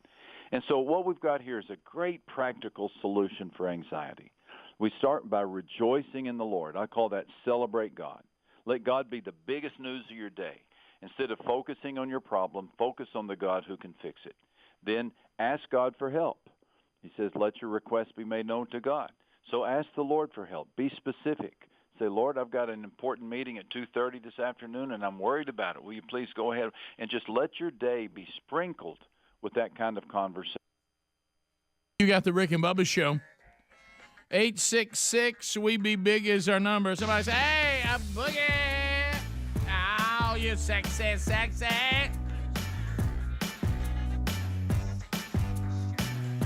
So as we make our way back, things that you need to know, and jot this down. Sherry heads to Nashville, Tennessee today. You want to see Sherry if you're going to the Youth Pastor Summit from Student Leadership University, Nashville, Tennessee today. Sherry will be speaking along with the other speakers, so enjoy that. And then coming up this week from the manchurch.com, Northside Baptist Church, Jasper, Alabama, they're doing their next Man Church. Guest speaker Sammy Gilbreth will be speaking there this Thursday night at 6:30. I'll be at Enon Baptist Church Sunday night, May 1st, for their next Man Church. Helmsy on the 7th will be in Mobile. He'll be speaking there at West Mobile Baptist Church as they roll through the strategy on the 7th. And then if you go to manchurch.com, some other ones going on May the 11th.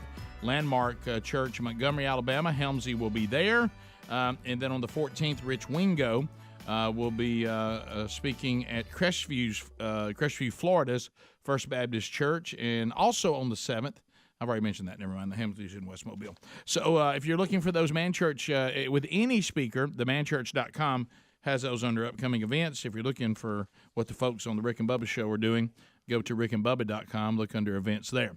Bubba, you said you saw a survey that you want to make sure everybody knows it. Well, Rick, I think we need to set the record straight here. It's a new survey study released by Duke University. Mm-hmm. They say that when you buy an iPhone or the next generation smart speaker, many people think that when you splurge on new gadgets that you're simply being materialistic. But the new study suggests that's not the case. They say at Duke that people who love buying new devices simply love learning about new technology. It's not materialistic in nature. Yeah, it goes back. The love of technology is not done because of a love of money. It just requires money. You're right. That is correct. Because it certainly requires it, doesn't it? Man, they love technology. They said in the study the team set out to understand the longing for the latest gadgets. Does that mean you're materialistic, or are you just wanting to learn something? They studied a group of 926 people who took part in the study, and they did this through various methods of doing that, which I won't bore you with. But the bottom line is it's not being materialistic. They just want to learn. So there you go. There you go. That's how I feel about it. Of course it is. Of course it is. I don't know. Somehow it makes you feel better. You still spent the money on it. You did. You certainly did. So there you go. So let's, speaking of technology, we've been on this never-ending search for headphones because the ones that we love, they're not making anymore. You can't find them. You've got yours on. I've got mine on. Professional broadcaster. I wore the Cyborg ones for a few days, and they're going to work okay if these go under, but I'm going to hang on to these as long as they're working, even though the black stuff comes off and gets in our ears every day. Yeah, that's a bad design. And what are these? These are Sony. Well, what are let's they? see. These are I've got these are Sony MDR V900 HDs. And yours may be a slightly different. Yeah, his is 600. Yeah, I've just never worn any headphones that I like better than these. Yeah. I just can't find any better. Well, maybe this, Bubba. This is something. Now, when I first saw it, because I've got a friend named Chris Dyson, and it's called the Dyson Zone. Right. And I thought that if you wore these, you'd have a negative attitude about most everything. That's Rick. And as soon as you put it on, you develop a critical spirit. No, I'm just kidding. I'm just messing with us. But anyway, that is funny. By the way, little fun there. So anyway, what am I getting myself involved in with here, Adler? What are we about to look at? Yeah, Dyson, the vacuum company, it has made some headphones that have air purifiers in them. And this is like the first hands-on review. It's about a minute long. Yeah, let's see it. And it's from, you're going to have to excuse, these tech YouTubers are kind of weird, so just excuse this guy. He's a little bit weird. This is an exclusive first look at the Dyson Zone. And here it is. Dyson made a pair of headphones. Not just headphones, though. Purifying headphones. So there's a cushion up here, and then these two components here are the batteries. So you're like, filters built in? Yeah, purification built into these headphones. So you've got the filters here, you've got a Dyson motor in here, intakes the air, purifies it on both sides, right? So then you put your headphones on, you take the visor, then the visor magnetically clips into the Dyson Zone, and it can hang like this. And then when you lift it up like this, the fans will kick in, depending on what mode you're in, and create an air bubble, a purified air bubble around your face. This is insane. Why do I want this? What am I in this helmet? I thought I was going to hear broadcasting music. I mean, am I only wearing it as an air purifier? It's an air purifying set of I can't hear music. It does both. Oh, no, it'll play music too. Yeah, it does everything that headphones do, but it also has the filters in it for air, bubble of clean air. Of clean air. I don't know. Yeah. Why do I want that? I mean, is the air not clean? Is he on Star Trek here? What are we doing? Rick, they have different versions of it too. They have one that has like a microphone that comes around like a headset too. Oh, no, I like some that. crazy stuff. You like that? I do. If I could, okay, everybody knows Chris is like really loving that. But anyway, but sometimes it's a small audience, but that one audience loves it. But I would love to be able to go to not having to stay near this thing and move it around. Mm-hmm. I wish there was a headset that, especially over here in the one position with the board and all the stuff I have to fool with, but I never can find one that sounds as good as these mics, and as good as these headphones. It just can't be found. It'd be convenient, but it just doesn't. What about the ones we're using on our remote setup now? They're No, close. I like them. Microphone wise, they're close. Yeah, I believe it or not. I believe I would wear those. I think I would. But with especially where I am, that would be so much more convenient if I had a headset on, like I'm on location. Oh yeah. How much you think those? How much those headphones go, Adler? $350 was what I was able to find. Good. Yeah. Sounds like a waste of money. That's what that's nothing compared to what we're forking out for headphones right. now. Yeah, nothing. Yeah, but do you think they're trying to sell you heavy on the pure air that'll save you from COVID versus actually how it sounds? Yeah, I wonder how it sounds. Yeah. Pick this up when you buy our vacuum cleaner. Yeah, there you go. Yeah, vacuum and have these on. Wear this on the planes. It's all the radicals have taken their mask off. Yeah, right. Unbelievable. Top of the hour. 866 We Be Big is our number. Thanks for being with us. If you're leaving us, have a great day. You got more of the Rick and Bubba show. Then stick around. Lord willing, we'll be right back. Also, stay updated at our website, Rick and Bubba, spell out the word and.com. Rick and Bubba, Rick and Bubba.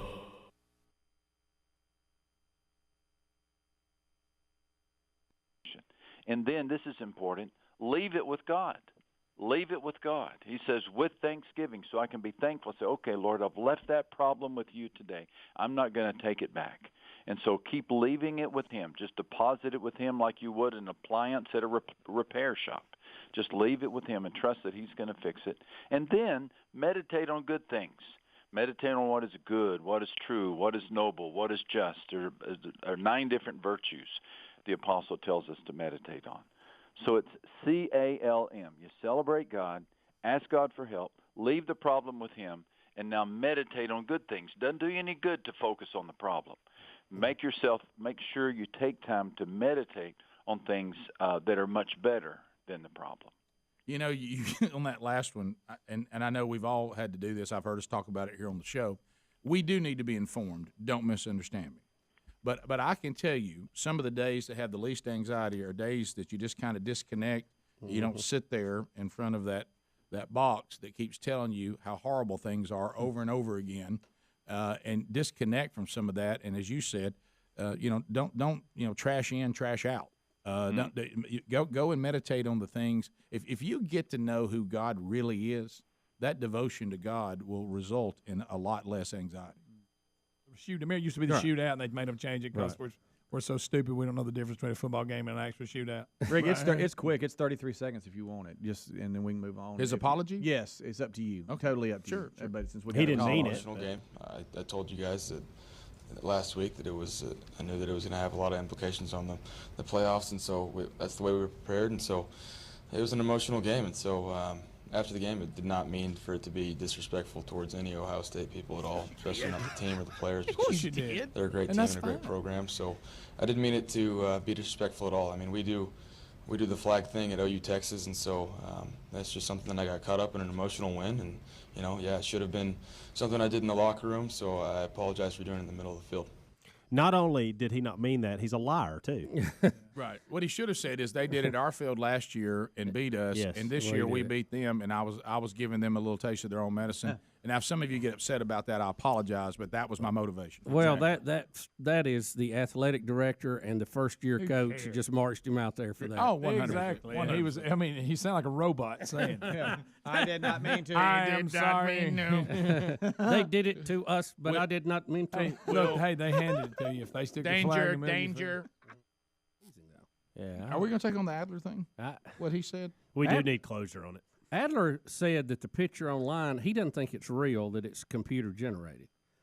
And I said, well, if the corn maze is going to be open, they've got to have corn up. Yeah. I mean, it's not like we were they could put it up overnight. Who are you, Greg? Adler, we were contacted about this. Greg's rubbing off on Adler. Are you saying Adler. just for that? But there actually is going to be. It's there. I'm not saying it doesn't exist, but I'm saying the image that I think that we're passing around on social media. I believe that's computer generated. Now, why do you this believe is what that? it's going to look like? I think is this some kind of I'm a drone guy? Dude, I know stuff. Why do you think it has that? nothing to do with me being a drone guy. Why do you think that? All right, so let's see. Go to the website. I'm here now. 4dfamilyfarm.com. That's where I'm at right now. And you see that there's other mazes that they have there, and it looks I know this sounds stupid. By the way, we shouldn't have given their website out. Now it's running slow. Sure. Oh, come on now. At least theirs is up. Rick, I wish ours was running slow. We got a saying, slow's better than no. Yeah. That's so good. Golly, you can't have singing nothing. that all day. There it is. I got it. All What's right. up? So, see now look at the. Well, let me go back. But do you think what I understand, Adler, they do a different one each year, and that's just a picture from years gone by. I just don't think it looks. Where'd it go? There it is. There it is. Okay. See, look at the uniform drop shadow and the gradient on the actual. I will say that maze does look different. It's just But that doesn't mean that. I think it's a cool font that they use to say, "Hey, this is what it represents. This is what it looks like." But it didn't anything. You lost me at gradient. And it's the shade. See, the drop shadow's way too uniform. But I could be way wrong. I could be stupid. I could be a stupid butt-brained man. Wouldn't the drop shadow be uniform depending on the direction of the sun? Well, So you're it just saying they're a looks bunch of liars. Too good.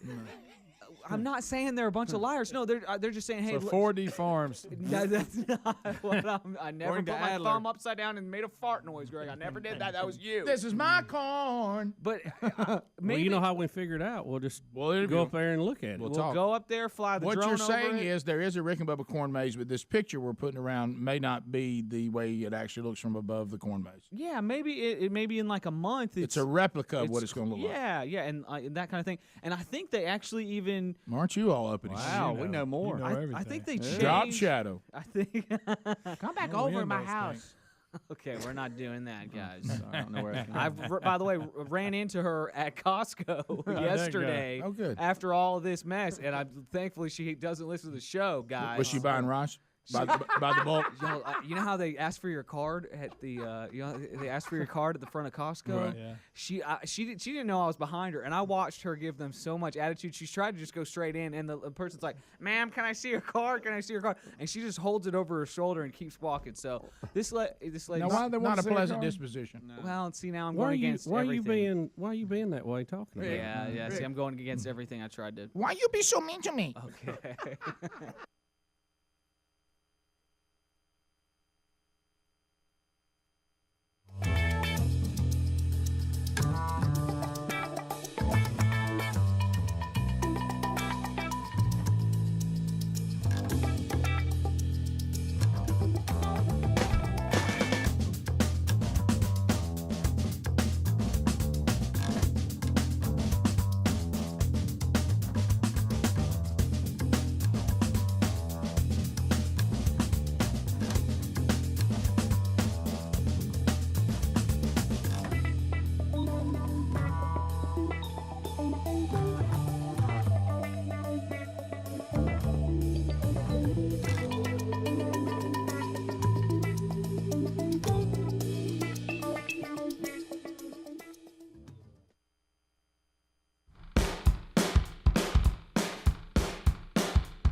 Seven minutes past the hour.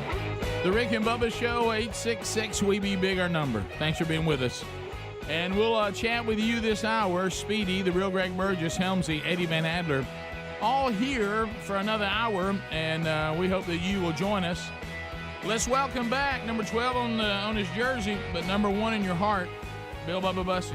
Rick, glad to be here. Thank all of you for joining us. All we ask for is 5 hours each and every day. Yeah, man, what else? That's it. That's all we want. That's it. That's all we ask Not a for. minute more. All right, Greg, get on your meter and get it ready to go here. All right. We now have someone. They're claiming that I don't know how to say this name. That there's a woman in Japan, and they claim Konnichiwa. that when she died, now being verified as the oldest living person, she died at 119 years old. Okay. A lot of room for error there. That's a long time. Let's say they're 10 off. She's still 109. Oh, yeah. I mean, Right, but yeah. do we have the footage records of her? back for that long? I know we do, but how accurate? Is she from some like remote area where nobody? Here she comes, Greg. I look soft. No, she don't look. She looks about 104. She don't look 119. Now get this. In her That's lifetime, 104 right there. That's 104. in her lifetime, she has lived through 2 world wars and 2 worldwide pandemics. 119. Tiny little thing. She looks good for 119. She does.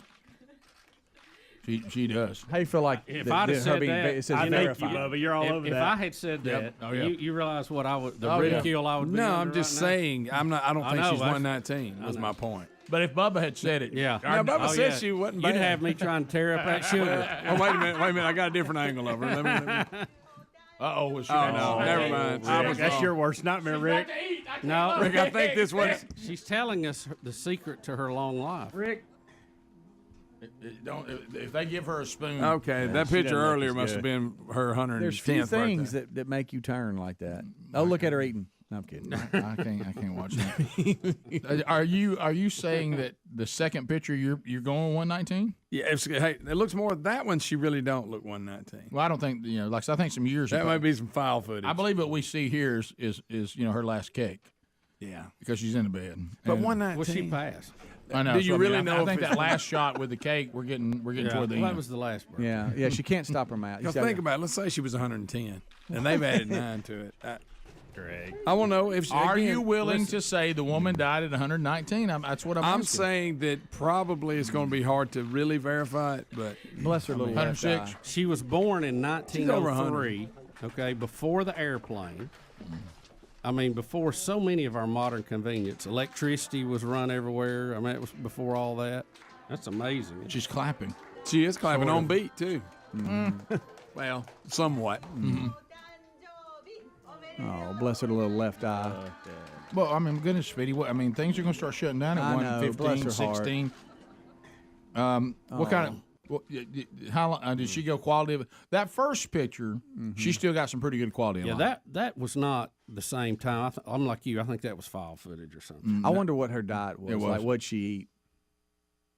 You know, I mean, some things are just genetics. You just live older. You know, but I just wonder.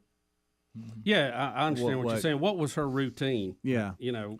All right, here's the question. I wish Greg could have a conversation. Here's the with question her. I have to ask right now. If I wish I spoke, is she Chinese? No, Japanese. Greg. Well, I didn't know. I knew it was one of them eases. Oh my gosh! You can't say that. It's not offensive. That's great. Oh my! They both end in e's. You can't. It'd be like Greg if he was during biblical times. This is one of them ites. Yeah, it's the same thing. All right, so that's a nothing little better. offensive about that. I didn't make up what they called. All right. Okay. Here's a question in the room. Here's a question. Did you make it up? Here's a question in the room. To go to 119. Let's just say she's 119. Thank you. Okay. All right. To go to 119. Rick, she's maybe 115 to 119. Yeah. I think honestly, if you want to ask me, she's 108. But anyway, so anyway, she's 119. Let's just say she is. Yeah. I don't know how good records were 119 years ago, but go ahead. Right. We didn't even have an airplane. But anyway, so but we're trusting records. If you and a remote place of Japan. Yeah, she's but anyway, the Wright brothers were still riding a tricycle. Exactly. When she was born. Wilbur Norfolk. Let's say right now a contract. You're negotiating a contract with the one and only living God to live to 119. First of all, you shouldn't make contracts like that. But probably not. not. If he wants to do a well, let's say he offered to do. He offered to make a covenant. He came to you speaking through the. Let's say donkey. Under his perfect wisdom, he decided to say, "I'd like to ask you some questions," because it'd have to be his call. Because we don't tell God what to do. Unless, even though a lot of us do. Try to. Burning bush. Rick, unless you met burning bush. Unless you met John Coffey from the Green Mile and he breathed in you. Like that's Tom Hanks. Right. Not a real movie. Boy, you love that movie. So I do love that movie. What are the things that you still need to be able to do to desire to live for 119? Okay. Okay. I can feed myself. Right, I can bathe myself. I'm pretty mobile. I can go to the bathroom by myself. Yes, those things are at the top of the bathroom. And I want to be able to I can go to a ham fest. Easy. There's a lot coming at me.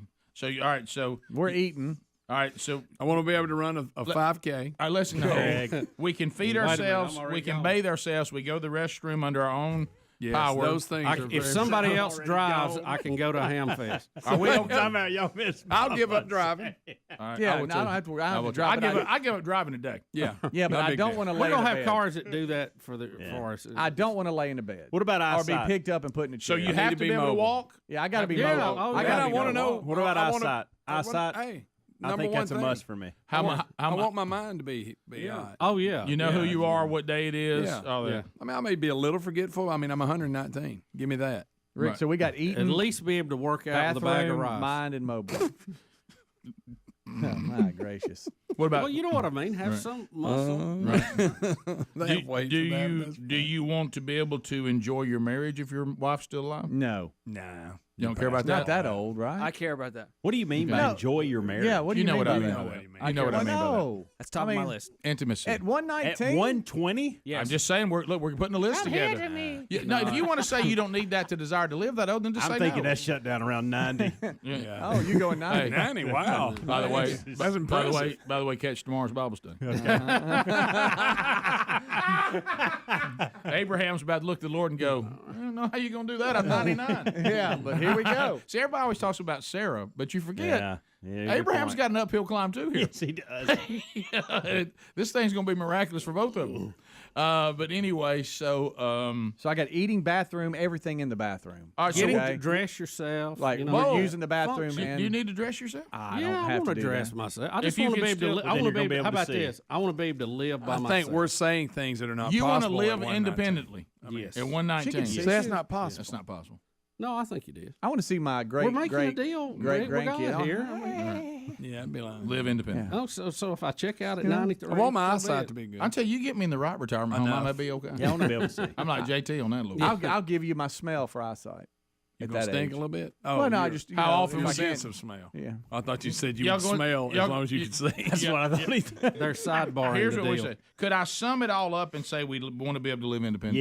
Yes, I think that. But gets a we're lot. we're saying this in this fantasy world we live in, but we're talking about 119. I know, so Greg, all we're these just things saying. are Now, not. Rick, I want to be able to go to Hamfest if somebody drives. I mean, Rick, if anything goes, I want to be able to run like a 4.8 still and just. No, I didn't talk about all that. I'm talking about reasonable. We're saying anything things. goes. I'm talking about reasonable. Let me things. ask you a question for this At this staff. point, you might as well wish not to be that old. Hey, That's forget a good point. forget 119. At what age do we right here lose any of these?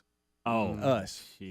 Well, run the list. I may have lost some. We're- hey, we're eating. The fact that you have to remind us of the list says a lot. Yeah, we That's got a our good mind. point. We got our mind. We're mobile, so where memory's we can gone. get around the room a little bit. We're eating on our own, and we're using the bathroom and bathing ourselves. I think I've got an incredible. I'm talking about an incredible resolve to continue to eat myself. Eat my dog. You know, and if I have to, I'll eat the muscle. I'll eat my calves. If I have to survive, everybody forgot about me. Everybody forgot about me. You can do without that arm. Yeah, I start with my calves. I could live a month on my calves. Oh yeah. Oh yeah. That's like filet mignon. Here's Eat by myself. Here's some more information on her. She went to work. She married a rice shop owner at the age of 19 and worked in the family store until she was 103. Wow. How about that? Greg. Take that, Greg. She beat cancer twice. Oh, wow. 119. That's a big number. It's a big number. We'll be back. Rick and Bubba, Rick and Bubba.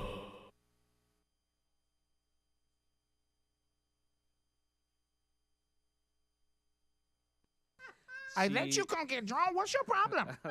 Okay. Okay. You bring. Adler, why should you we- bring Erin over here. I'll do her toenails. Why should, Wow. Adler, why should we? I'm so You're a sad. pretty lady. I'm Why- so sad I brought this up. Why? Why did I talk? should- It's on you. It's Well, 100% on you, Adler, why drone sh- boy. It Why is, should it we is. trust your 31, expertise? 31 years old. Why should we trust your expertise in corn mazes when you can't fly your drone? Oh, Okay. That's it. Wow. That's it. I'm about to kick somebody's butt up in here right now. I don't care who it is. Y'all gonna It's make probably me going to be one of the female interns. So, so you're saying the maze sucks? That's not what I'm saying. I think that's a computer image. Yeah, great. I guess Trip's off. But I could be way wrong. And I'm not saying it looks bad. It probably isn't that clear, though. Maybe from So you're saying it's junky. They beef it up a little bit.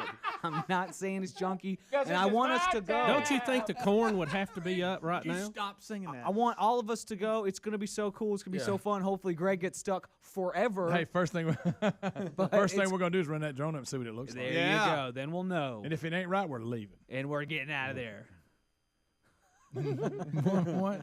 We all had a joke that I'm we so were going to sorry. I say. couldn't do it. Yeah. But I didn't want him to say that. Maybe not. I'm probably stupid. I'm probably a stupid, just donkey-brained man, and I apologize.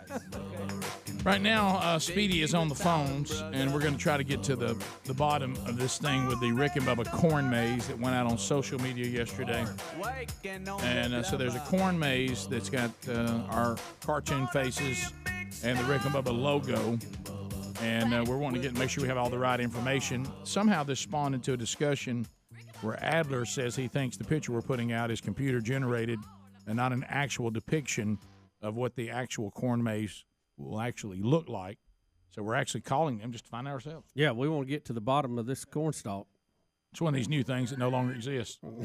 You know what it is? Journalism. Actually try to find It's out. kind of our brand of it, but yes. Yeah. No. Okay, thank you. Beth. Is this 4D forms? Beth can explain it, Rick. Beth is one of Okay. Hey, Beth. Hi. Beth, Rick and Bubba here. How are you? You're live on the air, Beth. We're great. How are you? Beth, thank you for making a corn maze with our face. All right, so Beth, the corn maze is up. Thank you again. We're honored by this. Can you answer one question, because for some reason Adler is all uptight about it. The picture we put on social media yesterday, is that the actual maze or a depiction of the maze? That is the actual maze, but that is a computer-generated photo. He is correct, I hate to say. No, that's okay. We're not saying, yeah, I know that, but yeah. I am right now, actually, when you guys called, I was on Facebook putting last year's pre-season photo, which is the computer-generated to show the difference in last year's May's photo aerial and the preseason photo, so that people can see it is exactly the same.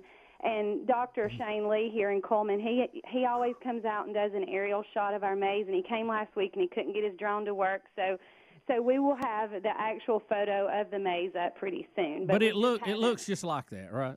It's exactly like that, but it's not. Obviously, it's not as perfect. But I mean, the lines are as perfect. But those trails are, you can really see the trails. It's a little. The design is exactly the same. Understood. But so it is a computer depiction of the actual maze that will look just like it. With just you'll be able to see the trails better on the real picture. Yes. Okay. Now, did y'all have enough diesel for Bubba's face to get all that cut? How? Do you spray it ahead of time, Yeah, or how do you cut it once it's grown up? I'm going to let my husband answer these questions. Okay. Hey, Bubba. Hey. Hey, normally you was asking about spraying it. Yes, I spray it ahead of time to kill off everything, and then I go in there and plant it. And normally I will lay it out by rows and do my row counts, and that's how I come up with my design. But this year, with y'all's head and faces and hair, it took so much I had to use a GPS to get that figured out. I knew it. I saw that coming a mile away. All right, so I want to be sure I want this unpacked correctly because I want to know what I'm go getting to Sergio. I want to know what I'm getting into. All right, first of all, I got a warning from Helmsy, which I will not tolerate, is that there was going to be a female play-by-play person on one of the games. It didn't affect me because it was the second game and I was going to bed. Yeah. Okay. So I was not affected by this. I understand they did bring a female play-by-play. Pass the gravy, please. Rick and Bubba. Ooh, it brings me to my knees. Rick and Bubba. I can't start another day without a It is 22 minutes past the hour. 866 We Be Big is our number. We thank you for being with us as we continue to march on through another day. And we enjoy visiting with you. You can reach us at 866 We Be Big. Gonna ask an uncomfortable question of the team here. Has everybody forgotten that Russia and Ukraine are at war? Yes, Rick. I'm ashamed to say that, but that's actually just how this world works. Yep. I was actually reminded this morning reading an article. Really? Yeah. Completely forgot about it. Yeah. I'm sorry. I thought the Soviet Union was still together. And the article I was reading was about tennis because evidently Wimbledon has shut down all the Russian and Belarus players from coming. So it took tennis to get you back to the war. Right. That's what that was the ultimate point. So we're punishing people just because where they were born. Right, because I doubt that probably these tennis players don't even live there. Never thought that Billie Jean King and myself would agree on something, and she's completely on. Well, y'all got more in common than you think. I know. I said that just for you, Greg. Just for you. What's your position on it? I'm just like Greg's. They were born there. They've actually been outspoken about, hey, we don't believe in this thing, don't want this thing to happen, but what are we going to do? Yeah. Right. Like, we're out here playing tennis, trying to pay bills, and it comes up, there's like the number 2 in the world on the men's side, the number 10, 12 in the world on the men's side. You've got the number, I think, 4 on the women's side. They're just not going to be able to come to Wimbledon. Well, what about team sports or Olympics? Because, Olympics may be a little better. I think that's different. I think Olympics is different because it's more, government's involved. Right. I mean, these people just can't help. I don't know. I bet some of them, I doubt they even live there. For the last few months. They probably all grew up in Florida down there playing at the academy. What about the Formula One? Isn't there a Russian owner for Mitchell Racing? Yeah, it's Stewart Haas Racing, or unless they've changed, because I watched them. That's right. It's Haas. First of all, it's one of these oligarchs. Yes, and it is. His son is the driver, and to be honest, his son's not any good. That probably hurt. But they keep blaming the car. But they did get rid of him. I think they did because of all this. Okay. And because he put it this way, if Lewis Hamilton would have been from Russia, he'd still be driving. He's the one that wins everything. Does he win all the time? Yeah. Well, Bubba, you've always been let athletes compete. Let governments do their thing. Most of the time, the thing with the team sports is a little bit different because you're playing under a flag. You're representing that country. Indoors, Let me ask you a question. Is it less about I'm banning the person versus just trying to hurt Russia and not I mean, so that's kind of what they're doing. They don't have anything against the person. they just have. But they're not playing for Russia. That's Right. just where they're from. Right. You Right, know, right. Like the Olympics, you're playing for Russia. Wimbledon is doing everything they can to throw it back at Russia. Right, Yes, but they this is say where totally they're against- from. I mean, they do. Yeah, but They I'm do. Well, no, not right now. They don't even. They've don't? acknowledged the flag. So they use flags as the country when you go to the Tennis Channel. They'll put a little flag, and they've completely removed that. have? And the Oh, players wow. have been like, "Oh, you don't have to show that at all. Okay. You don't have to put my flag." It would up be there." like, some all of a whole thing's sudden ridiculous. Oxford, Alabama goes rogue, and everybody's upset with them, and now Greg and I get kicked off the show because we grew up in 'cause Oxford. that's where we're from. I really. Yeah, they tried that's to a do great that example. before this. Right, you're right. Yeah, well, they've tried to distance themselves from us for years, but But I really- didn't one of the guys though? Didn't one of the male players? Didn't he give some kind of sign or do the Z thing or whatever, and that set everybody off? Well, it was Andrei Rublev who, and I don't know if this is the same thing, but he actually went on and wrote. You know how they'll sign the camera when a match is over. He wrote on there, "No war." He was completely against what his country was doing, and he wrote on there. So I me, think another one though did the Z that we saw on all the Which is like tanks and their, everything. yeah. Rick, I I'm don't sorry, this is turning into tennis. Okay, talk. well, you might want to throw that guy not out, really, you know? not really. Here's what I would do if I was if I had a players union, and Novak's tried to do this for years and he just can't get it. I would go to them and go, look, if y'all don't allow these folks in, we're none of us are coming. This is ridiculous. But they won't do that. They don't have that kind of clout. And we live in that selfish society where nobody's going to really worry about what everybody else is doing. Yeah, I'm going to support you up to a point. Right. Until it starts costing me money. So 2 months in, one of the things, the reason why I saw this update that Adler provided today, and I see some other stories here, but I it's not that I haven't forgotten about it. It's just, but it's not the center. It's not the center. It was the first. I hate to say story. it, it's gone on so long now. You're kind of like, I have to. Guys, even the news, it's not Right. Getting. But coverage. it says I mean, it gets coverage, but not. that there's a pattern of Russian cities close to the Ukrainian border where the oil depots are suddenly catching fire. This is called the Ukraine Strikes Back. Yeah, and that's what they're taking some commando warfare to the border towns around the Ukraine, trying to stop their ability to refuel their tanks. Yeah, see them burning. I think. Yep. I mean, really burning. It's kind of like a U.S. food processing plant. They just seem to be catching on fire everywhere. Strangely, 12 in 1 month. Yeah, what's going on with that? I don't know. 2 planes have hit, 2 different ones. Yeah, it's very strange. And then others have just caught fire. We're talking about food processing plants in the Right. U.S. Yeah. I mean, that's kind of critical to our food supply. Yeah. It is. Yeah. It is. It is. Because all that stuff in the field has to go through there to get to us. This also explains why people keep offering me money for my farm. The ability to be able to feed yourself is going to become more and more important. Yeah, it is. And we've covered what everybody's bringing to the table, right? Well, I'm mine's a little different now. So, well, but I mean, you're still in. I mean, it's just we don't have 2 locations now. And this thing you're working on now, until we can get in and out of there without getting stuck. Right. Yeah. We got to have It's a better not, plan. It's not than ready that. for prime time yet. What are each I got to know of our, more about Mighty Mitch. What are our responsibilities with that? Well, Do we just bring whatever we can to the table and just go from there? I mean, like Bubba said, though, now, it was a long time ago we talked about this. I'll have to get some updates, see where we are. Mm-hmm. I mean, you have to reevaluate every so often. It's kind of like insurance I was talking about earlier. Right. They insure you, and then all of a sudden you get older, they have to check in again. Yeah. And I don't think I'm going to bring as much to the table. I'll be honest. You may want to kick me on out. I think the Wilburn boys, well, we can handle security, Rick. We'll take the perimeter. A lot of mouse, a lot of big boys, a lot of food needed. Yeah, no, we work. I know, but that's a lot of food.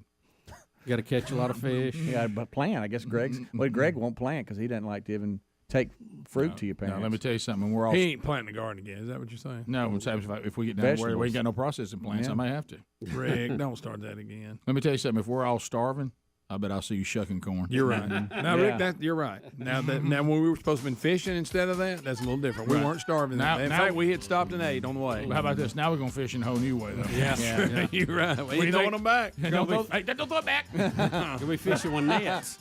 Yeah, we need a bunch. Yeah, I'm out there trying to catch eagles and nets. We would have to shut them down. No, we ain't sharing the fish with y'all anymore. We'll be back. More of the Rick and Bubba Show coming up. Rick and Bubba, Rick and Bubba.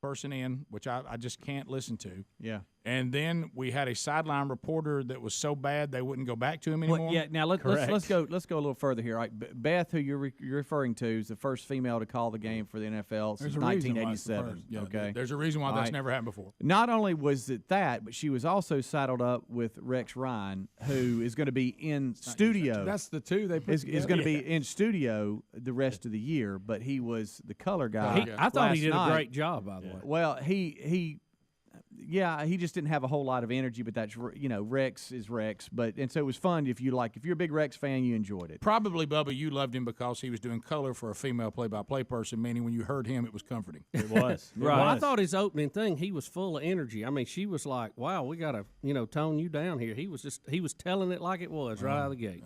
Nauseating. I'm glad I missed it. And then there was Sergio Dip, who Helmsy talked about. He's the sideline reporter that battled only Ted Cruz for the most Twitter responses last night for different reasons. Here's the sideline report that Helmsy was telling us about, and you can sit back and just enjoy. So it's really bad. Yeah. Sergio Dip. Beth, Coach, it's a pleasure to be with you guys here on the field. From up close, just watching Coach Vance Joseph. Rick. From here, you watch him now on the screen. This diversity in his background is helping him a lot tonight. Quarterback at Colorado, defensive back in the NFL, and here he is, having the time of his life this night, making his head coaching debut. Guys.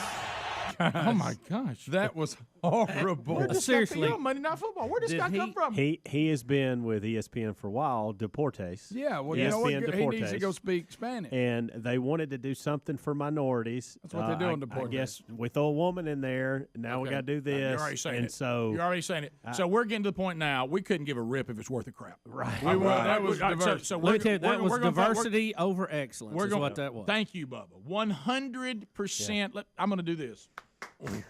That's it in a nutshell. We're more worried about having a female announcer and some Latino on the sideline than we are about having a good presentation for an NFL football game on Monday night. For a league that's struggling, by the way. Right. For a league that's losing viewership and losing fans, we're going to go to this crap. Y'all didn't think that was good? I mean, now you would think that you can find people that are good.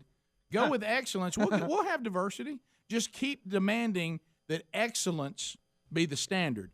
Of course, there's Latino people that can do a phenomenal job. I'm not sold on the female play-by-play. I don't like the sound of a female's voice doing play-by-play. She might have done the game quite well, very professional. The person who does college and this person, I just don't like hearing a female voice. It's the same person, I think. Do play-by-play. I don't, because she tries to do a broadcaster voice. Maybe there's other females that's just better than her. Maybe that's my problem. You want to hear what she sounded like on the field? Oh, I know. Y'all heard her. Y'all heard her. It's broadcast. 4 yards to tie it. Nauseating. On its way. Got a timeout. And it's good, but a timeout. It's good, but a timeout. It did not sound It's good, but a timeout. more. I have to overemphasize because I'm a woman trying to sound like a dude. They got a timeout. We go down to Sergio Dip. No, let's not do that again. No, turn Sergio's mic off. Did they never go back to him? No. Did it not sound like Rex Ryan was holding his nose? I should time out. Did you hear that? No, I was so concentrated. Take a listen. I didn't even hear it. Let's go more back. Sergio Dip. On its way. Got a timeout. And it's good, My but a God. timeout. Oh, but it's timeout, Rex. Keep it Blow going. your nose. Please keep it going. While they got a timeout. Second time, and it is no go. Second time and it's no good. Right timeout. Here, let's see who gets a hand on it. Shelby Harris. Shelby. Got a piece of it. Shelby got a piece of it. Still runs. Timeout. Shelby got a piece of it. On a Monday night. Okay, I can't listen. That's the most Right, annoying. so if that It's the most is- annoying, and it's not about excellence. No. It's about pandering. That's all it is. Nobody means it. Nobody thinks she's good. No.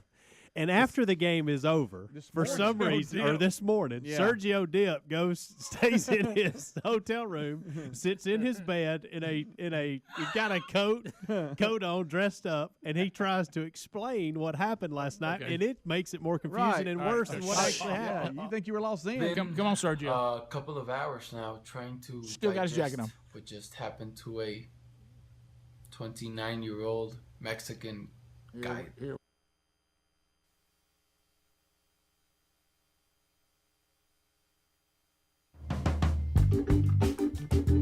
It is 35 minutes now past the hour. Thanks for being with us.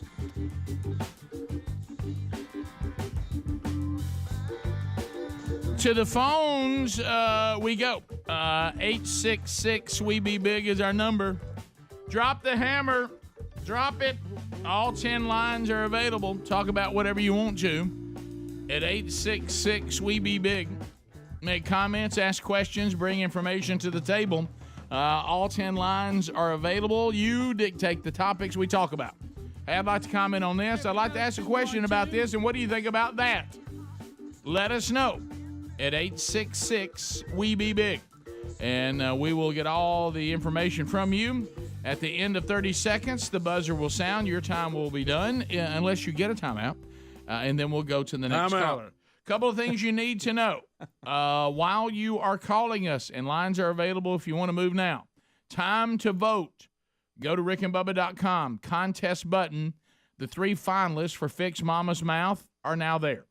So you can go there. You can find the 3 that made the finalist, and you can vote for the one that you would like to see win the $16,000 dental makeover from Dr. Dudney. The 3 finalists are at the contest button. Move now to vote. Now, Rick, don't be confused with Shut Mama's Mouth. That's a different right. That's way a completely different right. thing. Yeah, totally different. Totally different. Yes, contest. Make your moves now. I do want to point you. Have you talked to just if you're out there right now, and Greg, just nothing, no kind of having fun here. If you're out there and you're concerned about thinning hair, bald spots, or receding hairline, go ahead. I'm sorry, buddy. You ain't gotta look this way. Can I tell you when you know you're ready to do something about it? When you look in the mirror and that's all you can see. Or your head gets burnt. Yeah, your head gets burnt. So why don't you make the move now? And the easy answer could be Keeps, KEEPS.com/Bubba. They have more 5-star reviews than any of the competitors. Hundreds of thousands of guys trust them for their hair loss prevention. Folks, Keeps.com/Bubba offers doctor-recommended, FDA-approved hair treatment. And because they give you the generic versions, you pay about half the cost. And you can do all this from your home. All you have to do is answer a few easy questions, snap a couple of pics of your hair, and a licensed doctor is ready to review your information and recommend the right hair loss treatment for you. And they discreetly ship that right to the door. So go to Keeps.com/Bubba for 50% off your first order. Yes. Keeps.com/Bubba. Also a link at rickandbubba.com under the sponsors. Hair today, hair tomorrow. Keeps.com/Bubba. To the phones we go. If you want to get in, you can. Hair tomorrow. Hair today, hair tomorrow. Hey, Lee, welcome to Rick and Bubba. You got 30 seconds, buddy. Go ahead. Morning, guys. Sorry I couldn't call yesterday. Bubba about made me run off the road. It took me a while to get going there. Bubba, did you take your vitamins yesterday? Because I'm pretty sure you did not say that mud hole name correct. I don't think it was Mitch. Yeah, it was Mitch. It was Mitch. It was Mitch. It was Mitch. With a capital B. When he first said it, I thought to myself, my goodness, that mud hole is difficult. Yeah. Wow. Nice. What a pass. That's got a problem there. Tom in Pell City. Lines are available. If you want to move now, you will get in. Tom in Pell City, 30 seconds. Go ahead.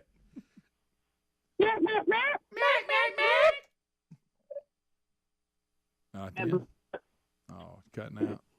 Tom, reset it and try it again. Go ahead. All right. Is there any way that you can cancel that life insurance, or would that be too much duct tape? You probably, I could. But you got to replace it then. Yeah. Well, and what I'm honestly looking at, it's a new sponsor that I've been working with called Ladder, Ladder. And for the mouth at this time of my life that I need, and I'd have to get into all the details.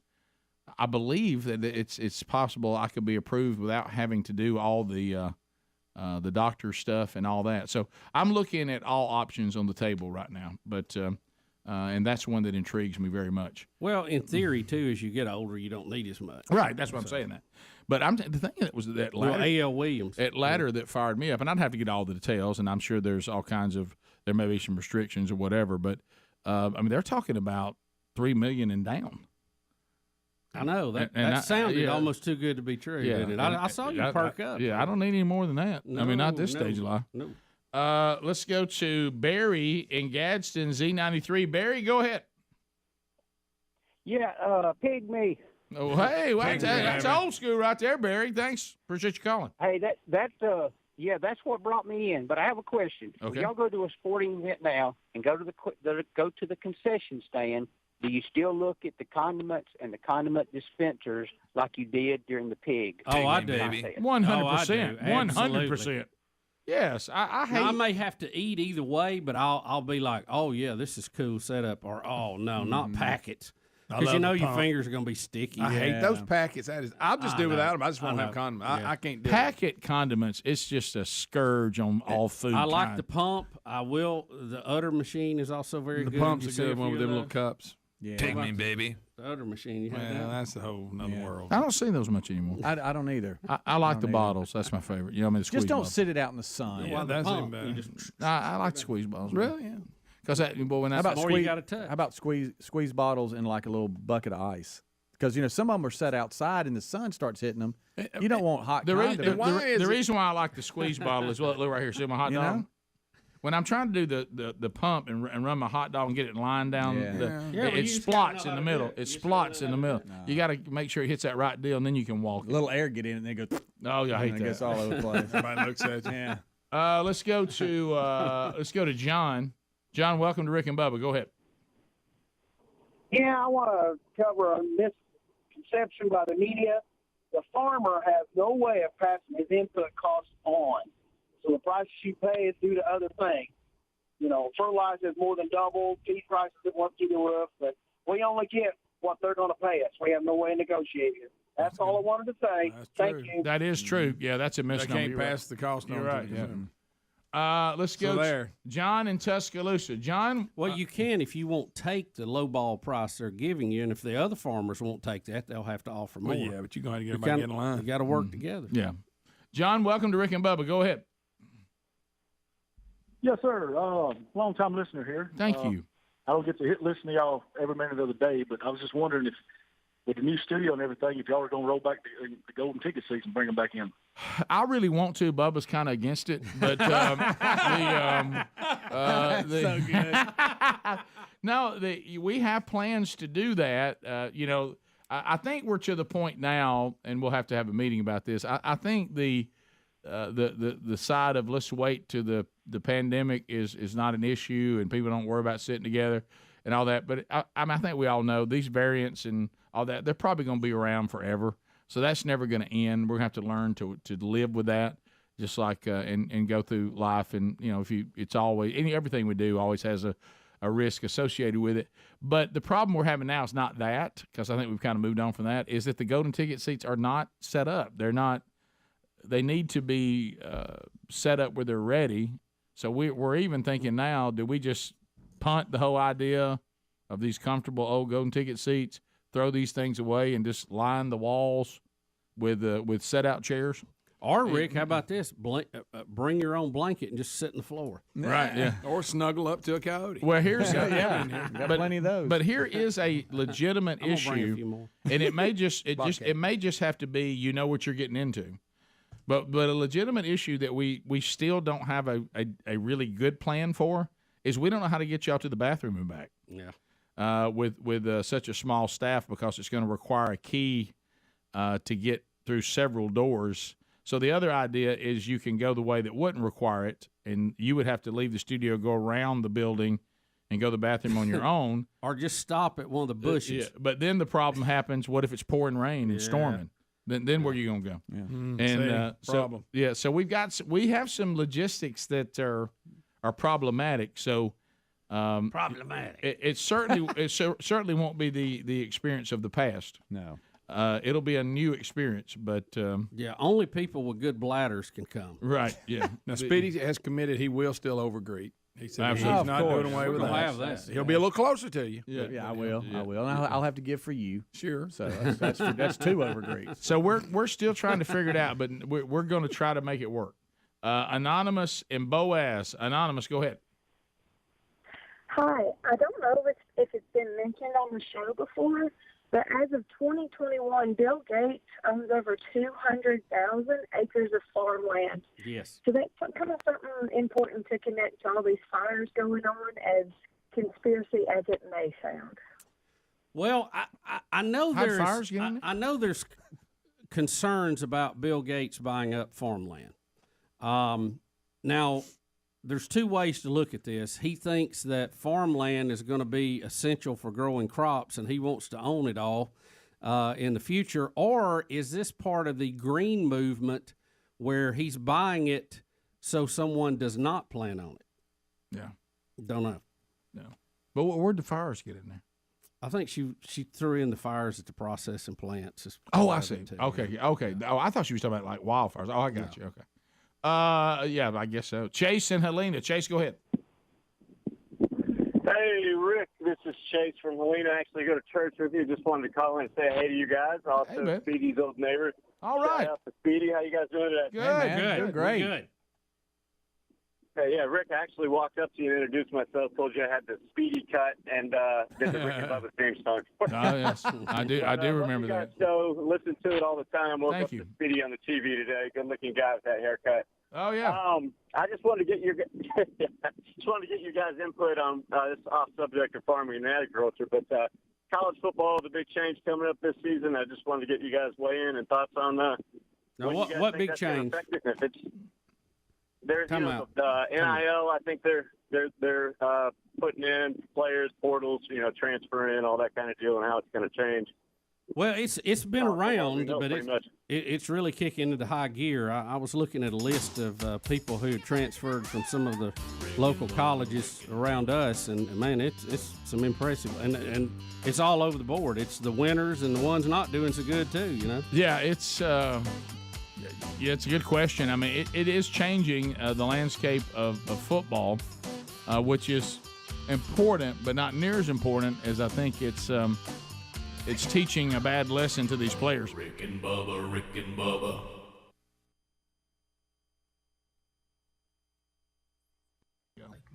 I'm going to see if you can hang with this. This is going to be tough. It's 9/11. I'm in Denver, Colorado. And this is the NFL. A Monday night football game between the Broncos and the Chargers. No one talking, including you, Rick. The biggest stage possible. Oh, I whispered. I was studying my elementary school September 11, 2001 in Calexico, California. Born in Mexicali, Baja California, Mexico. Stand by for my impression. But growing up in the American environment as a minority. A minority like head coaches, Vance Joseph, and Anthony Lynn. Here we go. This is what it's all about now. So what I wanted to do was to show some respect. Making my debut as a minority on American national TV. The biggest stage out there. You knocked it out of the park, bud. On the most heartfelt day in this great country made up by immigrants. And on some people's perspective, it all went wrong. But I truly meant no disrespect, because all I wanted to do was to show some love to these two historical head coaches. Hopefully, I'll have another chance. No. And be sure Probably not. I'll make the most of I'll it. take you on play-by-play, though. Rick, did he get eat up on Twitter and everything? Is that why he's reeling from that? Ted Cruz. Yeah, that's what I was saying. Yeah, And it is hilarious. Rick, Some of after the his stuff. performance, I do want him to build the wall now. I was past it. That's Greg and Rick and Bubba. I was past it. Yeah, now I'm back.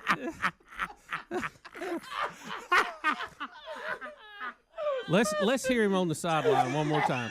I was up for us just maybe putting better security down there and all that. Oh my gosh, Greg! You want a literal wall now? Yeah, now I want one made out of steel and concrete. Oh, Greg! So that never happens again.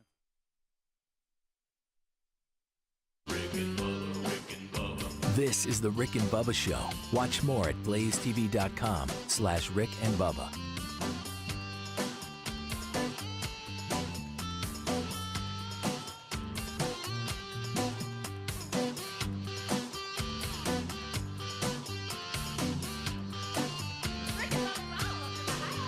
Rick and Bubba, Rick and Bubba. Willie. And I don't know who knows the answer to this, and it's really sidebar, and it's my own little quirk. But, you know, now that you have Apple Music, and it's great, what a great service it is. You know, when you go to the thing I've learned anytime we're searching for songs here to play, or I'm looking for some happening bed music, I will, if I have an artist, I will go to the part that says the essentials or the best stuff. That way you can go find any song you want. You don't have to remember which album it's on or anything like that. And it usually always will give me their biggest songs, because that's why it's called the best of, and that's why it's called the essentials. You must have these songs if you're going to have this artist's library. Street Corner Serenade is not on those things with Wet Willie. It's not in the essentials. It's not on the best of. But it was their second. It created a panic yesterday here on the show. It was their second highest charting song ever.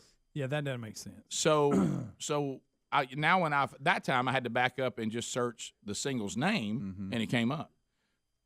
Does anybody know why that is? Why Wet Willie would not put that on? Did they not like the song? I know. I mean, is that like a song that they, for some reason, got sick of? Yeah. Of course, I found out Bubba didn't know they were white. I didn't. You didn't know that? No, I didn't. There was a lot of mystery back in those days because you never saw bands. You just I heard mean, them. we assume today. I mean, you just you download their music and their faces pop up and all that. Yeah, you didn't know back then. Oh yeah, when we were kids, you didn't. You could go to the record store and pick an album up and check them out, but you didn't see them a lot. And every now and then on their album, they wouldn't show you. No, you're right. It'd just be like, I guess I just didn't think they sounded white for some reason. And then we grew up in the video. Aren't you the one? Well, no, I think that's just you the know way what it was, Rick. They got Willie in the title. See, Willie. Yeah, you're saying that's an urban name. No, I really it really in my world growing up, that sounded too good. You know. Yeah. I mean, it had the funky beat. I liked it. Sure. It was. Look, you're right. It was too good for white people to be playing. You know, I did this guys. I did yeah. this with the Bee Gees. Don't forget. Yeah. Now that one I don't know. I know.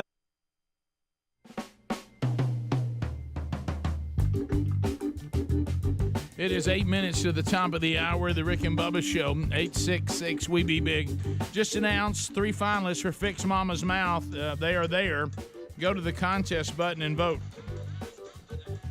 And the winner gets the $16,000 complete dental makeover. New items at rickandbubba.com under the store, too. Go grab those if you haven't checked out some new stuff, new swag. New Rick and Bubba swag. More to come, by the way. All right, so, yeah, you guys were talking about, we got the caller, Chase, that was saying, asking about all this new stuff with college football.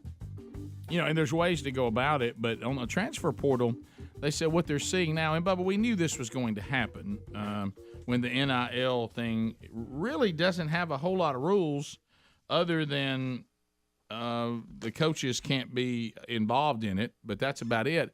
And they said what they're finding is, and you remember people were even telling us early on, and we were kidding around, did some joking about it on the show, that we should become NIL agents for players. Mm-hmm. And what's happening is that these agents are forming, and so what they're doing is they'll go to, say, Greg is playing for Smith University, okay, and I've been talking to Jones University, and I call you and say, hey, put yourself in the portal, I can get you a better deal. Yeah, that's happening. No. They're saying Jones has got an NIL deal that's much better than what Smith's got, but I'm gonna have to get you in the portal to get you there. But when I get you there, this deal's waiting on you. Yeah, and so that's what's going on. And then on the other side, I kind of like the idea that if I got a crap team, I can go get a better one. Yeah, upgrade. Now some coaches, I saw where stuck there for 4 years. Right. I saw where Dabo Sweeney said that he will use the transfer portal, but he will not use it to upgrade a position. In other words, he's not going to go out and let somebody transfer in to upgrade somebody he's recruited for that position. That's what he said. I know I was thinking the same thing. I thought it really depends how many losses you got. Well, go back to the very, very funny Gene Stallings story that he tells, and I've heard him speak and tell it very funny. Whoa! Gene Stallings, because we always say these kind of things, and I like the character of Dabo Swinney. Don't misunderstand me. Oh, and yeah. I'm kind of being lighthearted right here. But Gene Chizik, not Stallings. Gene Chizik tells the story of when everybody was telling him, and the transfer portal wasn't here, but like it is now. But he had a chance for Cam Newton to come to Auburn because he was available.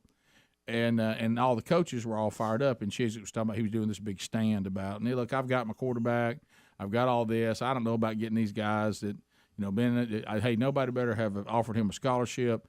I'll meet with him, but if anybody, hey, I hope that y'all better not have told him we're offering him to come to Auburn, and I'll meet him and I'll go through the routine of that, whatever. But nobody better have offered him anything. Do not make him an offer. And he said, and then Cam Newton walked into my office, and I saw his how big his statue. I got to look at him, and I walked up and I said, "We sure are excited about you being at Auburn." And here's your laptop. Right? No, I'm kidding. Here's your laptop. I'll take one championship, please. And but so it's easy to say, but when you start wanting to win, and great players are available, and they're willing to come to your school, yeah. Let me tell you what the fans like. They want to see W's. Yes. Yeah. The NCAA did announce new rules for the 2022 season a few days ago. One is the appeal for targeting, the process there, faking injuries, which we all think needs to, when somebody just falls down. I hate that. Saw a lot of that last year. The Kenny Pickett rule, which is the fake slide the quarterback did, blocking below the waist, and defensive holding. Those are the rule changes. Now schools, when it comes to targeting, can now allow are now allowed to appeal second half targeting calls. You know how if you were in the second half, you had to sit out the first half of the next game. Right. Well, now you can submit video of the foul or the targeting to where now the conference can back you as well as others to send it to officiatings to see if they can overturn.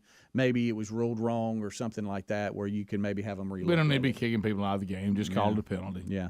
Well, they're still going to do it. They'll just give you a chance to appeal it. Yeah. Right. Faking injuries, they announced it was a concern with the practice of faking them. Now it looks like that teams and conferences are going to be allowed to submit a formal report to see if, hey, this was a faked injury, and that team or player be punished. We've seen many times somebody that was actually gimped a little, but they could get off the field. They're running. They're telling them to get down. All of a sudden, they just plop. I hate that. Right. I hate that. And then they're back in. There was a time when that was considered shameful. You know? Yeah, and then you look right back in there. Yeah.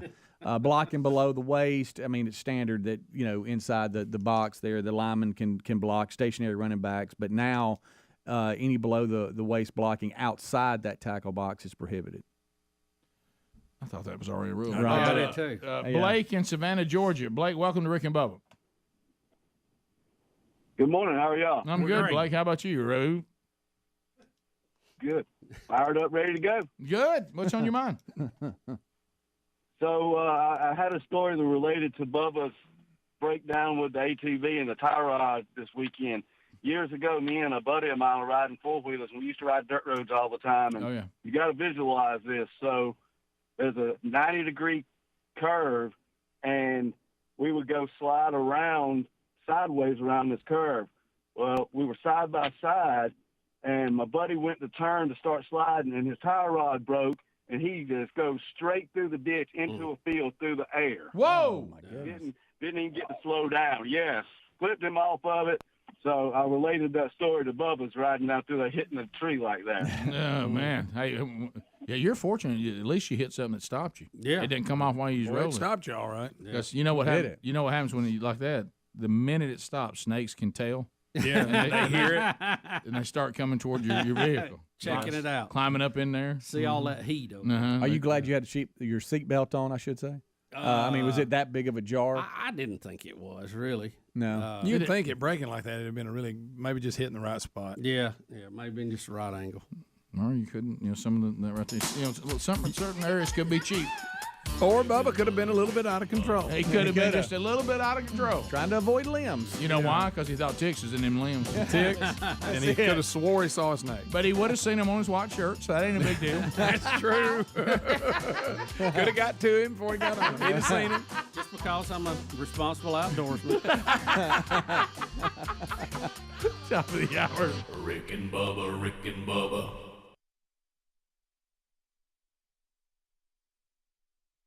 Hey, thanks for watching Rick and Bubba live on YouTube. We're here live at 5 with a kickoff hour, bright and early, Monday through Friday. Don't forget to subscribe and click the bell for notifications on our YouTube channel. And catch a commercial-free Best of Hour on Blaze TV every day. Rick and Bubba, it's must-see TV. Or radio. Well, yeah. Rick and Bubba.